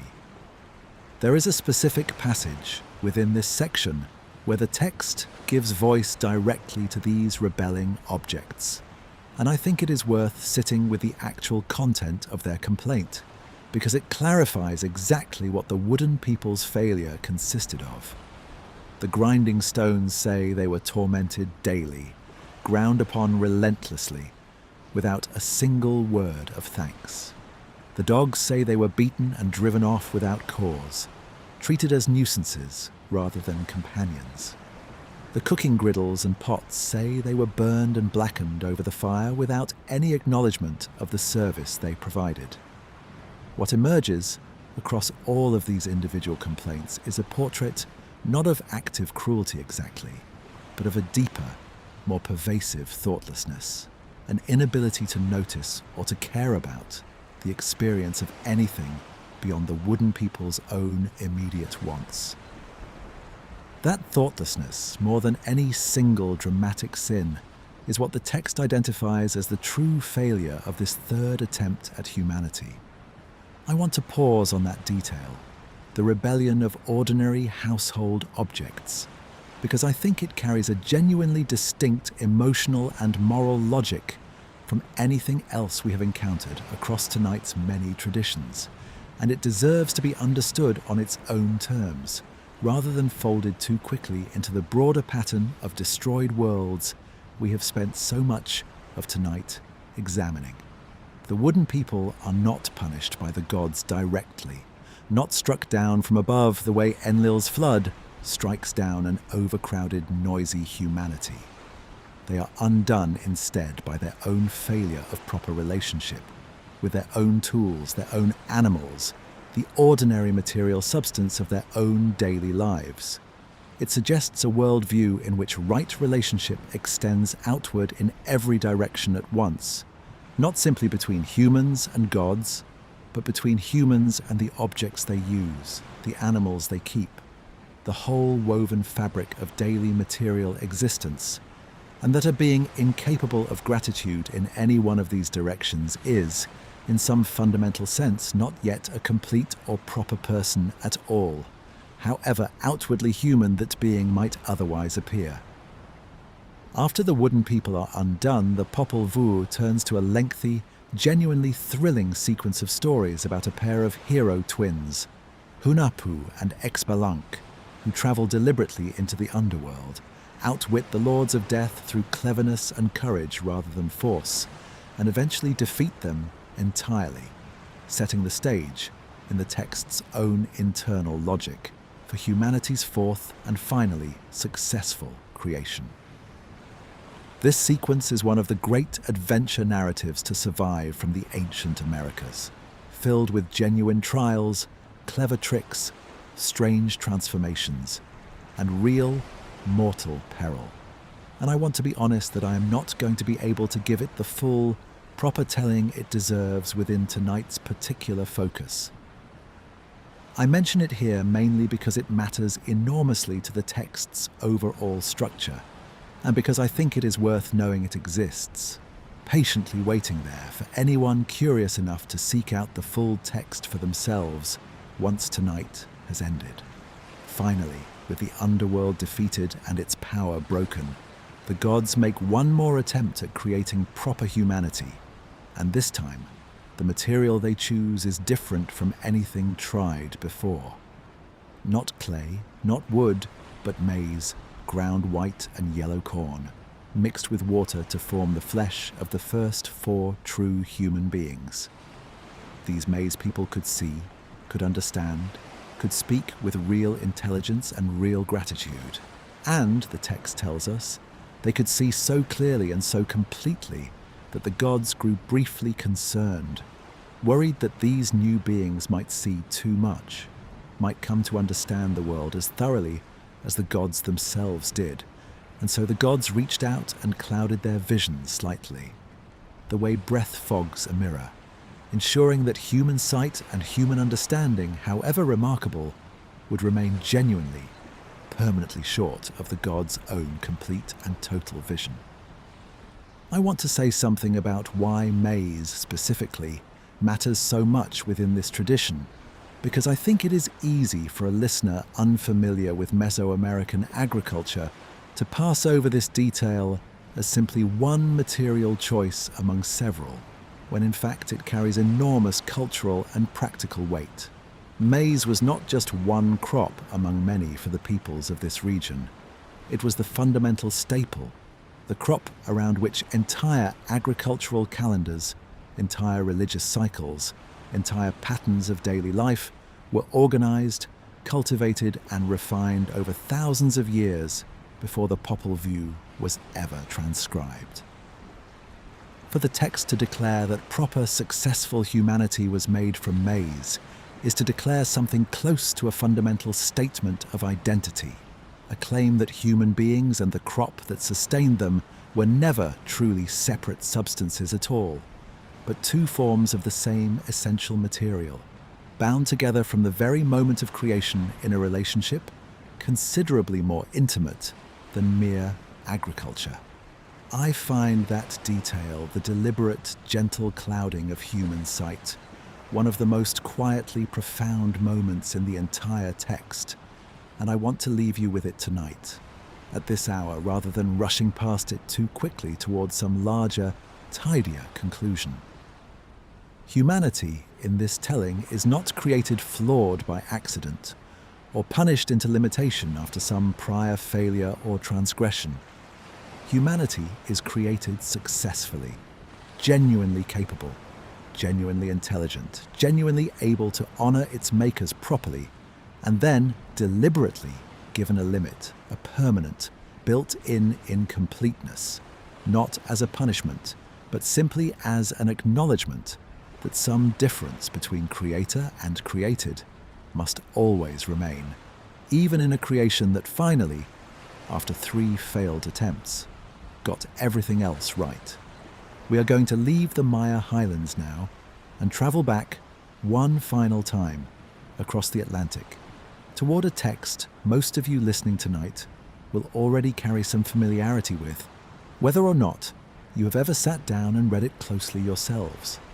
A text that also describes a flood and a survivor and, afterward, a strange and ambitious tower, reaching upward that the text itself says was never allowed to finish. I want to tell this next story slowly and simply, the way it might have been told around a fire long before it was ever written down, because I think this particular flood, more than almost any other we have sat with tonight, carries the weight of over 1,000 years of retelling, translation, and quiet, careful memorization by people who wanted to make sure it survived exactly as they had received it, word for word, generation after generation. Genesis, the opening book of the Hebrew Bible and by extension of the Christian Old Testament, tells this story across 4 chapters.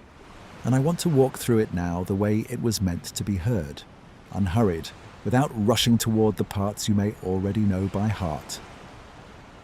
The story begins with an assessment, delivered plainly, without much preamble. Humanity had multiplied across the face of the earth, the text tells us, and had grown wicked. Its thoughts and its intentions turned continually toward evil. The text describes a kind of divine grief at this state of affairs, an emotion translated in different versions with different shades of meaning, sometimes rendered as regret, sometimes as sorrow, at having made humanity in the first place. And so a decision is made to blot out this creation entirely, every living thing upon the face of the earth, and begin again. I want to sit briefly with that word grief, because I think it carries real weight and it echoes something we found earlier tonight in a very different tradition. When we spent time with the Mesopotamian flood, we noticed a goddess weeping over what her own kind had destroyed, even as the destruction proceeded. Here in Genesis, the grief comes before the flood rather than during it, but it carries a similar emotional complexity. A God who is described as sorrowful about the very beings he is about to destroy, rather than coldly, indifferently erasing them. I do not think this detail is accidental in either tradition. It suggests that even within frameworks that describe catastrophic, world-ending divine judgment, the storytellers themselves were unwilling to imagine that judgment as emotionally simple, as something the divine could enact without cost, without real and genuine sorrow attached to the decision. But one man, the text tells us, found favor. His name was Noah, and he is described in the text's own words as righteous in his generation, a man who walked faithfully with God at a time when nearly everyone else, by the story's own account, was not doing so. Noah is given specific, detailed instructions to build an ark, a vessel of a precise size, built from a specific kind of wood, sealed with pitch inside and out, with a specific number of decks and a specific arrangement of rooms within it. He is told to bring his wife, his 3 sons, and his sons' wives, and he is told to bring animals, 2 of every kind, male and female, to keep them alive alongside his own family, and in some accounts 7 pairs of the animals considered clean, for reasons the text does not fully explain until later in the story.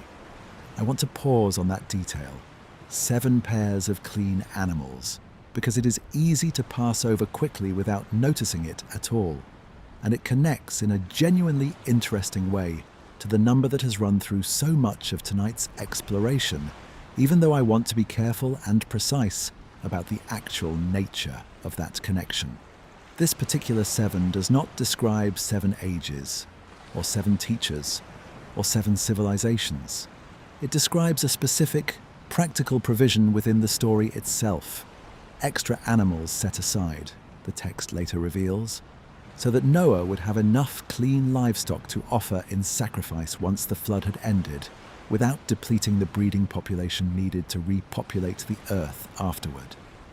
It is a genuinely practical detail, agricultural and ritual at once, folded seamlessly into a story that, elsewhere, operates on a much more cosmic, world-spanning scale, and I think that particular blend, ordinary practical detail sitting comfortably alongside genuine cosmic catastrophe, is worth noticing as one of this text's most distinctive and enduring qualities.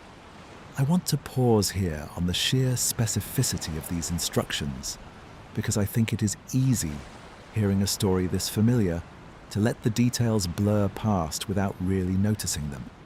The ark's dimensions are given in cubits, an ancient unit of measurement based roughly on the length of a forearm, and translated into more familiar units. The resulting vessel would have been truly enormous, several hundred feet long, taller than a multi-story building of considerable height, a genuinely massive, difficult undertaking for one single family to construct, even with whatever outside help the text implies they might have had along the way.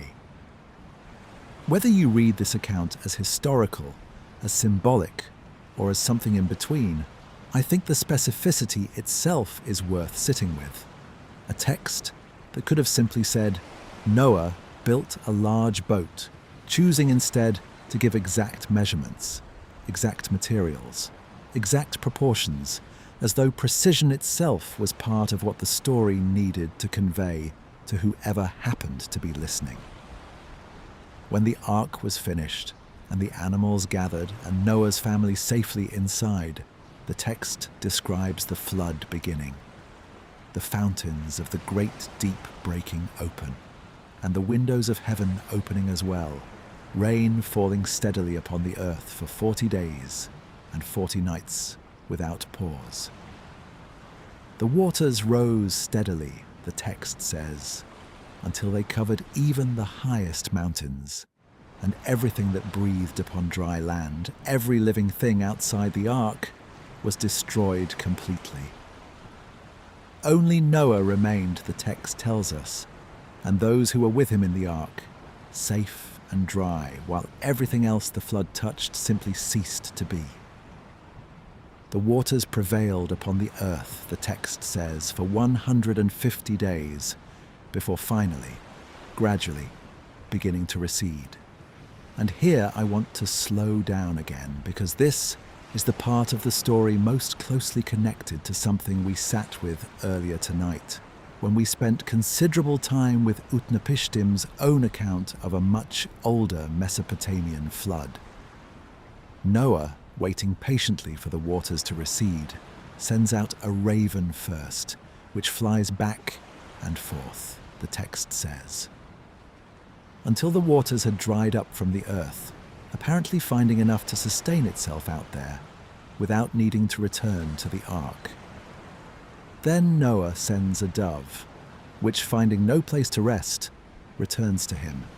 He waits 7 days and sends the dove again, and this time it returns carrying an olive leaf, freshly plucked, in its beak, a sign, unmistakable even without words, that the waters had begun to recede enough for vegetation to grow again somewhere below.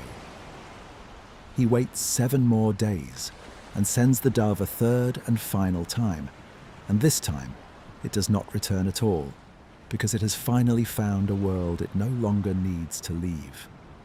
I promised you earlier tonight that we would return to this sequence, and I want to be honest and direct with you now about why it matters.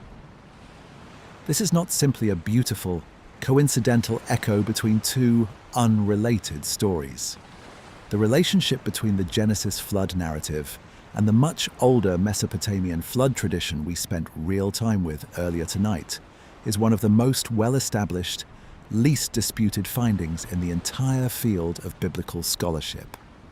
The structural parallels are too specific and too numerous to be coincidental. A righteous man warned in advance, a boat built to careful specifications, animals brought aboard in pairs, birds sent out in sequence to test for dry land, and finally, in both traditions, an offering made to the divine once the flood recedes. An offering both texts describe the divine as finding genuinely pleasing. I want to name a few of these parallels even more precisely and carefully, because I think the specificity is exactly what makes the connection genuinely persuasive, rather than simply asserted from a comfortable distance. In both traditions, the divine figure who warns the flood hero specifically instructs him to seal his vessel with pitch, both inside and outside, a remarkably concrete technical detail to survive independently across 2 entirely separate lines of transmission if the stories genuinely had no relationship to each other whatsoever. In both traditions, the flood hero sends birds out in a deliberate, staged sequence, rather than simply waiting for the water to visibly recede on its own. And in both traditions, once the flood finally ends, the very first recorded action the flood hero takes is to offer a sacrifice.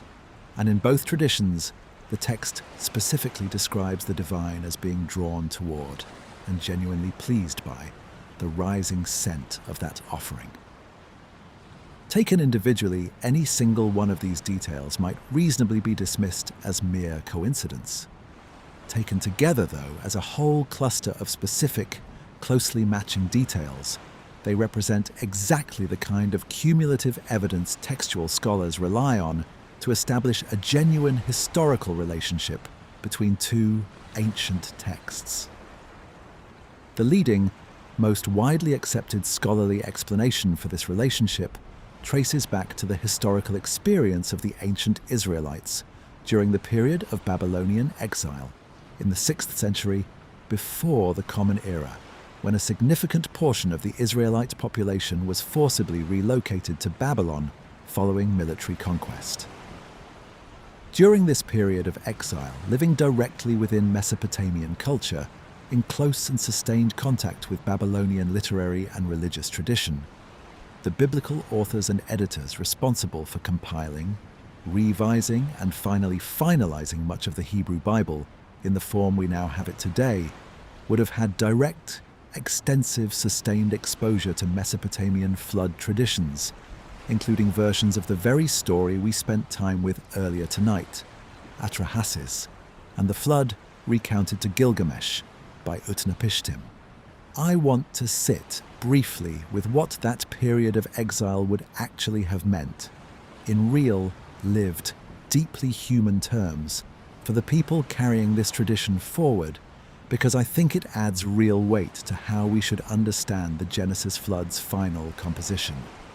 Exile meant sudden, forced displacement from the land the Israelite people understood as central to their own religious identity, meant living as a genuine minority population within a much larger, much more powerful empire, meant daily, unavoidable exposure to that empire's own literature, its own religious festivals, its own confident, well-established traditions about the gods and about the deep past. Biblical scholars generally understand much of the Hebrew Bible's final editing and compilation as happening during or shortly after this period. A community working to preserve and clarify its own distinct identity precisely while surrounded by, and in genuine conversation with, the powerful ancient traditions of the empire that had displaced them. I want to be careful and precise about what this scholarly consensus actually claims, and what it does not claim, because I think precision matters enormously here, for reasons that go well beyond simple historical curiosity. The claim is not that the biblical authors copied the Mesopotamian story wholesale, word for word, or that the Genesis account is simply a plagiarized version of an older text with the names changed. The relationship is considerably more interesting and considerably more theologically significant than that. The biblical authors, working within their own distinct religious framework, one committed to a single God rather than a pantheon of competing, sometimes petty deities, appear to have taken a flood narrative already deeply familiar across the ancient Near East and reshaped it substantially, changing its theology, its emphasis, and its meaning, while retaining enough of its underlying structure that the relationship remains genuinely, clearly visible to scholars comparing the texts side by side, even after thousands of years and multiple layers of translation. I think this distinction between borrowing a story's underlying structure and simply copying its surface content deserves to be honored carefully, because it represents something genuinely creative and genuinely theological, rather than something merely derivative or unoriginal. Consider what the biblical authors actually did with the material available to them, working carefully, patiently, over what were likely multiple generations of editing and refinement. Where the Mesopotamian tradition offers a council of squabbling gods, motivated by irritation and undermined by internal betrayal, the biblical authors constructed a single, unified moral universe. One God, one coherent will, one consistent standard of righteousness, against which Noah could specifically be measured and specifically found worthy. That is not simple, thoughtless copying at all. That is a genuinely original theological argument, carefully built using an inherited narrative scaffold, the way a skilled composer might take a familiar old folk melody and build an entirely new, entirely original symphony carefully around it, recognizable still in its bones, but transformed almost entirely beyond recognition in its ultimate meaning and its ultimate emotional effect. I think the differences between these two traditions are, in their own way, just as significant as the similarities, and worth sitting with directly rather than letting the parallel structure overshadow what actually changed in the retelling. Where the Mesopotamian flood is caused by overcrowding, by noise, by one particular god's personal irritation at being kept awake, the Genesis flood is caused by something the text frames in explicitly moral terms: humanity's wickedness, its violence, its corruption. Where the Mesopotamian gods squabble among themselves, one god secretly undermining another's decision, the God of Genesis acts with a single, unified will, grieving, deciding, and ultimately relenting, all as one coherent figure rather than a divided council. And where the Mesopotamian flood ends with new limits placed on human fertility, a grim population control mechanism built into the world going forward, the Genesis flood ends instead with a promise, a covenant. God setting a bow in the clouds, the text tells us, as a permanent visible sign that the earth would never again be destroyed by flood in quite this same total, world-ending way. That covenant, and the sign attached to it, is worth pausing on directly before we move any further, because it represents, I think, one of the most genuinely hopeful notes in the entire body of tradition we have walked through together tonight. Nearly every other flood story we have examined ends with some form of ongoing precariousness, a world understood as still fragile, still at risk of some future catastrophe, whether through renewed divine anger or through the simple, patient turning of a cosmic wheel. Genesis, by contrast, ends this particular threat definitively. Whatever else might befall humanity in the chapters and centuries that follow, the text promises specifically and explicitly that a flood of this particular kind, one intended to destroy the whole earth, will not happen again. It is, among tonight's many traditions, one of the only flood narratives that closes its own door this firmly behind it. I find myself genuinely moved, sitting with this particular detail at this hour, by the specific image the text chooses for its promise. Not a formal decree, not an abstract theological statement written into some legal code, but a rainbow, an ordinary, recurring natural phenomenon that anyone in any generation in any country might look up and actually see with their own eyes, stretched across an ordinary sky after an ordinary rain has finally passed. The text transforms something genuinely common, something nearly everyone listening tonight has already seen countless times over the course of their own lives without necessarily thinking twice about it, into a standing, freely renewable reminder of a promise made only once, long ago, but visibly and repeatedly renewed every single time the right conditions of light and water happen to align again, anywhere in the world. I think there is something quietly brilliant in that choice, tying a permanent theological promise to something so ordinary, so easily and repeatedly witnessed, rather than tying it to some singular, unrepeatable historical event that only the very first generation could have actually witnessed for themselves. And yet, even with that door closed, Genesis does not end its account of humanity's early troubles at the flood alone. There is another story sitting just a few chapters later, one that describes not water this time, but ambition, a tower reaching upward, and a divine response that scatters, rather than drowns, the people responsible for building it. That story, quieter than the flood in its violence, but no less significant in what it reveals about this tradition's understanding of humanity's recurring overreach, is where we are headed next, once we have rested here a little longer with the ark and the dove and the rainbow still stretched somewhere across an ordinary sky. There is a story sitting just a few chapters after the flood in the book of Genesis that I think deserves to be understood as belonging to the same broader family we have been carefully exploring all night, even though it involves no water at all, no boat, no drowning world beneath the waves. It is a story about division rather than destruction, about a single people scattered rather than a single people erased entirely.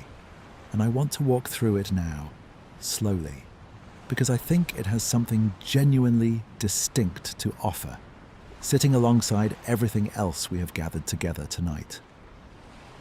The story begins in Genesis chapter 11 with a striking claim, one easy to pass over quickly, but genuinely worth sitting with directly.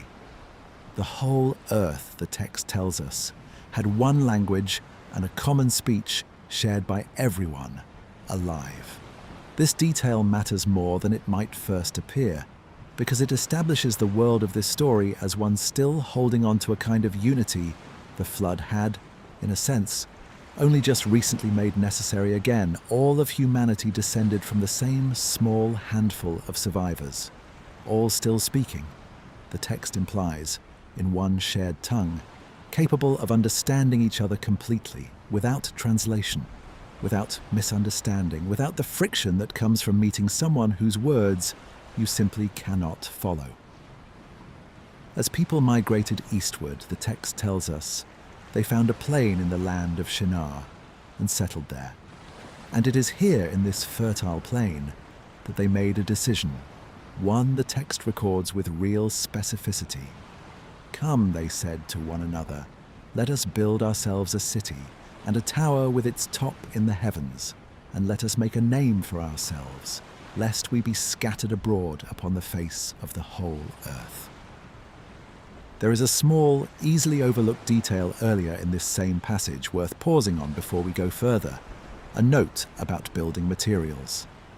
The text specifically mentions that the builders used brick instead of stone, and slime, meaning bitumen or tar, instead of mortar.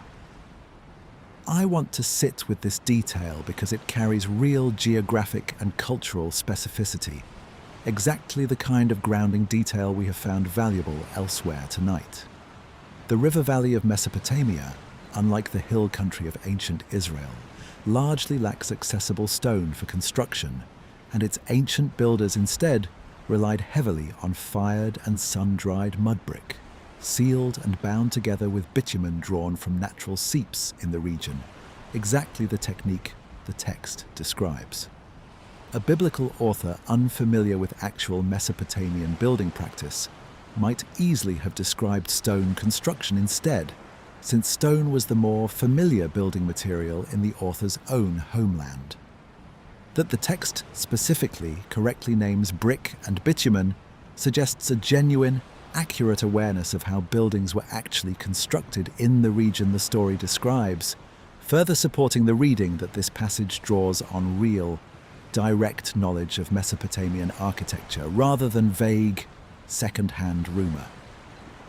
I want to sit with that stated motivation for a moment because I think it is easy to remember this story primarily for its dramatic conclusion, the tower, the confusion of languages, the scattering, while quietly forgetting the actual reason the text itself gives for why the whole project began in the first place.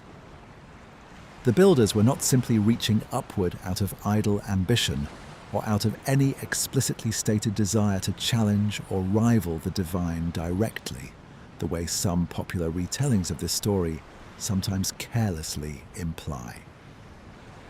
Their stated goal, given plainly within the text itself, was to make a name for themselves and, crucially, to avoid being scattered abroad. This was, in other words, a project born from a kind of genuine anxiety, a fear of dispersal, of losing the unity and cohesion the text has just told us they currently held.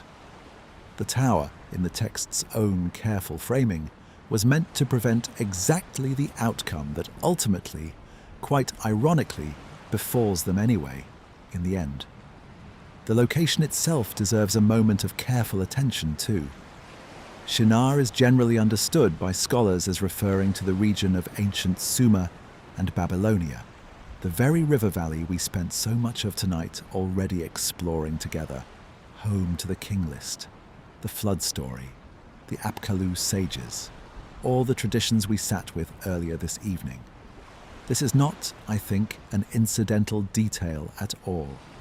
The biblical authors, writing carefully from within a tradition that had direct, sustained, often genuinely difficult contact with Mesopotamian civilization, particularly during the long period of Babylonian exile we discussed a little earlier tonight, appear to be locating this story of ambitious tower building specifically within the very landscape most famous throughout the ancient world for its own towering, ambitious architecture. I want to say something plainly here because I think it is genuinely important for understanding this story honestly. Many scholars of the ancient Near East believe the tower described in this passage is directly inspired by, or is at minimum a deliberate literary reference to, the great stepped temple towers of Mesopotamia, structures called ziggurats, massive tiered platforms of mud brick, built to support a temple at their summit, standing prominently over the flat river valley landscape, visible for a considerable distance in every direction. The most famous of these, a ziggurat dedicated to the god Marduk, stood in the city of Babylon itself, and its Sumerian name is generally translated as something close to the house of the foundation of heaven and earth, a name that, once you know it, makes the biblical description of a tower with its top in the heavens feel considerably less like abstract poetic exaggeration, and considerably more like a specific, pointed reference to an actual, real, physically enormous structure that the biblical author's own audience, particularly those who had lived through exile in Babylon itself, would have recognized immediately. I want to describe this one specific ziggurat in a bit more careful physical detail, because I think the sheer scale involved matters a great deal for understanding why this structure would have made such a lasting impression on anyone who saw it, particularly a population arriving in Babylon as displaced captives rather than as free visitors. Ancient sources, along with the archaeological remains of the ziggurat's foundation, suggest a structure roughly 90 meters on each side at its base, rising in receding tiers to a height of similarly staggering proportions, dominating the flat skyline of the entire river valley for a great distance in every possible direction. For a population arriving from the hill country of Judah, a landscape without anything remotely resembling a structure of this scale, the sheer physical presence of this one enormous building, its evident cost, its evident ambition, its sheer visibility from every direction would have been genuinely overwhelming. A constant, inescapable reminder of the power and the confidence of the empire that had conquered them. If this reading is correct, and I want to be honest that it represents a widely held, but not entirely universal, scholarly position, still genuinely debated in some of its finer details, then the Tower of Babel story functions, at least in part, as a kind of theological commentary on Babylon itself, the very empire that had conquered the Israelites, destroyed their temple, and carried a significant portion of their population into forced exile. A story about a prideful, ultimately doomed building project, undertaken by people trying to make a name for themselves and avoid being scattered, ending instead in exactly the confusion and dispersal they had hoped to prevent, would have carried real, pointed resonance for an audience who had watched their own conquerors' towering monuments rise in the very city where they now found themselves living as captives. The divine response to the tower, when it comes, is worth sitting with closely, because it differs in some genuinely interesting ways from the flood we spent time with just a little while ago. The text describes God coming down to see the city and the tower the people had built, a phrase worth noticing on its own, since it implies, even within the text's own internal logic, that whatever the tower's builders imagined they were achieving by reaching toward the heavens, they had not actually succeeded in reaching anywhere close to where the divine actually resided. God observes that the people, unified in language and purpose, could accomplish a great deal working together, and decides, rather than destroying the tower or destroying the people who built it, to confuse their language instead, so that they could no longer understand one another, and to scatter them across the face of the earth. I think that opening detail, God coming down to see the tower, deserves a bit more attention than it usually receives, because there is a real, almost gentle irony embedded within it, worth sitting with directly. The builders had set out to construct something reaching all the way to the heavens, ambitious enough, in their own stated intention, to make their name permanent and secure. And yet, the text describes the divine as needing to descend, to come down in order to even properly see what they had built, a small, quiet detail that undercuts the tower's own grandiosity before the more dramatic consequences even begin. Whatever the builders believed they were accomplishing by reaching upward, the text seems to gently suggest, from the actual vantage point of heaven itself, their tower remained modest enough that its full scale still required a deliberate act of divine attention and a deliberate downward journey to properly take in. I think this response deserves real attention because it represents a genuinely distinct approach to divine intervention compared to nearly everything else we have examined tonight. There is no flood here, no fire, no lasting physical destruction of the tower itself, at least none the text explicitly describes. The punishment, if we can even call it that, is communicative and social rather than physical. A fracturing of shared understanding rather than a fracturing of bodies or cities. Humanity is not erased or reduced or transformed into animals the way we saw in some of tonight's earlier traditions. Humanity is simply, permanently, made unable to fully understand each other, scattered not by catastrophe but by the sudden, bewildering experience of speaking and hearing words that no longer mean anything to the person standing right beside you.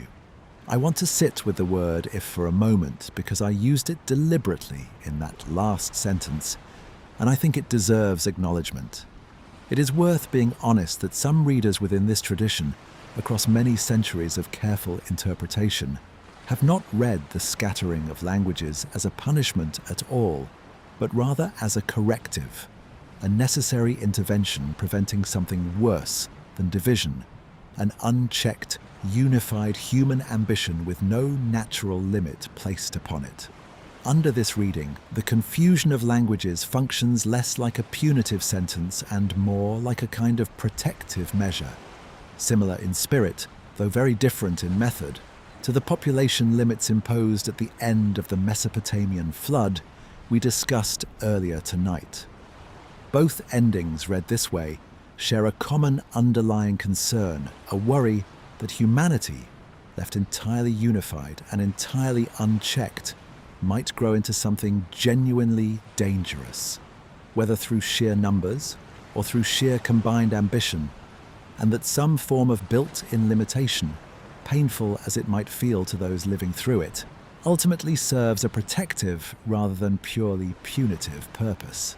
I find this particular form of consequence genuinely haunting to sit with. More haunting in some ways than a flood, precisely because of how ordinary and how present it remains in daily life. Even now, thousands of years after this story was first told, around some ancient fire. None of us listening tonight has personally experienced a flood that covered the whole earth. But nearly all of us have experienced, in some smaller, more local, more everyday way, the particular loneliness of not being understood, of reaching for words that land wrong, of standing beside someone and somehow still failing to bridge whatever quiet gap separates your own understanding from theirs.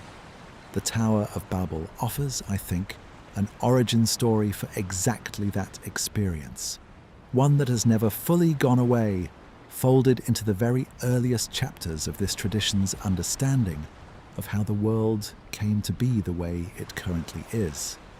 The text gives the location where this scattering happened a specific name, Babel, and offers a kind of wordplay as explanation, connecting the name to a Hebrew word meaning confusion, or to confuse, even though the name Babel itself is generally understood by scholars to derive from an older Akkadian term meaning something closer to gate of the god. The very name Babylon carried in its own language, long before this particular story was ever told about it. This particular layering, an originally reverent name, gate of the god, reinterpreted carefully through wordplay into a term meaning confusion, is, I think, exactly the kind of quiet, pointed irony a conquered people might construct about the name of the city that conquered them, transforming its own proud self-description into a lasting accusation, almost without the conquering empire ever noticing the substitution had quietly taken place at all. I find this kind of linguistic irony, a name quietly repurposed as critique, worth pausing on a bit longer, because it represents a genuinely powerful, genuinely resilient form of resistance, available to a people who had lost, at least for a time, nearly every other form of power available to them. The Israelites in exile could not militarily oppose Babylon. They could not rebuild their own temple, or reclaim their own land, or restore their own political independence, not immediately, not through any means available to them in that particular moment.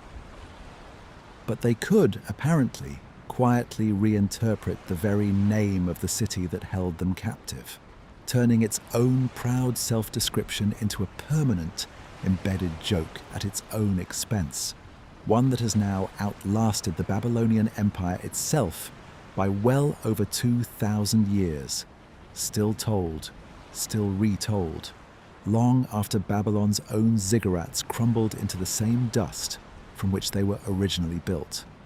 I want to close this part of tonight's exploration by naming something that connects this story back to the much larger pattern we have been tracing across nearly every tradition we have visited this evening, even though Babel, on its surface, looks so different from a flood or a dissolving cosmic age.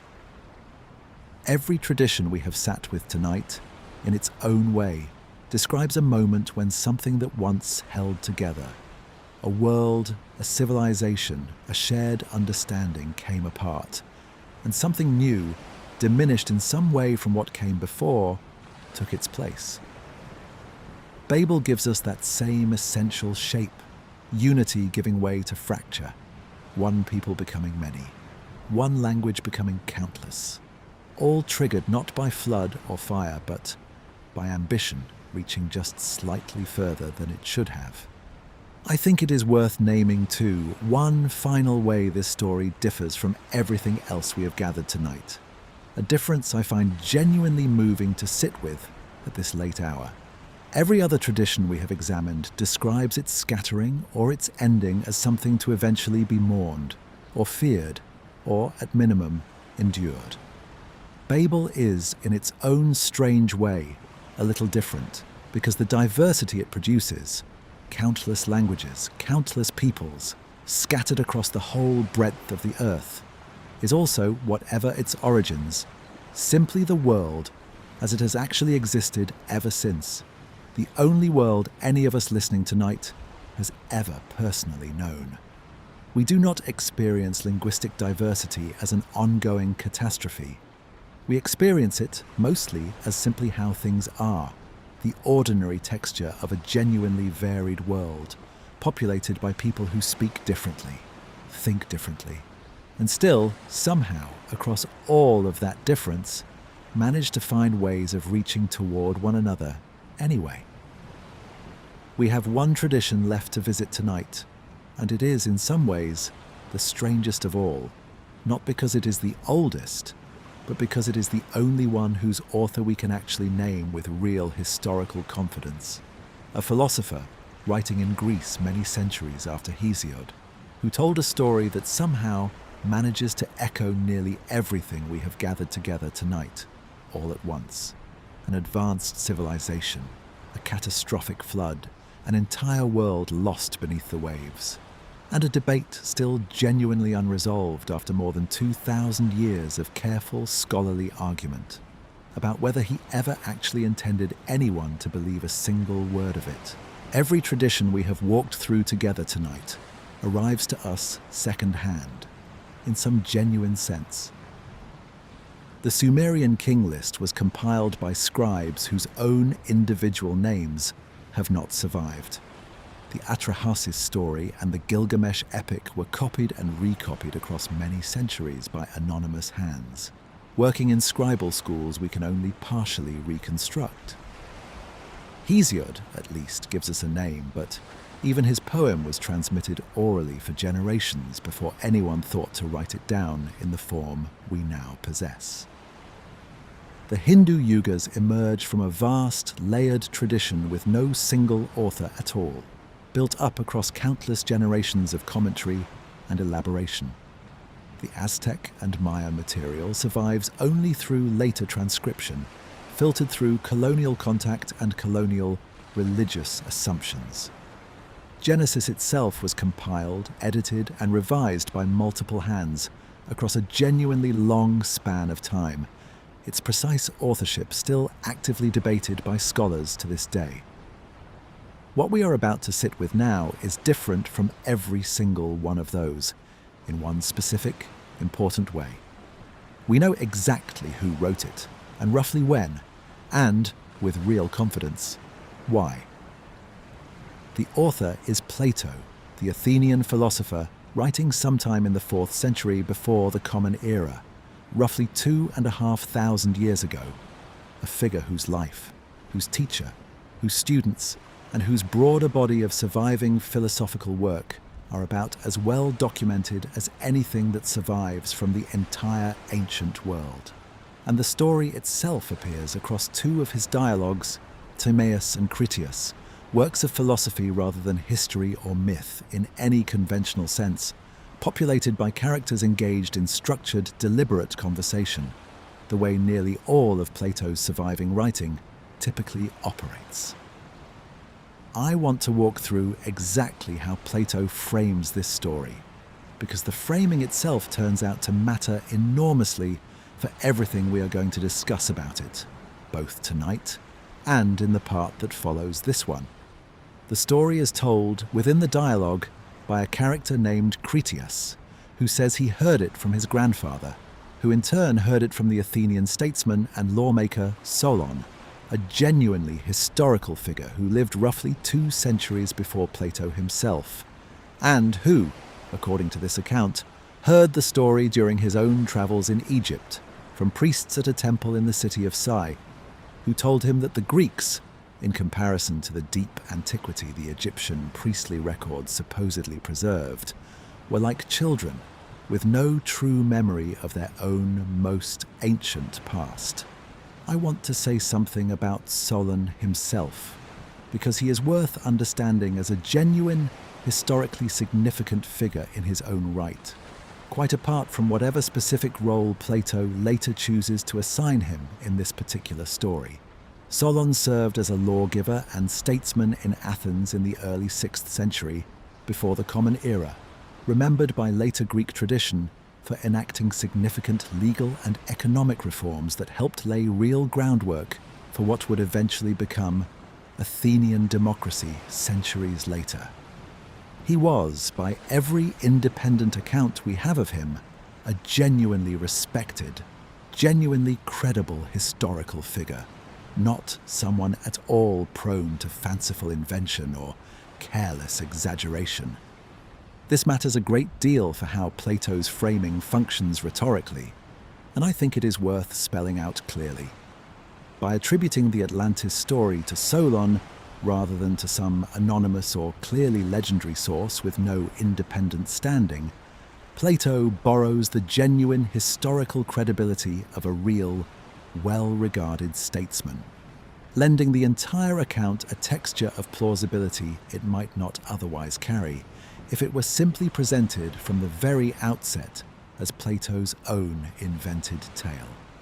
I want to sit with that chain of transmission for a moment, because I think it deserves real, careful attention before we go any further into the story itself. Plato, telling a story through the voice of a character who heard it from his grandfather, who heard it from Solon, who heard it from Egyptian priests who were themselves drawing on temple records supposedly stretching back thousands of years before even that. This is a genuinely long chain, 4 or 5 distinct links deep, each one adding further distance between the story and any original, direct source that might once have existed. I do not think this length is accidental. Ancient audiences encountering a story framed this way would have understood exactly what this kind of layered attribution signaled, a claim to genuine deep antiquity and considerable inherited authority, but also, simultaneously, a story arriving through enough intermediary hands that no single person in the chain could reasonably be held fully accountable for its precise, literal accuracy. With that framing held clearly in mind, here is what the story itself actually describes. 9,000 years before Solon's own time, according to the Egyptian priests, Athens existed as a great and virtuous city, its citizens excellent in every conceivable way. Its social structure ordered wisely and carefully, its military capable of standing firm against even the greatest threats the ancient world could assemble. And the greatest threat that arose, in this telling, came from a vast island civilization lying beyond the Pillars of Heracles, what we would now call the Strait of Gibraltar, in the wide, open Atlantic Ocean, a civilization called Atlantis. Plato's description of Atlantis itself, given in considerable detail across the Critias in particular, is genuinely elaborate and worth walking through with real care because I think popular retellings often flatten it into something vaguer and more generically mystical than what the actual text describes. Atlantis, in Plato's account, was ruled by descendants of the god Poseidon, who had fallen in love with a mortal woman named Cleito and fathered 10 sons with her, dividing the island and its surrounding territory among them as 10 separate kingdoms, united under the authority of the eldest line. The capital city itself was built in a series of concentric rings, alternating rings of water and land connected by canals and bridges, with a central island holding a temple to Poseidon, described as covered in silver and gold, and containing a massive statue of the god himself, driving a chariot pulled by winged horses. I want to slow down carefully on this concentric city design specifically, because it is genuinely one of the most vivid, most specific pieces of imagery Plato provides anywhere in either dialogue, and it is worth actually picturing clearly rather than passing over quickly.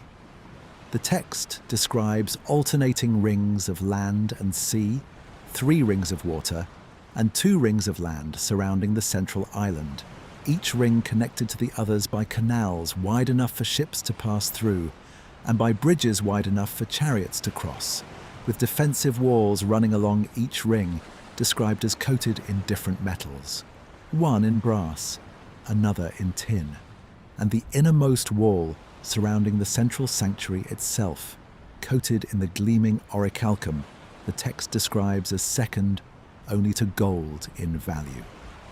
It is an extraordinarily specific, almost engineering-grade description, the exact kind of detail you might reasonably expect from an architect's careful plan, rather than from a vague, dreamlike myth. And I think that particular specificity is part of what has made this passage so endlessly compelling to later generations of readers, offering just enough concrete detail to feel almost mappable, almost genuinely buildable, even though no genuine trace of any such structure has ever actually been found anywhere in the Atlantic Ocean, or indeed anywhere else at all on Earth despite considerable searching. The island's natural resources in Plato's description were extraordinary, an abundance of every metal known to the ancient world, including a mysterious substance called orichalcum, described as gleaming like fire and second only to gold in value, along with abundant timber, elephants roaming freely across the land, and soil so fertile it produced 2 full harvests every single year without fail.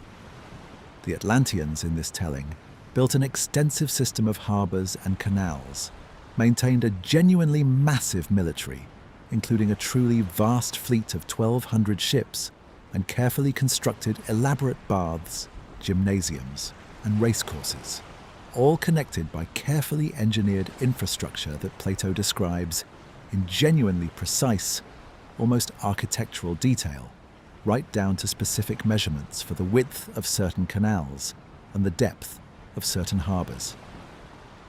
For many generations, the text tells us, the Atlanteans remained virtuous, their divine ancestry still evident in their character and their conduct. But over time, as the portion of divinity in their bloodline grew diluted through generation after generation of intermarriage with mortals, their virtue began to fade, replaced gradually by greed, by ambition, and eventually by a desire for conquest that led them to launch an invasion, sweeping across the Mediterranean, subjugating territory as far as Egypt itself, and finally turning toward Athens. I want to pause carefully on this specific mechanism of decline, dilution of divine bloodline through repeated intermarriage with mortals over generations, because I think it deserves to be understood clearly on its own terms, as a genuinely distinct explanation compared to everything else we have examined tonight. This is not decline through overcrowding as we found in Mesopotamia. It is not decline through successive ages measured in declining metals, as we found with Hesiod. It is not decline through moral corruption in some abstract, unexplained sense, as we found in Genesis. It is decline through a specific, almost biological logic, virtue understood as literally, physically inherited, present in greater or lesser concentration depending on bloodline, and inevitably thinning out across enough generations of mixing with those who do not carry it. I think this particular explanation reveals something genuinely distinct and interesting about the intellectual world Plato was actually writing within, one where questions of inheritance, careful breeding, and the transmission of excellence across generations were live, genuinely serious philosophical concerns, discussed and debated at real length in his other surviving works as well, not simply background assumptions borrowed unreflectively from earlier myth.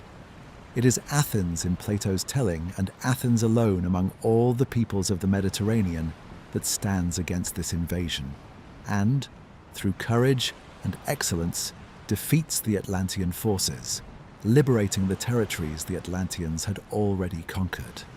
And it is at this exact moment of Athenian triumph, the very height of the city's virtue and its glory, that catastrophe strikes both sides at once, without distinction, without warning, and without any apparent regard for who had just proven themselves the more righteous side of the conflict. In a single day and night of misfortune, the text tells us, violent earthquakes and floods overtook the land, and the island of Atlantis was swallowed by the sea, disappearing entirely, while the victorious Athenian army too was swallowed up by the earth, sinking beneath the ground along with the very land they had just so bravely defended. I want to sit with the completeness of that double destruction, because I think it is one of the most genuinely striking and most frequently overlooked details in the entire account. Popular retellings of Atlantis almost always focus exclusively on the sinking of Atlantis itself, the lost, advanced, drowned civilization. But Plato's own text describes Athens, the victorious, virtuous city, the hero of the entire story, being destroyed in exactly the same catastrophic event, swallowed by the earth just as thoroughly as Atlantis was swallowed by the sea. Victory in this telling offers no protection at all from the same disaster that claims the defeated. Both the corrupted empire and the virtuous city that defeated it vanish together in the same single day and night, leaving nothing behind but the story itself, passed down, the text tells us, through Egyptian temple records that somehow survived what neither Athens nor Atlantis did. I think that detail deserves to sit at the center of how we understand this story tonight, more than the elaborate architecture or the orichalcum, or the 10 kingdoms and their divine bloodline. This is not, at its core, a simple story about a wicked civilization getting what it deserved, while a virtuous one survives to tell the tale.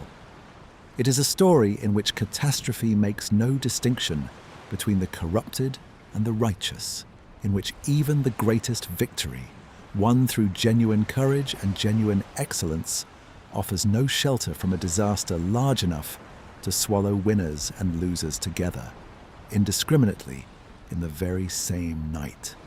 I think this same detail also genuinely complicates a reading that popular retellings sometimes apply far too easily.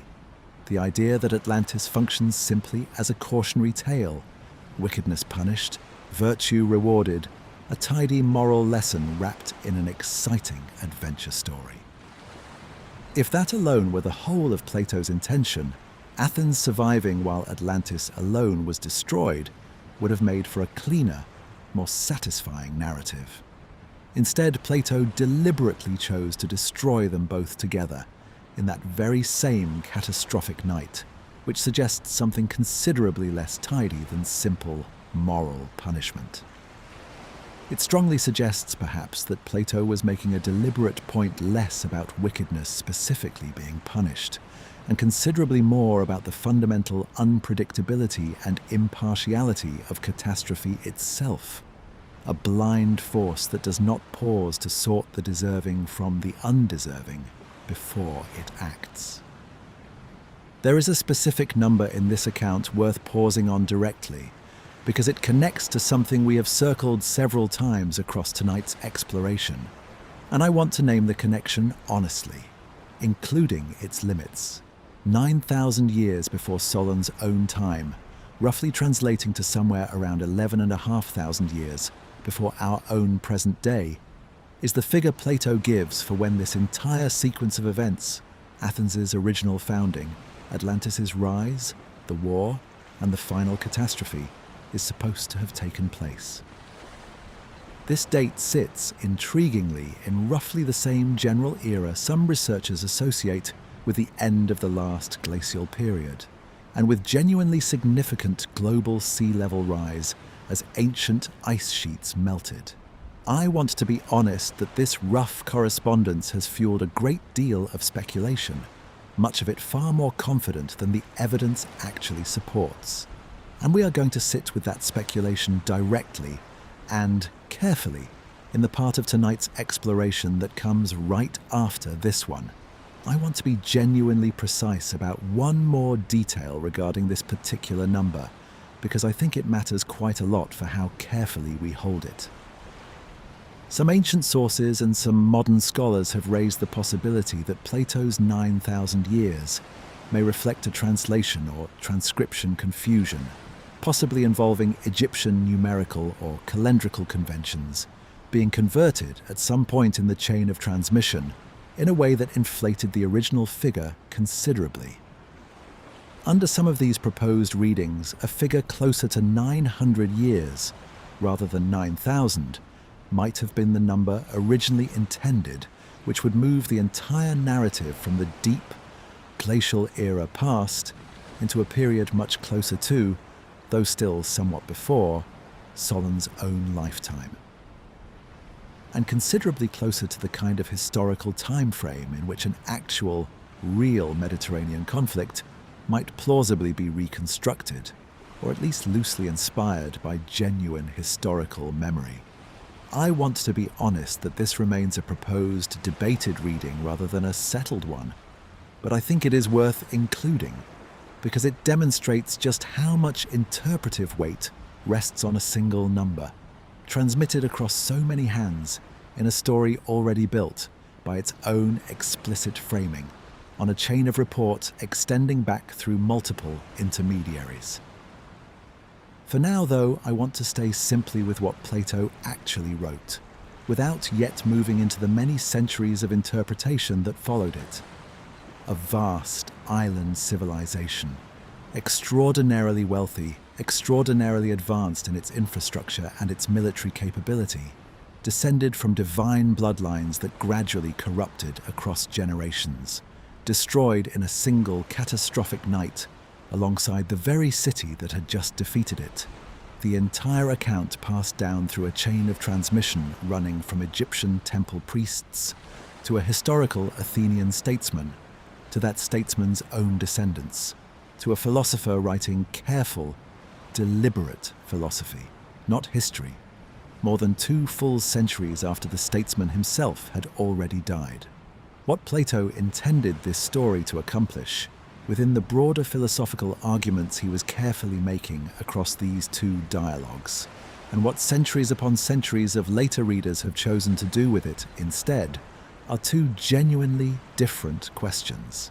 And I think tonight's exploration deserves to treat them as properly separate, rather than collapsing them together too quickly, or too casually.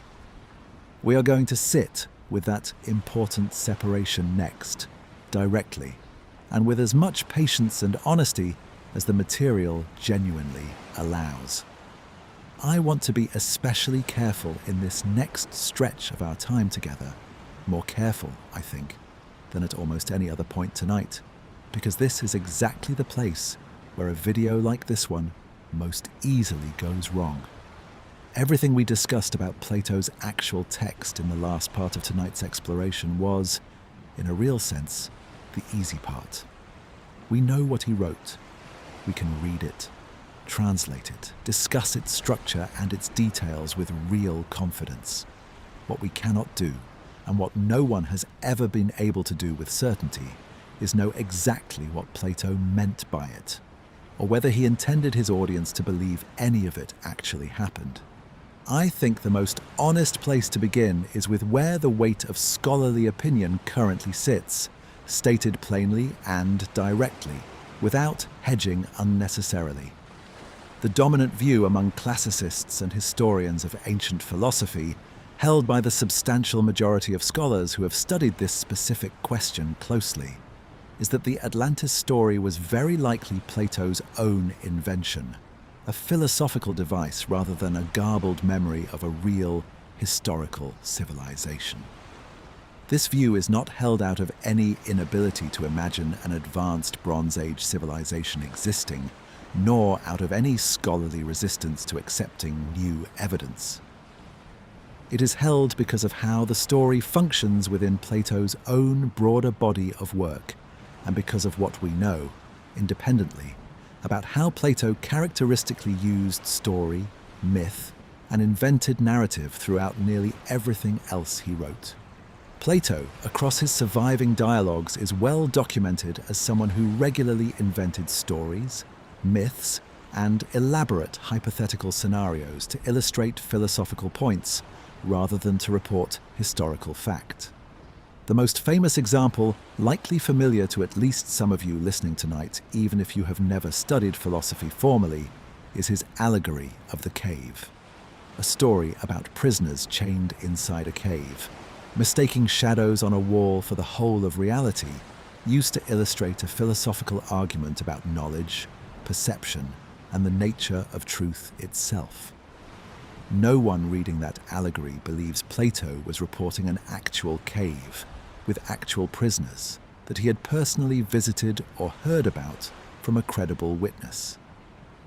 It functions transparently as a philosophical device, dressed in narrative form because narrative can sometimes carry an idea more vividly, more memorably than plain argument alone. There are several other examples worth naming briefly because I think the pattern matters more once you see it repeated across Plato's body of work rather than resting on the cave allegory alone.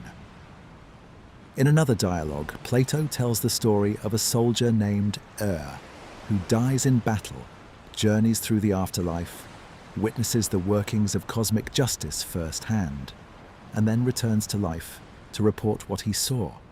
A story used to illustrate arguments about the soul's immortality and the ultimate rewards of a just life. In yet another, he describes an original human nature split in two by the gods, each half forever searching for its missing counterpart.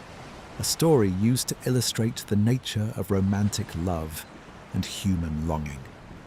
None of these stories are presented as literal, historical reporting. Each one is a deliberate philosophical tool, and each one, notably, involves the same basic narrative structure Atlantis also uses, a seemingly historical or quasi-historical frame, wrapped around a philosophical argument the story exists specifically to illustrate. The scholarly case for reading Atlantis the same way rests on several specific pieces of evidence, and I want to walk through them honestly because I think the case is genuinely strong, even if it cannot be called absolutely certain. First, the timing and placement of the story within Plato's broader work. The Atlantis account appears specifically within dialogues that are, in their primary content, working through questions about the ideal state, justice, and the proper structure of a well-ordered society, themes Plato explores at great length elsewhere, most famously in his dialogue known as the Republic. Atlantis, in this context, functions as a kind of illustrative contrast, a corrupted, materially excessive civilization, defeated by a smaller, more virtuous, more disciplined one, dramatizing through story philosophical arguments Plato makes elsewhere through direct, abstract reasoning. Second, there is the simple, striking fact that no other ancient source anywhere independently corroborates the existence of Atlantis. This point deserves real weight, and I want to be direct about why. The ancient Mediterranean world was, as we discussed earlier tonight regarding the Aztec material, a genuinely interconnected place, with extensive trade, extensive travel, extensive exchange of information between Greek, Egyptian, Phoenician, and other Near Eastern cultures. If a civilization as vast, as wealthy, and as militarily significant as Plato describes had genuinely existed and genuinely been destroyed within any time frame remotely close to what later readers have proposed, we would reasonably expect at least some independent trace of it in some other tradition, some other set of records somewhere across this densely connected ancient world. No such independent corroboration exists. Every single account of Atlantis that has ever been written, without exception, traces back, however many steps removed, to Plato's own two dialogues, and to no other original source. I want to be precise about what this absence actually demonstrates, and what it does not, because I think precision matters enormously here. The absence of independent corroboration is not, on its own, absolute proof that Atlantis never existed in any form. Absence of evidence, as researchers across many fields are quick to point out, is not always the same thing as evidence of absence, particularly regarding a civilization Plato himself describes as sinking entirely beneath the sea, which would obviously complicate any archaeological search considerably. But the complete absence of even textual or literary corroboration, quite apart from any difficulty locating physical remains, is a genuinely significant gap. Ancient Egyptian records which survive in considerable quantity and have been studied extensively by generations of Egyptologists contain no independent reference to Atlantis outside of Plato's own account of what Egyptian priests supposedly told Solon. If Egyptian temple records genuinely preserved a detailed history of this civilization, as the story itself claims, we might reasonably expect some trace of that tradition to surface somewhere else in the extensive body of Egyptian material that has survived and been studied, and none has ever been found. Third, and I think this is the detail I find most quietly persuasive of all, is the fact that Plato's own dialogue, Critias, is unfinished. It breaks off abruptly, mid-sentence by some readings, at the exact moment the gods are gathering to decide Atlantis' fate, the punishment for its corruption. We do not have Plato's own account of the destruction itself, in his own words, in its original form. Some scholars have taken this incompleteness as evidence that Plato abandoned the project, perhaps because he had made the philosophical point he needed to make, and felt no further need to continue elaborating a story that had, from his own perspective, already served its purpose fully.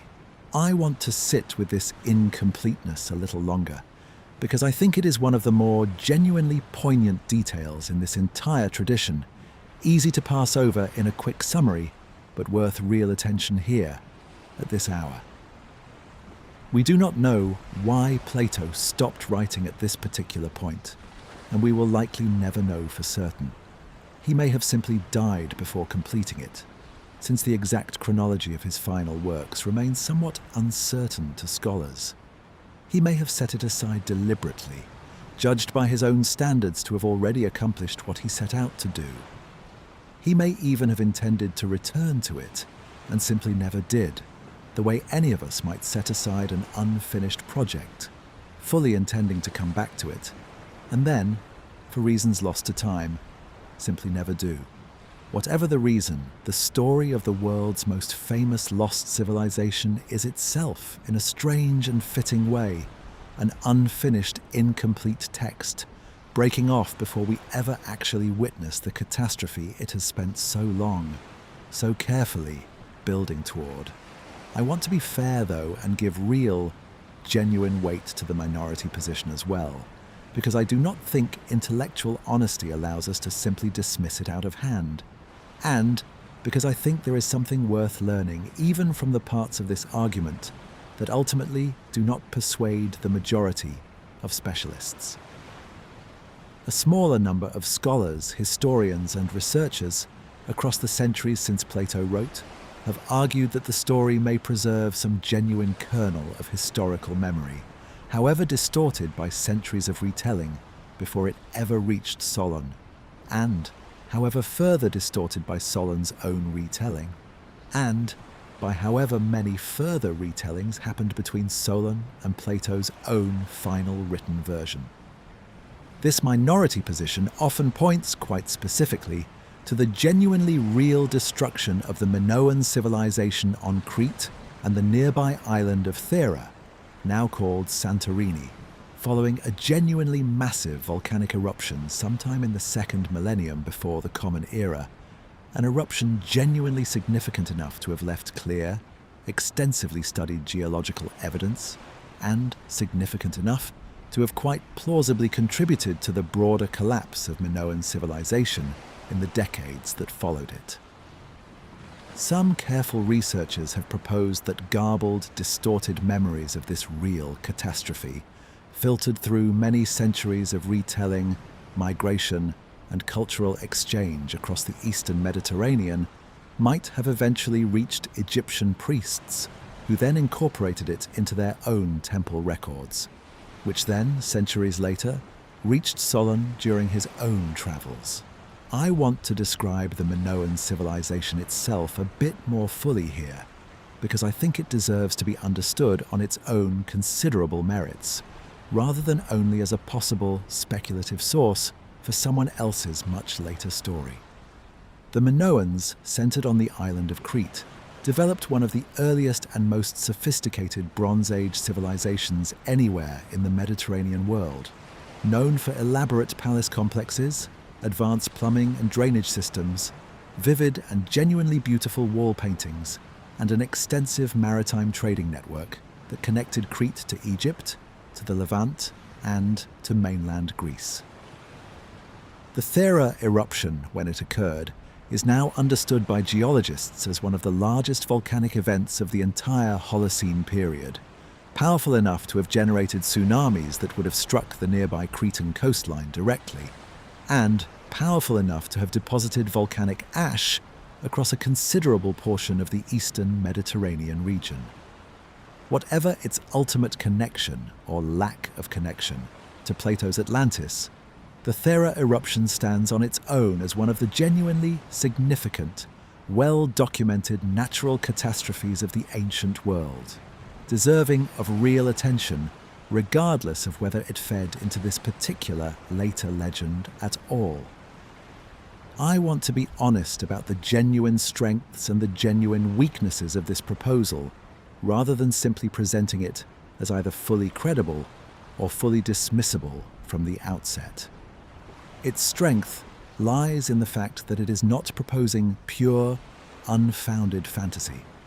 The Thera eruption genuinely, verifiably happened. It genuinely was catastrophic.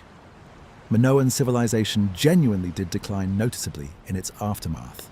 There is real, genuine geological and archaeological evidence underlying this particular proposal, in a way that distinguishes it meaningfully from proposals involving entirely unattested, wholly invented, lost continents. Its weakness lies in the considerable distance between what the geological and archaeological evidence actually, concretely shows, a regional volcanic catastrophe affecting an island civilization in the eastern Mediterranean, and what Plato's text actually describes, a vast island nation in the Atlantic Ocean, ruled by descendants of Poseidon, with a military threatening the entire Mediterranean world 9,000 years before Solon's own time. The gap between the modest, real historical event and the vast, elaborate literary story is genuinely considerable.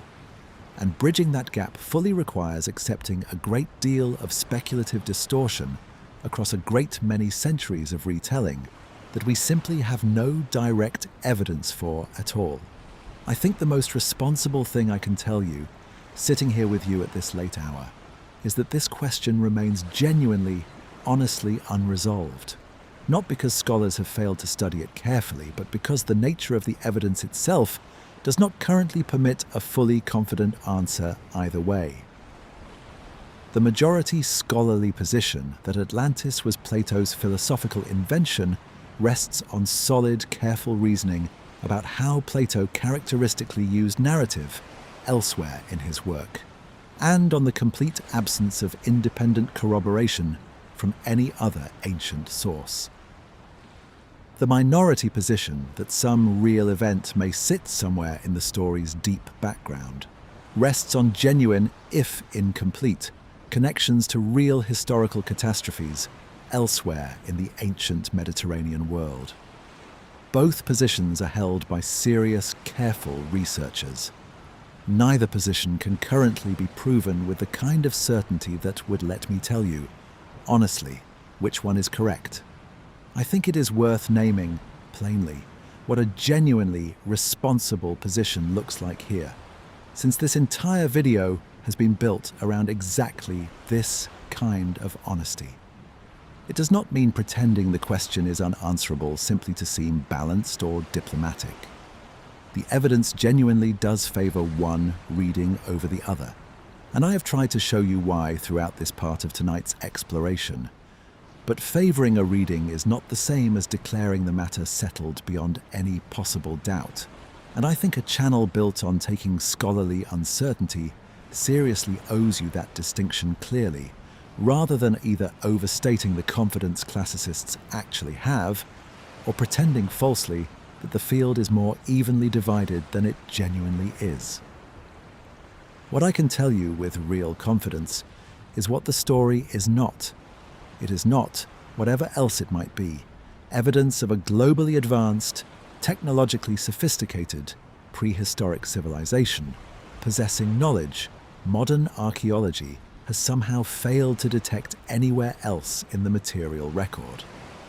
That particular claim, common in some of the popular content that circulates around this topic, requires treating Plato's specific, localized story as something it was never presented as being, even by the ancient sources most inclined to take it seriously as history. Whatever Atlantis was, myth, philosophy, or distant memory, it was one story about one specific island civilization told by one specific philosopher working within one specific, well-documented intellectual tradition. It was never presented by Plato or by anyone in the ancient world who discussed it afterward as evidence for some larger, global pattern of vanished advanced civilizations stretching back through some countable sequence of prior worlds. I think it is worth being direct about how this particular claim actually spread, since we spent real time earlier tonight tracing exactly this kind of transmission with Blavatsky and the theosophical tradition. Atlantis, much like the Apkallu, much like the Yugas, was absorbed into 19th and 20th century esoteric writing, stripped of its original philosophical context, and reframed as literal, lost, advanced history, often explicitly folded into the same broader frameworks that gave us the 7 civilizations claim we opened this entire video by examining. Blavatsky herself, in fact, wrote extensively about Atlantis, incorporating it directly into her root race system as the lost continent of her 4th root race, using Plato's philosophical story as raw material for a cosmology Plato himself never remotely intended or imagined. We have now walked through 7 distinct traditions tonight: Sumerian kings and sages, Greek ages of metal, the Hindu wheel of time, Aztec suns and Mayan failed creations, the Hebrew flood and its scattered tower, and finally this, a philosopher's careful, deliberate story about an island that may never have existed outside the argument he was making. 7 traditions, not 7 civilizations. That distinction, which we have carried carefully with us since the very beginning of tonight, is the one thing I hope stays with you longest, longer even than any single detail from any single story, as we settle now into everything that remains of this long night together. I want to say plainly before we move into the final part of tonight's exploration that I hope this journey has not felt like a debunking, because that was never my intention in bringing you through it. Every single tradition we have sat with tonight is genuinely remarkable, genuinely worth your attention, whether or not it turns out to describe anything that literally happened. What I hope, instead, is that it has felt like an act of care, taking each of these old, patient stories seriously enough to actually learn what they say, rather than simply borrowing their weight to prop up a claim none of them, in their own original context, ever actually made. Let your eyes rest now, if they haven't already. There is nothing left to learn tonight, nothing left to weigh, nothing left to hold up to the light and examine for hidden edges. Everything that needed saying has already been said, gently, across all the hours we have spent together, and what remains now is only the quiet work of letting it settle. The way sediment settles at the bottom of still water, long after the current that stirred it has passed on somewhere else. There is nowhere left to go tonight, and nothing left to figure out. Every question we opened together hours ago now has been sat with, turned over, held gently in the light for as long as it needed, and set back down again, unresolved in the exact ways it was always going to stay unresolved. And that is all right. That was always going to be perfectly all right. Some questions are not meant to close. They are meant to be carried quietly, the way you might carry a smooth stone in your pocket, not because you need it, but simply because it is pleasant to have something small to hold. Somewhere in a river valley that no longer exists in the shape it once had, a scribe presses a reed into wet clay, recording the names of kings who ruled before a flood swept everything away. He does not know you are listening. He could not have imagined you or the small warm light you might be resting near right now, or the particular quiet of wherever you are tonight.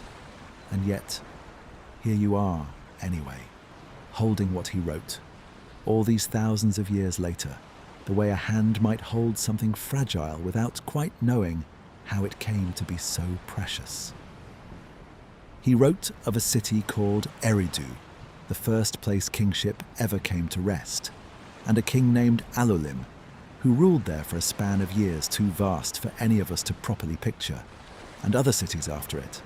A city of smiths, a city of a faithful shepherd, a city where a priest once learned secrets from the sun itself. Let those cities exist quietly in your mind now, half remembered, half imagined, standing somewhere just past the edge of anything you could actually draw on a map, and let that not matter at all. Some places are real precisely because we can no longer point to exactly where they were. There were other kings too, in other copies of that same old list, disagreeing gently with each other about names, about numbers, about how many cities there had truly been before the water finally came. Let that soft disagreement rest easy tonight, rather than troubling you at all the way a story told slightly differently by two grandparents who both genuinely love you is not really a contradiction so much as simply two separate ways of holding the very same warmth.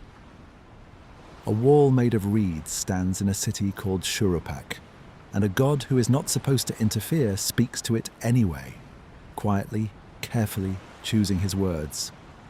On the other side, a man lies awake, listening to a voice that is technically not speaking to him at all. Let that thin, permeable wall be the last wall you think about tonight, the boundary between warning and silence, thinner than anyone expected, easy enough for kindness to pass through, if kindness is patient enough to find the gap. Tear down your house, the god said, still speaking only to the wall, and build a boat instead. Take with you the seed of every living thing. And the man did exactly as he was told, sealing the wood with pitch, gathering his family close, waiting for a sky that had not yet begun to change. Let his patience be a small, quiet lesson tonight. Not urgency, not panic, simply doing the next right thing, calmly, in the order it needed to be done, and trusting the rest to arrive when it arrived. Somewhere, quietly, the storm finally passed, and a whole ruined, silent world lay flat and empty beneath a slowly returning sun, and the one man who had listened so patiently to a wall stepped out onto solid, dry ground and made a quiet offering, and the sky above him, in its own slow way, began at last to gently heal. Let that same healing sky settle gently over you now too, whatever your own version of a long storm has been, tonight or any other night, quietly ending, the way even the longest storms, in every one of these old stories, eventually, gently do. A boat rides out a storm that lasts 7 days or 40, depending on which telling reaches you first. Inside, animals shift quietly in the dark, 2 by 2, waiting. A raven is released and does not return. A dove is released and comes back empty. A dove is released again and returns this time with a green branch, torn fresh from somewhere the water no longer covers. Let that leaf be small and specific in your mind. A single, ordinary leaf, carried a long way, meaning more than its size would ever suggest. A rainbow stretches afterward across an ordinary sky, after an ordinary rain, the way it has stretched countless times since, the way it will stretch again tomorrow, or the day after, whenever the light and the water happen to align just right, somewhere. It was never meant to be rare. It was meant to be common, ordinary, easy to see, so that the quiet promise attached to it could be gently renewed again and again, without anyone ever needing to remember the exact words of the covenant it once sealed. 7 sages once rose from the sea, the story says, teaching people how to write, how to measure a field, how to build a wall that would truly stand. They came ashore every single day and returned to the water every single evening, patient, unhurried, asking nothing at all in return but the willingness to keep quietly learning. If you have anything left tonight that still needs learning, let it wait patiently until morning. The sages will still be there, in the story, whenever you come looking for them again. There is a golden race somewhere in an old Greek poem that did not entirely vanish when its age ended. They became guardians instead, invisible, walking still among everyone who came after them, offering whatever quiet blessing they still could across every harder age that followed. Let them walk near you tonight too, unseen, unbothered by the years between then and now. A wheel turns, somewhere, slowly, through ages so long that a single one of them makes an entire human lifetime look like the space between 2 breaths. Kali Yuga, the difficult age, the tired age, will not last forever, the tradition says. It will turn, the way it always turns, back towards something gentler, something golden, in its own patient time, on its own patient schedule, indifferent to how long any single night feels to whoever happens to be lying awake inside it. Somewhere, at the very far edge of that turning, an ocean rises to cover everything, gently, without violence, the way a tide simply comes in because the moon has pulled it there. A god sleeps upon that water, resting on the coils of a great serpent, waiting, without any hurry at all, for the next dawn to arrive whenever it is ready. Let his patience be yours tonight. There is no need to rush toward morning. Morning has never once failed to come on its own. 7 suns, the same old story says, will one day appear together in the sky, drying every ocean before the great rains finally come to wash the whole world clean again. Let that be a distant, gentle promise tonight, rather than a warning. 7 small lights appearing only when the time is truly, finally right, and not one moment sooner, patient enough to wait for a schedule none of us are meant to see the whole of. 4 suns rose and were destroyed before this one. A stone carved centuries ago remembers, each ending differently. Jaguars, wind, fire, flood. And each time the people of that world did not simply vanish. They became monkeys, scattering into the trees. They became birds, lifting into the sky. They became fish, sliding beneath the surface of the water. Nothing was only erased. Everything that ended became something else instead, continuing on in some altered, quieter shape, somewhere just past the edge of what the new world could easily see. Somewhere still, a rabbit sits on the face of the moon, thrown there gently by a careful hand to soften a light that had briefly burned too bright for the world beneath it to bear. Look for it if you find yourself awake later, glancing up at whatever quiet sky happens to be over you tonight. Or do not look for it at all, and simply trust that it is there anyway, quietly dimming what needs to be dimmed so that everything else, in its own time, can finally, fully rest. Before that, in a highland valley, the gods tried 3 times to make something that could properly speak their names, animals that could only call out in their own voices, mud that dissolved in the rain, wood that walked and spoke but could not truly feel gratitude, until its own cooking pots rose up one night and reminded it, gently but firmly, of everything it had failed to notice. And finally, on the fourth attempt, maize, ground fine, mixed with water, given sight so clear the gods had to soften it slightly, breathing a light fog across it so that even the most complete understanding would still leave a little room for wonder. Let your own sight soften now too, the way theirs did, not because anything is being hidden from you, but because some things were only ever meant to be held gently, a little blurred at the edges, rather than seen with total, unbearable clarity. There is a kindness in not seeing everything at once.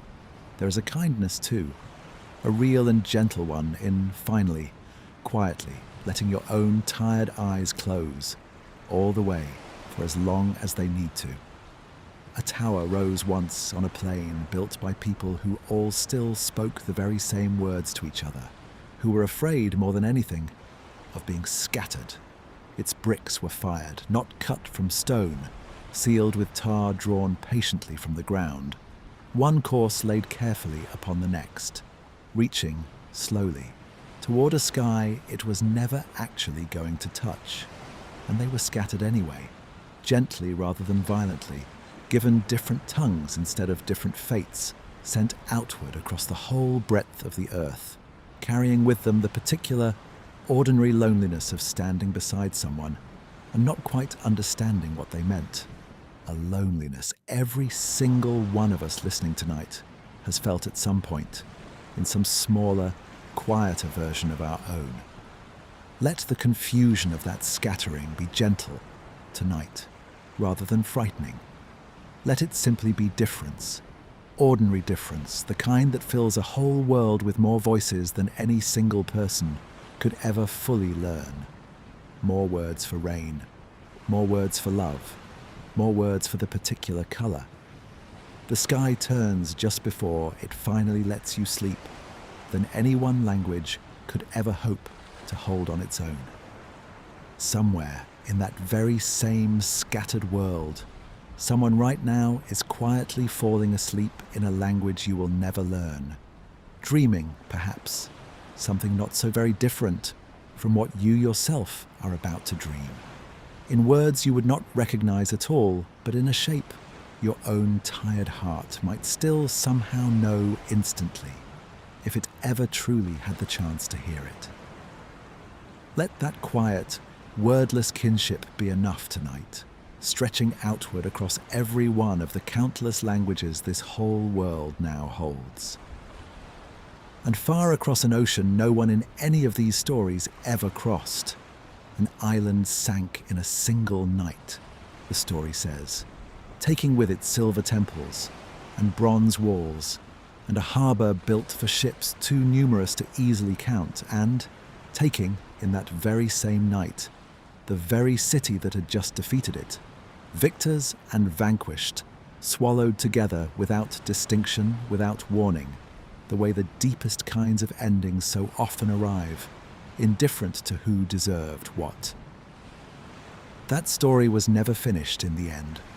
The philosopher who told it set down his pen or his stylus somewhere in the middle of a sentence at the exact moment the gods were gathering to decide what should happen next, and he never returned to say, "Let that unfinished sentence rest tonight too," unresolved, the way so many sentences in your own life are still unresolved, still waiting for an ending that has not arrived yet and does not need to arrive tonight or tomorrow or on any particular schedule at all.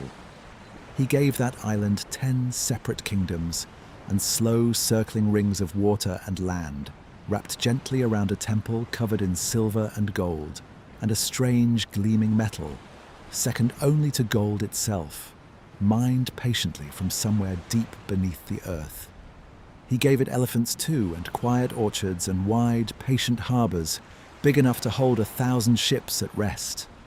And then, quietly, he gave it, in the space of just a single night, an ending so complete that nothing at all was left standing, not even the very city that had won. Let all of it fade quietly now.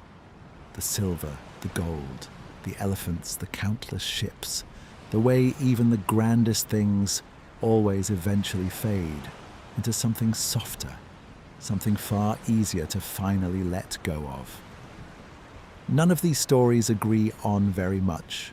Not the number of worlds, not the shape of the ending, not even whether an ending, once it comes, is final, or simply the beginning of another long, slow turning.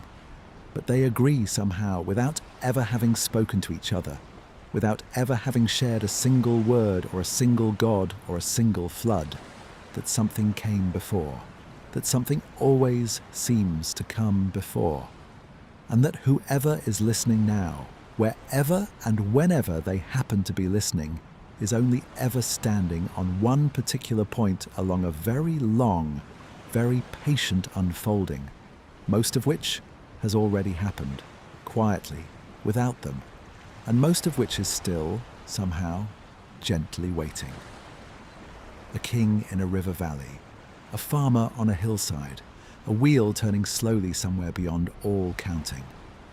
A stone sun rising and falling 4 times before this one. A cooking pot rising up quietly in the dark to remind someone of what they had forgotten to notice. A tower reaching, briefly, toward a sky it was never quite allowed to touch. An island slipping quietly beneath a wave no one alive today has ever actually seen. Each one in its own place, in its own language, in its own particular shape of grief and wonder, reaching toward the very same question. Was ours the first world? And each one in its own way, gently, patiently, answering no. You do not need to hold on to any of it tonight.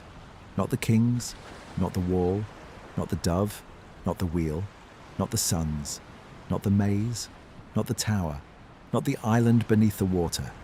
Let it all rest now, the way the world in every one of these stories eventually rests, between one age and the next, between one telling and the next, between one breath and the next. Whatever comes after this particular night, for you, will come gently in its own time, the way it always seems to, eventually for everyone who has ever closed their eyes and simply waited to find out. There is no 7 civilizations to remember tonight, no countdown, no number to hold on to as you drift. There is only this. Story after story, gathered patiently from valleys and hillsides and highlands and islands that never once spoke to each other. Each one reaching in its own quiet way for the exact same question, and each one in its own particular way, finding the exact same comfort in not needing a final answer. You do not need a final answer either. Not tonight, perhaps not ever. It is enough simply to have sat with the question a while together, quietly, and let it be beautiful without needing it to be settled. Sleep well.